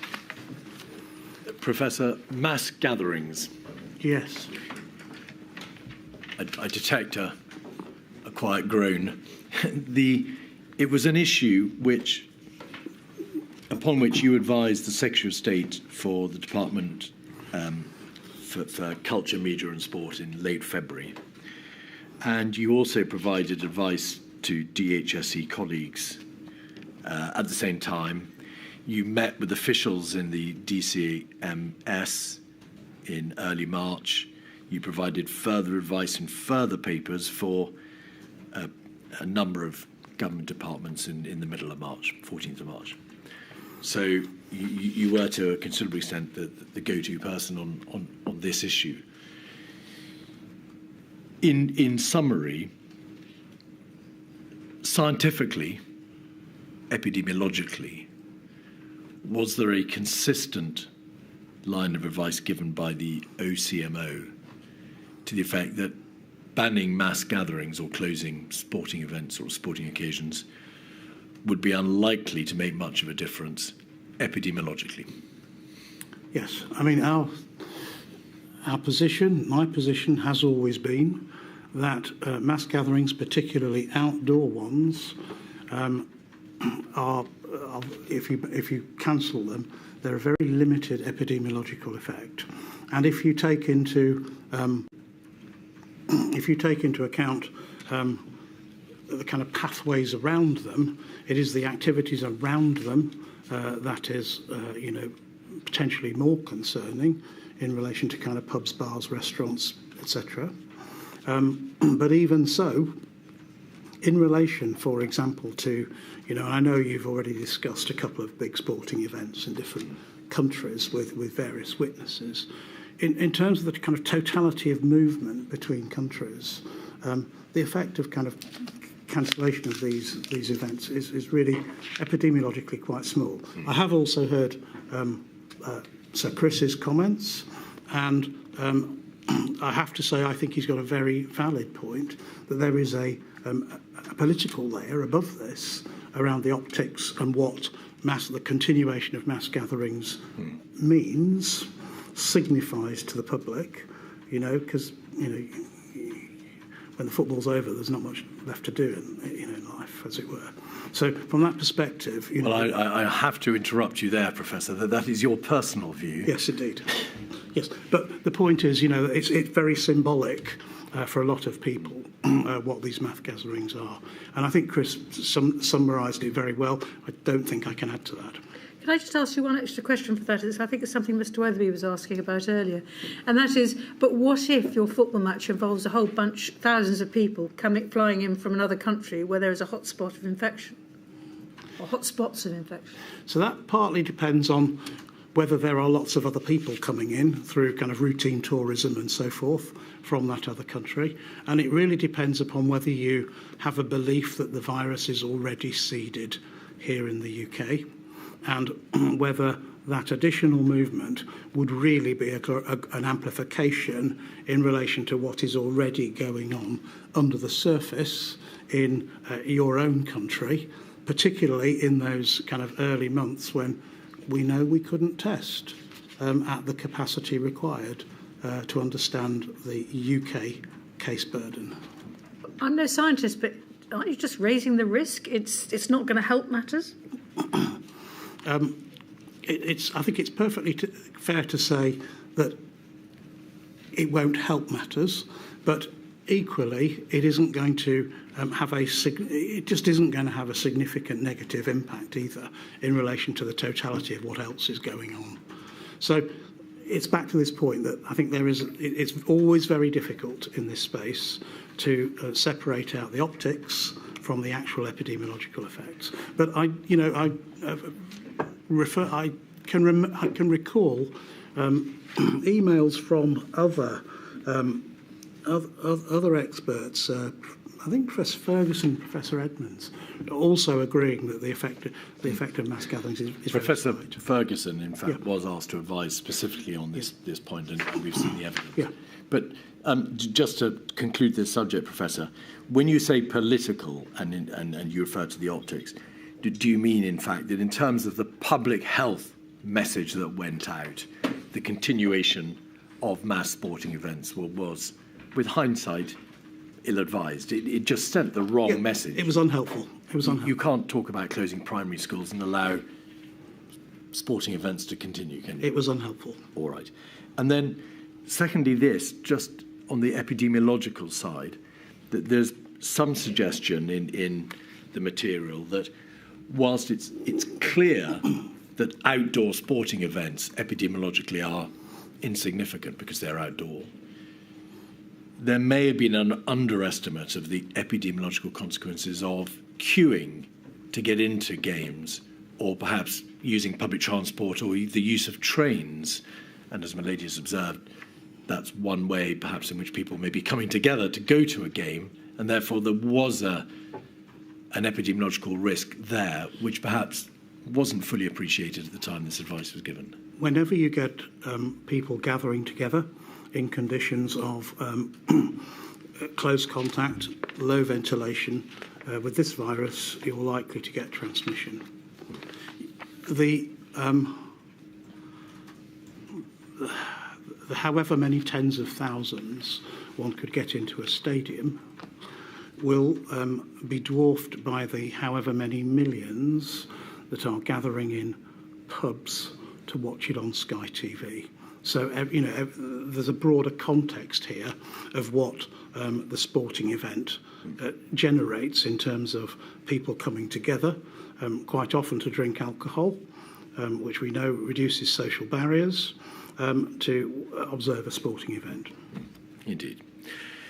The easing of restrictions. Yes. On the 26th of May, you contributed to a joint letter to Simon Case, the then permanent secretary in number 10. Could we have 69418? Yes. In essence, in general terms, you and your colleagues were writing to the government to say this. You're aware that different government departments are eager to restart their industries. You're obviously acutely aware of the damage and harm that is being done to the health and welfare of societies by virtue of the restrictions.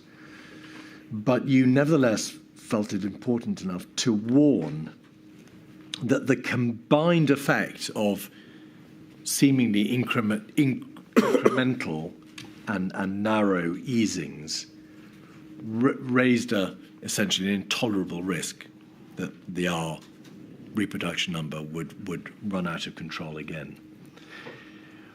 Why was it necessary to write this letter as opposed to just continue to contribute to the sum of government learning by the advices that you were giving with your colleagues day in, day out at meetings, by email and so on and so forth? Yeah, okay. So the actual restriction, the easing of restrictions that was happening on a piecemeal basis, government by government, department, kind of setting by setting by setting, and it was relatively easy to justify for an individual setting that this was kind of okay to ease restrictions. However, when you put all of those together, there was a risk. Your words were intolerable, they're not mine, but there was a risk that this would all go too fast. Well, you say severe risk, if I may observe, of a second. Intolerable's not a word I don't think I use. All right, well, a fair word. But there was a risk that this would all go too fast. And there was a risk that we knew there would be further waves of infection. Epidemiologists knew that at some point. There was a risk that if you kind of let it go, let it kind of rebuild and get a lot of momentum, you would then enter the next wave from a fairly high level and therefore have less warning and therefore with more consequences. So that was the kind of science reasoning behind the letter. Why the letter rather than just continuing to cooperate? And I think that was about, certainly for me, and I can only speak for my signature on the letter, I wanted to leave a mark in the sand here. Why was it necessary to leave a mark in the sand if you were as you were, of course, the DCMO, giving advice on a daily basis to government with your colleagues? Because people like you have come back to it now, and it's kind of on record that I was concerned enough to write a formal letter to the CABSEC at this point because of those concerns that I've already relayed to you and the room. But they were concerns that you would have been ordinarily expressing in the course of your day-to-day meetings, because all of you were exclusively concerned, of course, with the pandemic and with the easing of restrictions and the debate that was going on. But sometimes a letter is needed. Why was it needed? As I said, to lay down a trail in writing that was incontrovertible, that we wanted to say that this needed to be taken very carefely. If that suggests you didn't think your oral advice was being taken sufficiently seriously.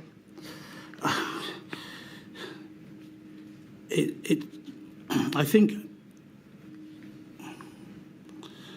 it could partly suggest that, but it could also partly reflect the kind of fragmentation of decisions across different sectors, and therefore possibly the CABSEC, not being an epidemiologist that I'm aware of, not being able to crystallise the net result of those individual sector liftings and frame that in terms of the national epidemiology.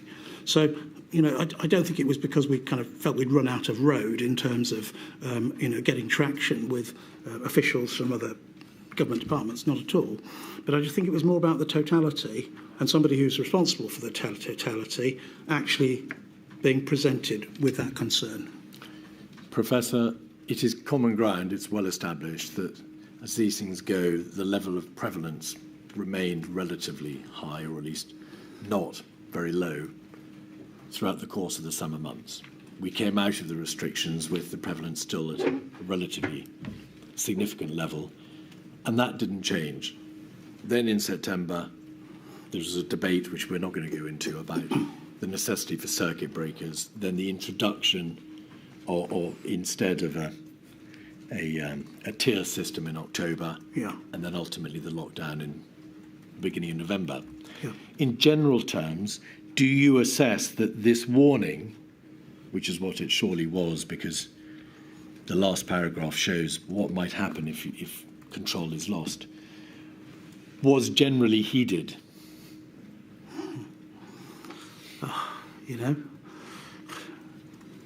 I suppose the epidemiology really just speaks for itself at this point. But could you tell us, please? Yeah. It was clear that we were losing control of the virus bit by bit through the autumn again. And it was clear that the tier system, to my mind, was not working efficiently. That isn't to say that theoretically it couldn't have worked efficiently, but there were just too many delays in implementing tiered restrictions. Those on top of the fact that your data you're dealing with, again, and I go back to the point, reflect exposures 2 weeks before, or at least a week before. So, you're already kind of, dealing with yesterday's data, trying to make decisions. So, and the tier system just seemed interminably slow between a decision and the negotiation on the economic packages to enable it to happen. And can we just focus on that for a moment? And could you just further explain that observation? The evidence is that in the October tier system, not the December one, but in the October one, there was a process by which local authorities who were subject to higher levels of tiering could negotiate financial packages. I believe so, yes.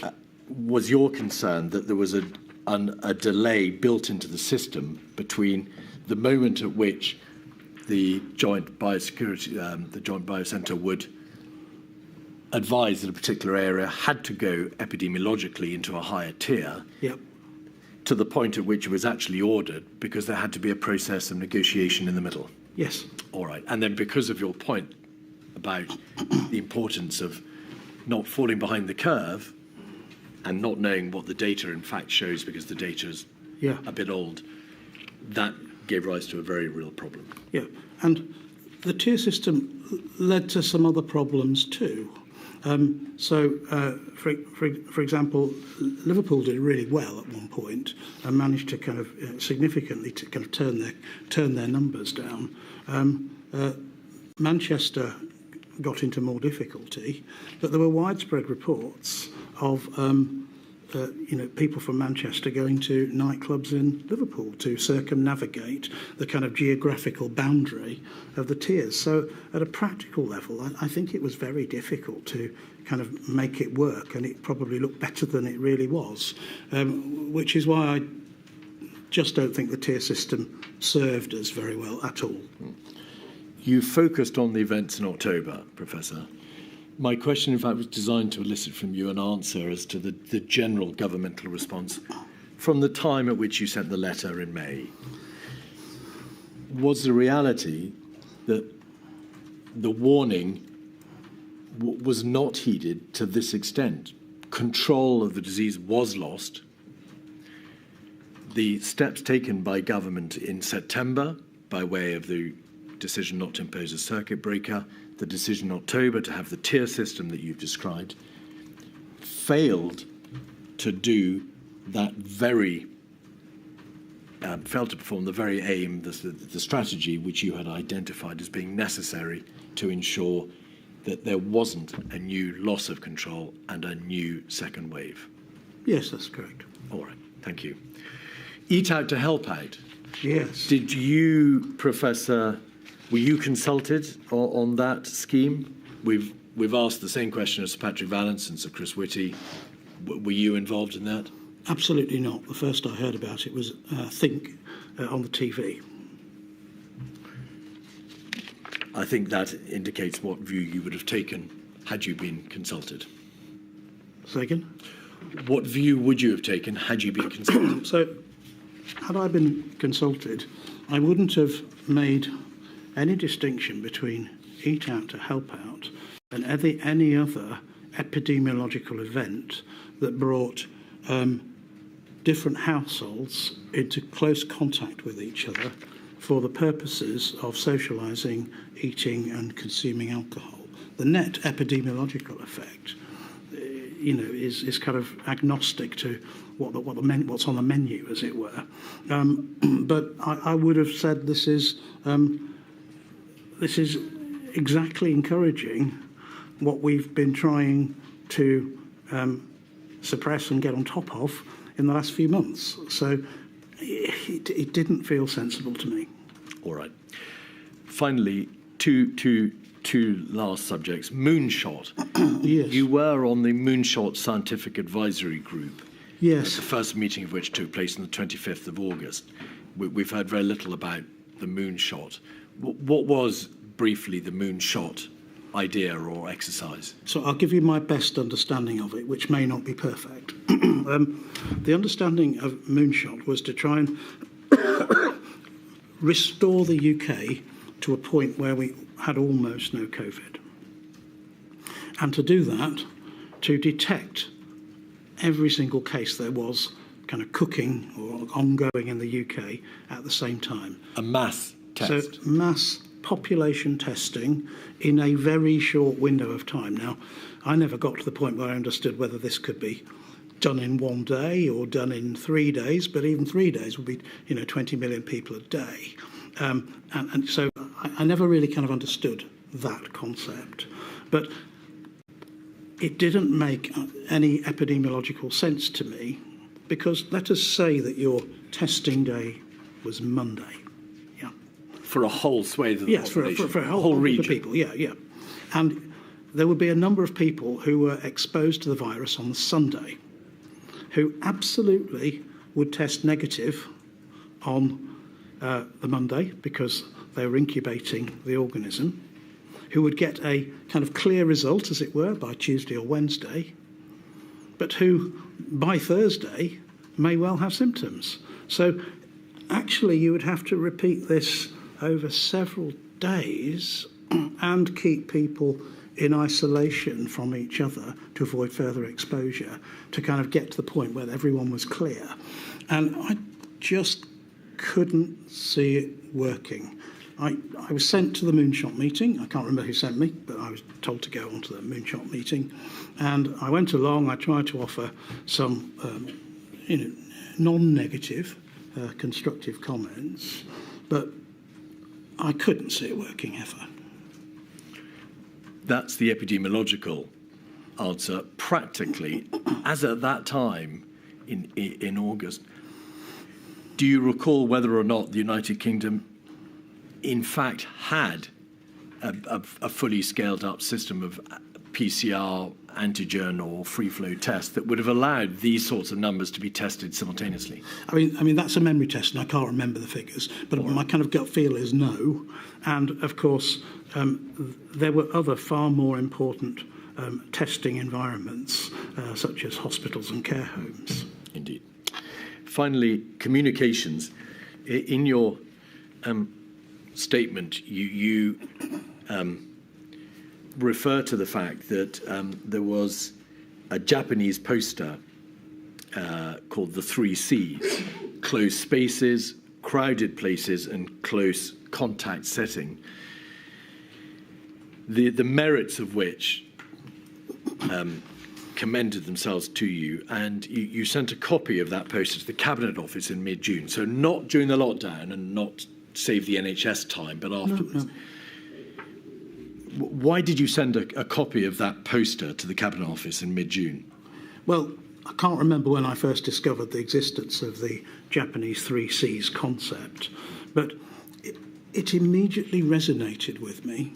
And, all I can say is it resonated with me personally, because I felt it would be a way, if we did it right, by which we could coach the public to look at any situation and just, remember 3 C's. It's pretty simple. Literally, is it closed? Corollary, and what's the ventilation like? Is it crowded? Are you putting a lot of people into that closed space? And is the purpose of them being there to have close contact with each other? And I felt that you could teach people to self-regulate almost and risk manage their own behaviours, their own exposures, if we could kind of make that concept work in the UK. And had it been very successful in Japan? I can't give you the answer to that. All I can say is, repeat what you said to me, that it absolutely resonated with me. All right. You sent it to the Cabinet Office. You were told that it would be considered. This type of messaging it would be explored as to how it could be integrated into the campaign. Did you hear any more? No. You were the DCMO for health protection in the face of this pandemic? Yeah. All right. Thank you very much. Mr. Weatherby.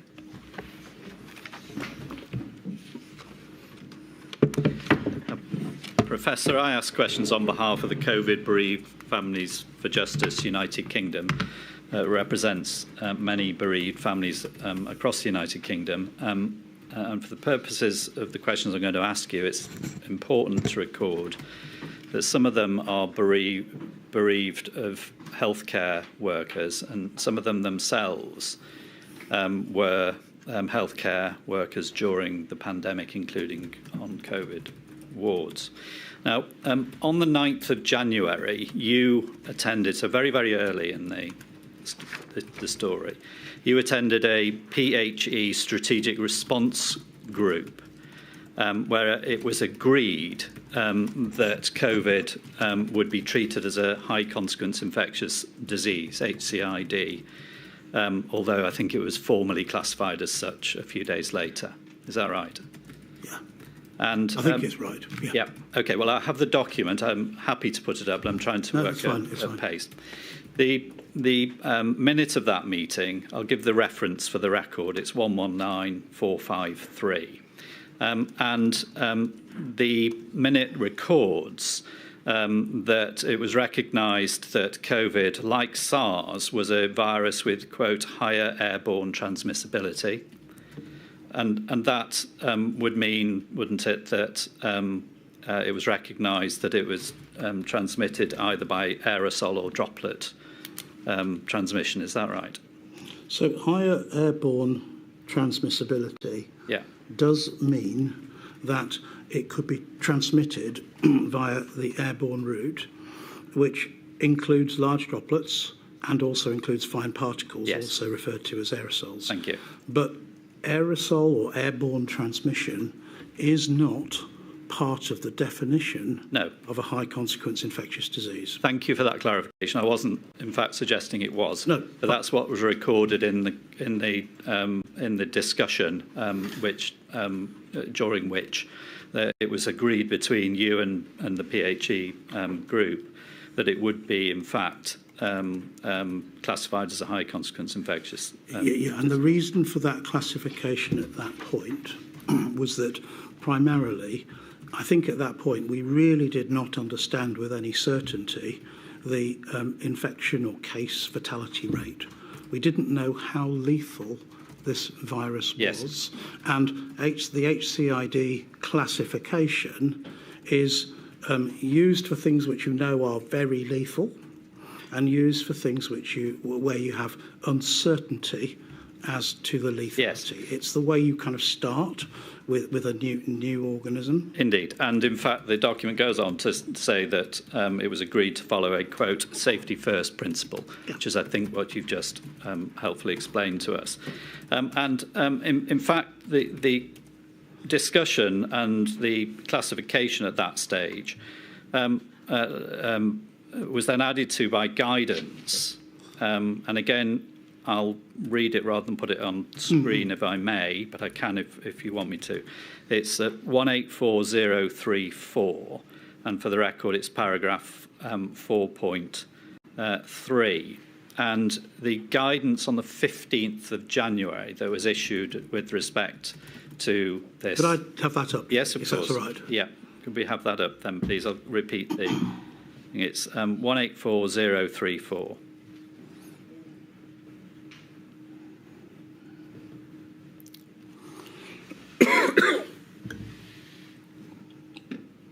Right. Sorry, can we just have the first page up first, just so we can orientate us as to what it is? Thank you. So it's the Wuhan novel coronavirus infection prevention and control guidance, 15th of January. Yes. So can we go to the paragraph that you helpfully had already been put up? Thank you. 4.3. Page before, I think, 4.3. So what was required was, firstly, an isolation room with negative pressure relative to the surrounding areas, or a neutral pressure single room. And then a use specifically set out, use of an FFP3 respirator by all persons entering the room. And then, I won't go through it, but you can see it there. Full PPE. Yeah. Yep. So that's what was. And this is guidance issued by Public Health England. Yeah. Yes. But this is sensible precautions for this type of virus, isn't it? It's sensible and pretty standard precautions for HCIDs at this point in time. Okay. So then move to the 21st of January, and again, I think we should have this up. It's 151342. And this is an email exchange between yourself and a PHE official. It's been redacted, so I don't know who it is, but it doesn't matter. But it's an email exchange. And the person confirms that there's no agreed requirement to stop calling it a disease an HCID in order for confirmed cases to be managed outside of HCID centres. Management in specific HCID treatment centres is deliberately not part of the agreed definition for criteria for HCID. We do have a line in guidance saying confirmed cases should be transferred to HCID treatment centres, but that could easily be changed when an agreed surge trigger is met. And then this. Personally, I would want to maintain the HCID label if it became more widespread, to maintain appropriate IPC, infection prevention control precautions, and general levels of clinical concern awareness around the new disease, as long as we still think it meets the stated criteria. Yeah. So what that means in summary is that you're agreeing with the PHE official that once the spread of the virus reaches a particular point, it's not required that they should be that patients should be within an HCID centre. Now, not quite true. I think what I was flagging that the HCID process, if you like, and the use of those very high security beds, there was a step down and a known step down to the 500 or so infectious disease beds, which again have enhanced infection control, but that there was no provision or understanding about what happened when you got to the end of those 500 beds. Okay. And it was very clear that we were going to get to there quite quickly. Okay, well, can I take this in stages? Yeah. So the HCID scheme, if I can put it that way, is that there's a standing capacity of high isolation beds. Yes. So if there's a need for isolation, the HCID patient is put in there. But it's well recognised that if there's more than a small number of such patients, then that can't. It just apply. can't function. And so it's completely impracticable to have a standing capacity of thousands of empty beds. Indeed. So it starts off with an HCID unit, small number of beds, and then if that isn't sufficient, you then have to open it up, and you move on to the high dependency unit capacity or whatever you have, and you have to use practical means to expand the capacity to the best isolation that you can manage within the capacity that you have. Is that right? Yeah, that seems okay. Yeah, okay. But what is being said here is that although that is fine, what should be maintained are the IPC precautions around that. Yeah. So that was personally my view. Yeah. The other factor that was later, I was later made aware of, that is that specimen handling and the whole process of treating patients under kind of HCID rules means that your total capacity is lower and your speed of movement and handling of specimens particularly is lower and more cumbersome. And the classification of HCIDs lies with the Advisory Committee for Dangerous Pathogens. I'm coming to that. Good.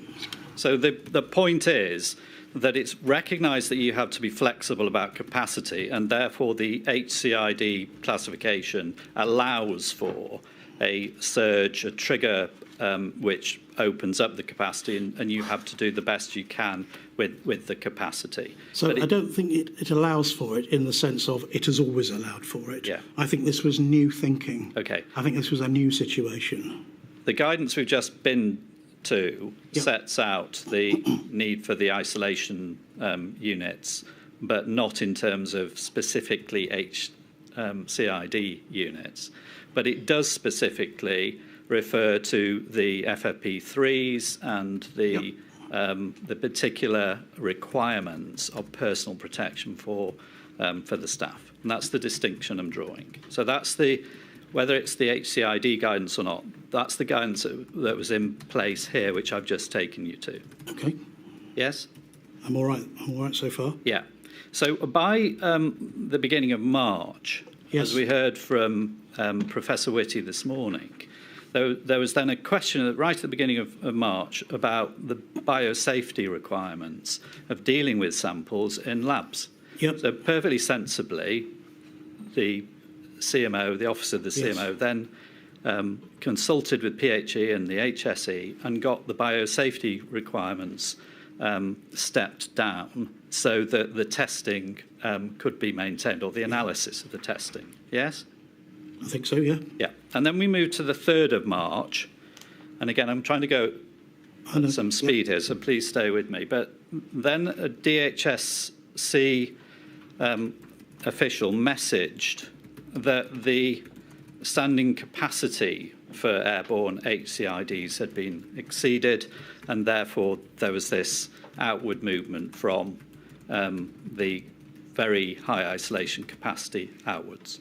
Now that, you probably won't remember the date, but that was the 3rd of March. I can take you to the document, but I don't think it's necessary. But were you aware at this sort of time, the beginning of March, of that happening? In accordance with what we've just been through in I can't remember the date, but I entirely expected that we could not continue to manage a very fast-growing epidemic of hospitalised patients on the infectious diseases network, within the infectious diseases network. But this was what we've just been through, the 21st of January email. The expectation was that if this did become widespread, that this would be necessary. And here we are at the beginning of March. It has been necessary. The plan, such as it was, it wasn't unexpected. No, I think I kind of flagged that there was probably a gap in the plans that didn't kind of bridge between what we classically envisaged HCIDs to be handling, such as Ebola cases, to something that was then becoming a persistent, and widespread infection. But let me just add a little bit to that, where the threat of infection to others was changing over time, so it was not exclusively about the healthcare environment, and it was starting to be more about the general community environment. In other words, the opportunities for exposure to the virus were starting to change. Whereas, if you have, you can have the infectious diseases unit, the HCID, full of Ebola cases, but there's no risk in the wider community. It's contained. This was very materially different.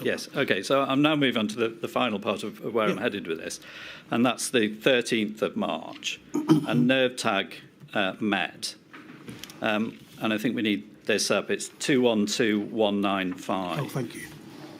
And that's the 13th of March, and if we could... and this is a meeting where the HCID classification is considered. And just to remind ourselves, this is where we're in the crisis phase, the exponential rise in COVID cases, okay? So if we could move to page 4, please, and paragraph 2.5. And this refers to, this is relevant to you, Action JVT, and then JVT noted that guidance was needed to help relieve pressure points on the NHS in England, and then there's the example of ambulances. Yes? Yes. And then if we move on to 2.9, please. The new guidance that's been proposed is then stepping down from FFP3 proper respirators to the kind of blue surgical masks that many of us are familiar with, having gone through it. So a real step down in PPE for people who are dealing with COVID patients at that point, at the crisis stage. And then, if I may, 2.10, there's a recommendation there that the reclassification of COVID from a HCID is considered by the advisory committee, which you were referring to earlier. And then finally, on this document 211, please, there's an update where you'd spoken to Professor Evans, who had advised that HCID status was discussed, and the committee were unanimous in supporting the declassification of HCID. Now, just to complete the picture, well, first of all, you've therefore got the recommendation that it's reconsidered, and then you've got effectively a decision in the next paragraph referred to, which suggests that the decision has already been taken. Can you help us with that? No, I don't think that's the case at all. Have I misread that? Well, I mean, clearly they're sequential minutes, but the minutes aren't written the moment a nerve tag meeting is finished. I don't suppose we have the publication date on these minutes, do we? I'm not aware of that. No, we just don't. Okay. But that will be worth looking into. Yes. But likely, having received an instruction from one independent advisory body in the shape of NervTag, who were requesting that ACDP looked at this, likely I moved very fast on that. Yes. And likely this should have been reported as an action point that I had done really quickly, and this was almost a kind of post-meeting note that was the consequence. Okay. I just can't spread any further light on that. No. But I refute the suggestion that this was a fait accompli. Yes. I'm extremely fastidious about appropriate procedure, and if NervTag had asked for that, I would have asked ACDP in due course. Yep. This would not be kind of retro-constructed, as you might have been suggesting. Right. Well, I'm exploring rather than suggesting, but the one paragraph says a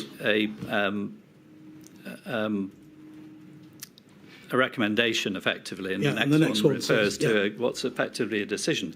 And the reason that you, however it lands, the reason that you were in touch with the professor about this is because they were effectively the decision-making body.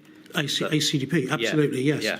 And it would be worth possibly seeking some supplementary evidence from the ACDP minutes to understand exactly how that happened. It may not matter, but I was then just going to take one final document, which is 119498, which is the 16th of March document at the top, although it does say the 19th of March at the bottom. It probably doesn't matter, but just to orientate us in terms of the date.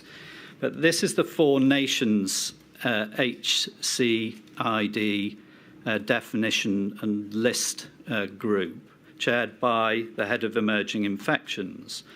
And I won't take you through it, but this is ostensibly a review of the HCID position and then changes the position at the end of the document.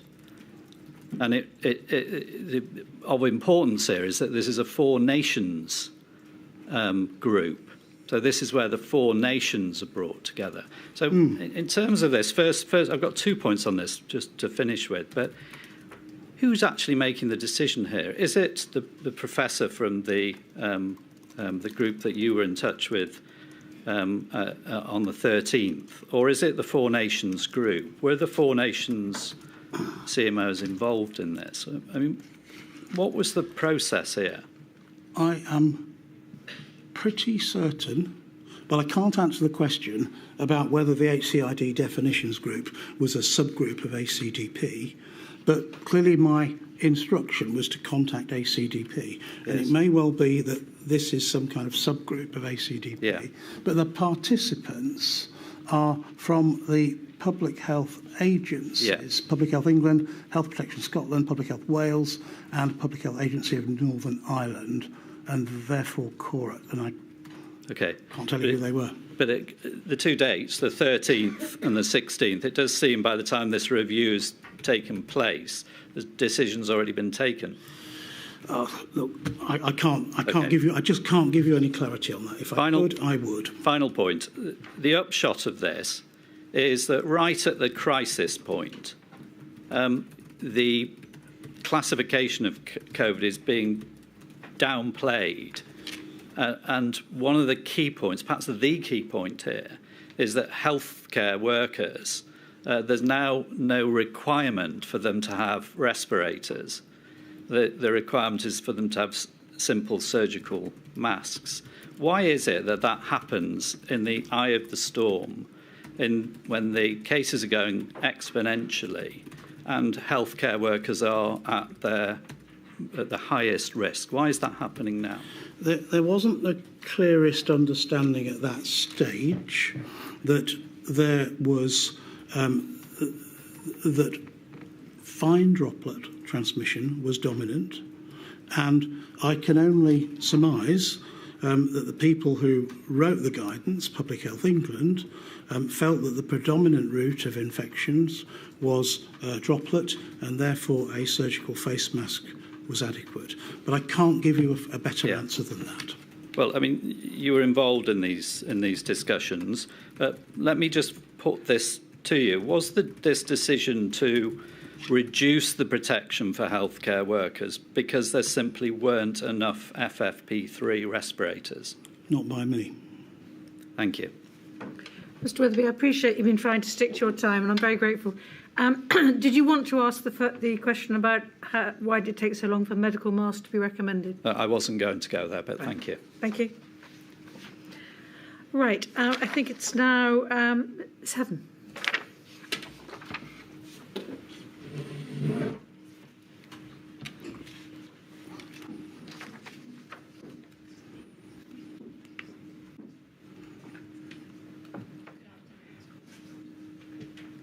Good afternoon, Professor. I represent the COVID-19 bereaved Families for Justice Cymru, and I just have 5 minutes, so I'll take it quickly if I may. Just one topic from myself, and that is in relation to the 4 meetings convened by Mr Gove in his capacity as Chancellor of the Duchy of Lancaster, and your perspective on how useful they were to a 4 nations approach to handling the pandemic.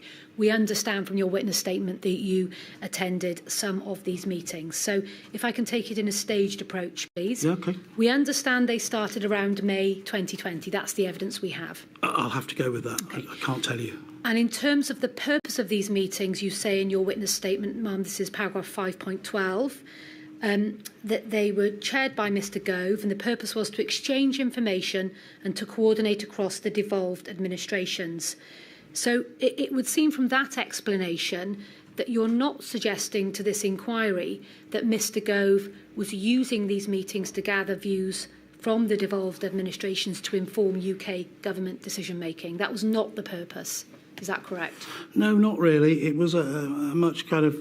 It was a softer exchange of views, I think really mainly by the ministers who were on that call, about kind of what was happening and literally exchange of views and information. And I was there in the room, really, in case there was a technical question. I'll come on in a minute to some specific examples of what may and may not have been said and jog your memory if I may. Okay, yeah, of course. Just on purpose, before we move on to that, was it also your understanding at the time that another purpose of Mr Gove's meetings was essentially to insulate the Prime Minister, the then Prime Minister Mr Johnson, from having to deal with the devolved administrations because, as we know, he thought it was optically wrong for him to have regular meetings with them? Was that your understanding at the time? I have no idea. I can't answer that question at all. I didn't enter the meetings with that kind of degree of allegiance to... Well, was that ever discussed in your presence? CDL. Was that ever discussed in your presence? No. This is the purpose of the meeting? Absolutely not, no. So on usefulness, you say in your witness statement that you did witness effective communication between core decision makers and the devolved administrations, and you cite an example of the meetings with Mr Gove. And I think that there probably isn't any dispute between the First Minister of Wales, in particular Mr Drakeford, and I think it's fair to say Nicola Sturgeon. They both acknowledge to this inquiry that the meetings were helpful and constructive. However, I do want to just probe your memory on a few criticisms that, in particular, Mr Drakeford has ventilated to the inquiry about the effectiveness and indeed the overall usefulness of these meetings. And really it's to understand whether you heard any of these complaints being raised in this forum. But can I check first, do you remember now being in meetings with Mr Gove and Mr Drakeford? I definitely recall Miss Sturgeon being present. I'm pretty sure Mr Drakeford was present too at some points, but it's just a blur to me. It's just a blur. But just thinking about how many you attended, I think you say in your statement that largely it was you that attended. Yes, it was. Okay. So these are some of the concerns or complaints that Mr Drakeford has given to the inquiry, and I want to ask you if each one or any of them... If any of them... You heard him saying that, or indeed any member of the DA saying that. So the first one is this. There was a lack, or the meetings were ad hoc, and there was a lack of formal structure to when they happened. Did you hear that complaint? No, and somewhere in my dim and distant memory, I recall these were Wednesdays at either 5 p.m. or 6 p.m. They weren't a terribly sociable time, in terms of family life. And I do, somewhere I think I'm recalling that they were Wednesdays. Okay. Next one, please. That there was a concern, and it might be fair to say that this was held quite strongly by Mr Drakeford, that these meetings, whilst helpful, were no substitute for high-level ministerial meetings. Did you hear that complaint? Nothing heard. And this is a very important one because it might be suggested that this goes to the issue of whether or not there was a coherent Four Nations approach. And this is that the clarity of messaging was a challenge for all Four Nations, and that more unanimity would be helpful, and that could only happen if the UK government gave more notice of its decisions and announcements to the devolved governments. Now, that features regularly in written communications, certainly between the DAs and Mr Gove. Did you hear that complaint? I did not hear that. As a slightly broader sentiment, I think I heard that there was some frustration about the timing of communication. Equally, I do recall on a couple of occasions that Scotland went first on a couple of points. But certainly I think what you're suggesting is some of the concern was coming from the devolved administrations that the UK government was perhaps making decisions and briefing the press without telling them first. It doesn't sound like a totally strange concept, but I don't recall it from those meetings. I really don't. And so finally then, did you hear any complaint from any member of the devolved administrations, including Wales, at these meetings about communications? I was there in a technical capacity, and the answer is I can't recall, but I don't think so. Okay, thank you very much. Those are my questions. Thank you, Ms Heaven. Mr Jacob, last again. Don't worry, Professor. Mr Jacob's used to people having turned their back on him. He doesn't take offence, but you have to keep your voice to the microphone. That's why I'm afraid he's used to it. We're not being rude. Professor, I can be, I think, very short as it happens. My questions are on the same topic as the questions I directed to you, your colleague, Professor Whitty, this morning, namely financial support for self-isolation. Yeah. Could I actually just start with this? Do you agree with Professor Whitty's evidence of earlier today as to the importance of financial support for self-isolation? I think it was, very easy, or relatively easy, for people in well-paid jobs with very good employers who would allow them to self-isolate and who could continue to do their work in a kind of isolated way in the home. But I think it was enormously difficult for people who were not fortunate enough in our society to have those kind of jobs, who had jobs where it was, kind of essential to earn money to actually be out of the house. And I think this was an essential part of the package. Professor, my lady, if you don't mind me going a very tiny bit off script, I will be very short. Professor Whitty referred to heated debate within government on the issue. Is that something that you were party, or is that really his preserve, given his particular involvement in meetings in Downing Street and so on? The package of support handed down to people who had to self-isolate, who were, for example, self-employed, was just kind of way above my pay grade. Fine. Can I just ask this then? Was this issue on the importance of financial support something that was foreseeable prior to the onset of the pandemic? And I have in mind your own sort of research and expertise. Prior. I think in influenza pandemic planning, and if you go back to influenza pandemic exercises undertaken by the government, the concept of school closures was pretty well rehearsed, to the extent that anything is ever rehearsed through a short exercise. But I think the kind of society-wide kind of lockdown and social distancing measures, particularly ones that were then applied multiple times during the pandemic in total to kind of put the brakes on each time, I think that was just, way beyond anything that had ever been planned, and therefore. And most of those exercises were about kind of technical issues related to antivirals, vaccines, health service responses. I'm not aware of any response on any rehearsal or concept of economic support being aired widely before this. Yeah, that's helpful to understand. I had in mind something slightly narrower. Oh, I'm sorry. You refer in your statement to a 2017 article that you, I think, co-authored about influenza, I think in that specific context in care homes. Yes. And you referred in that article, didn't you, to care home workers being a group that, given their low pay and insecure work, were at high risk of working while sick. Yes. So in that sense, is it right that the link between insecure work, prevalence of working while sick, was something that was understood really from the outset of the pandemic? I think it was quite narrowly understood in the context of care home workers, and in the context of that being a very historically low pay sector. And in particular, there's a point there you didn't mention about the care home worker who works in 2 or 3 different care homes because they can get a shift here, a shift there, and together, by going to 3 different homes in a week, that makes up the family income.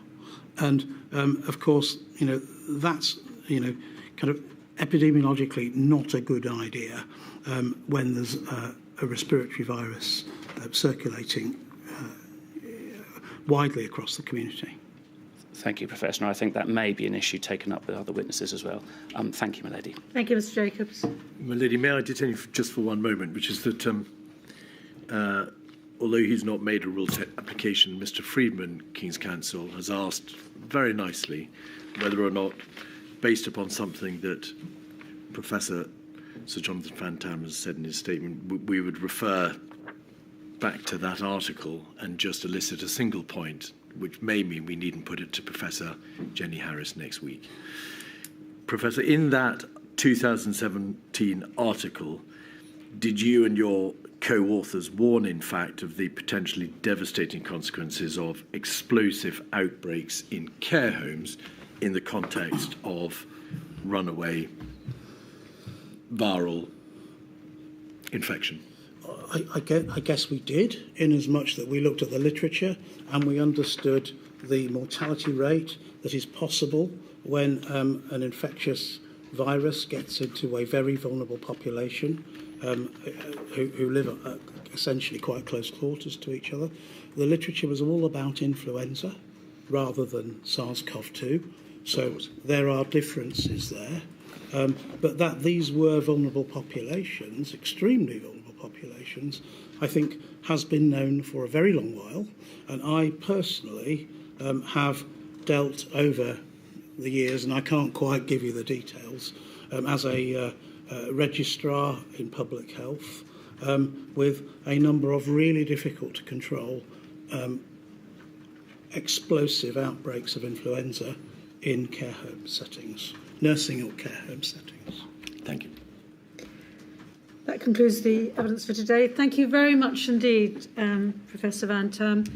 I don't know if you heard what I said to Chris Whitty in Module 1, but in relation to the abuse and threats that you described earlier, I've come across that kind of extraordinarily awful behaviour in another context, and I know the impact it can have upon the recipients, the victims, and the victims' families, even if they don't receive threats, which by the sounds of it, yours may have done.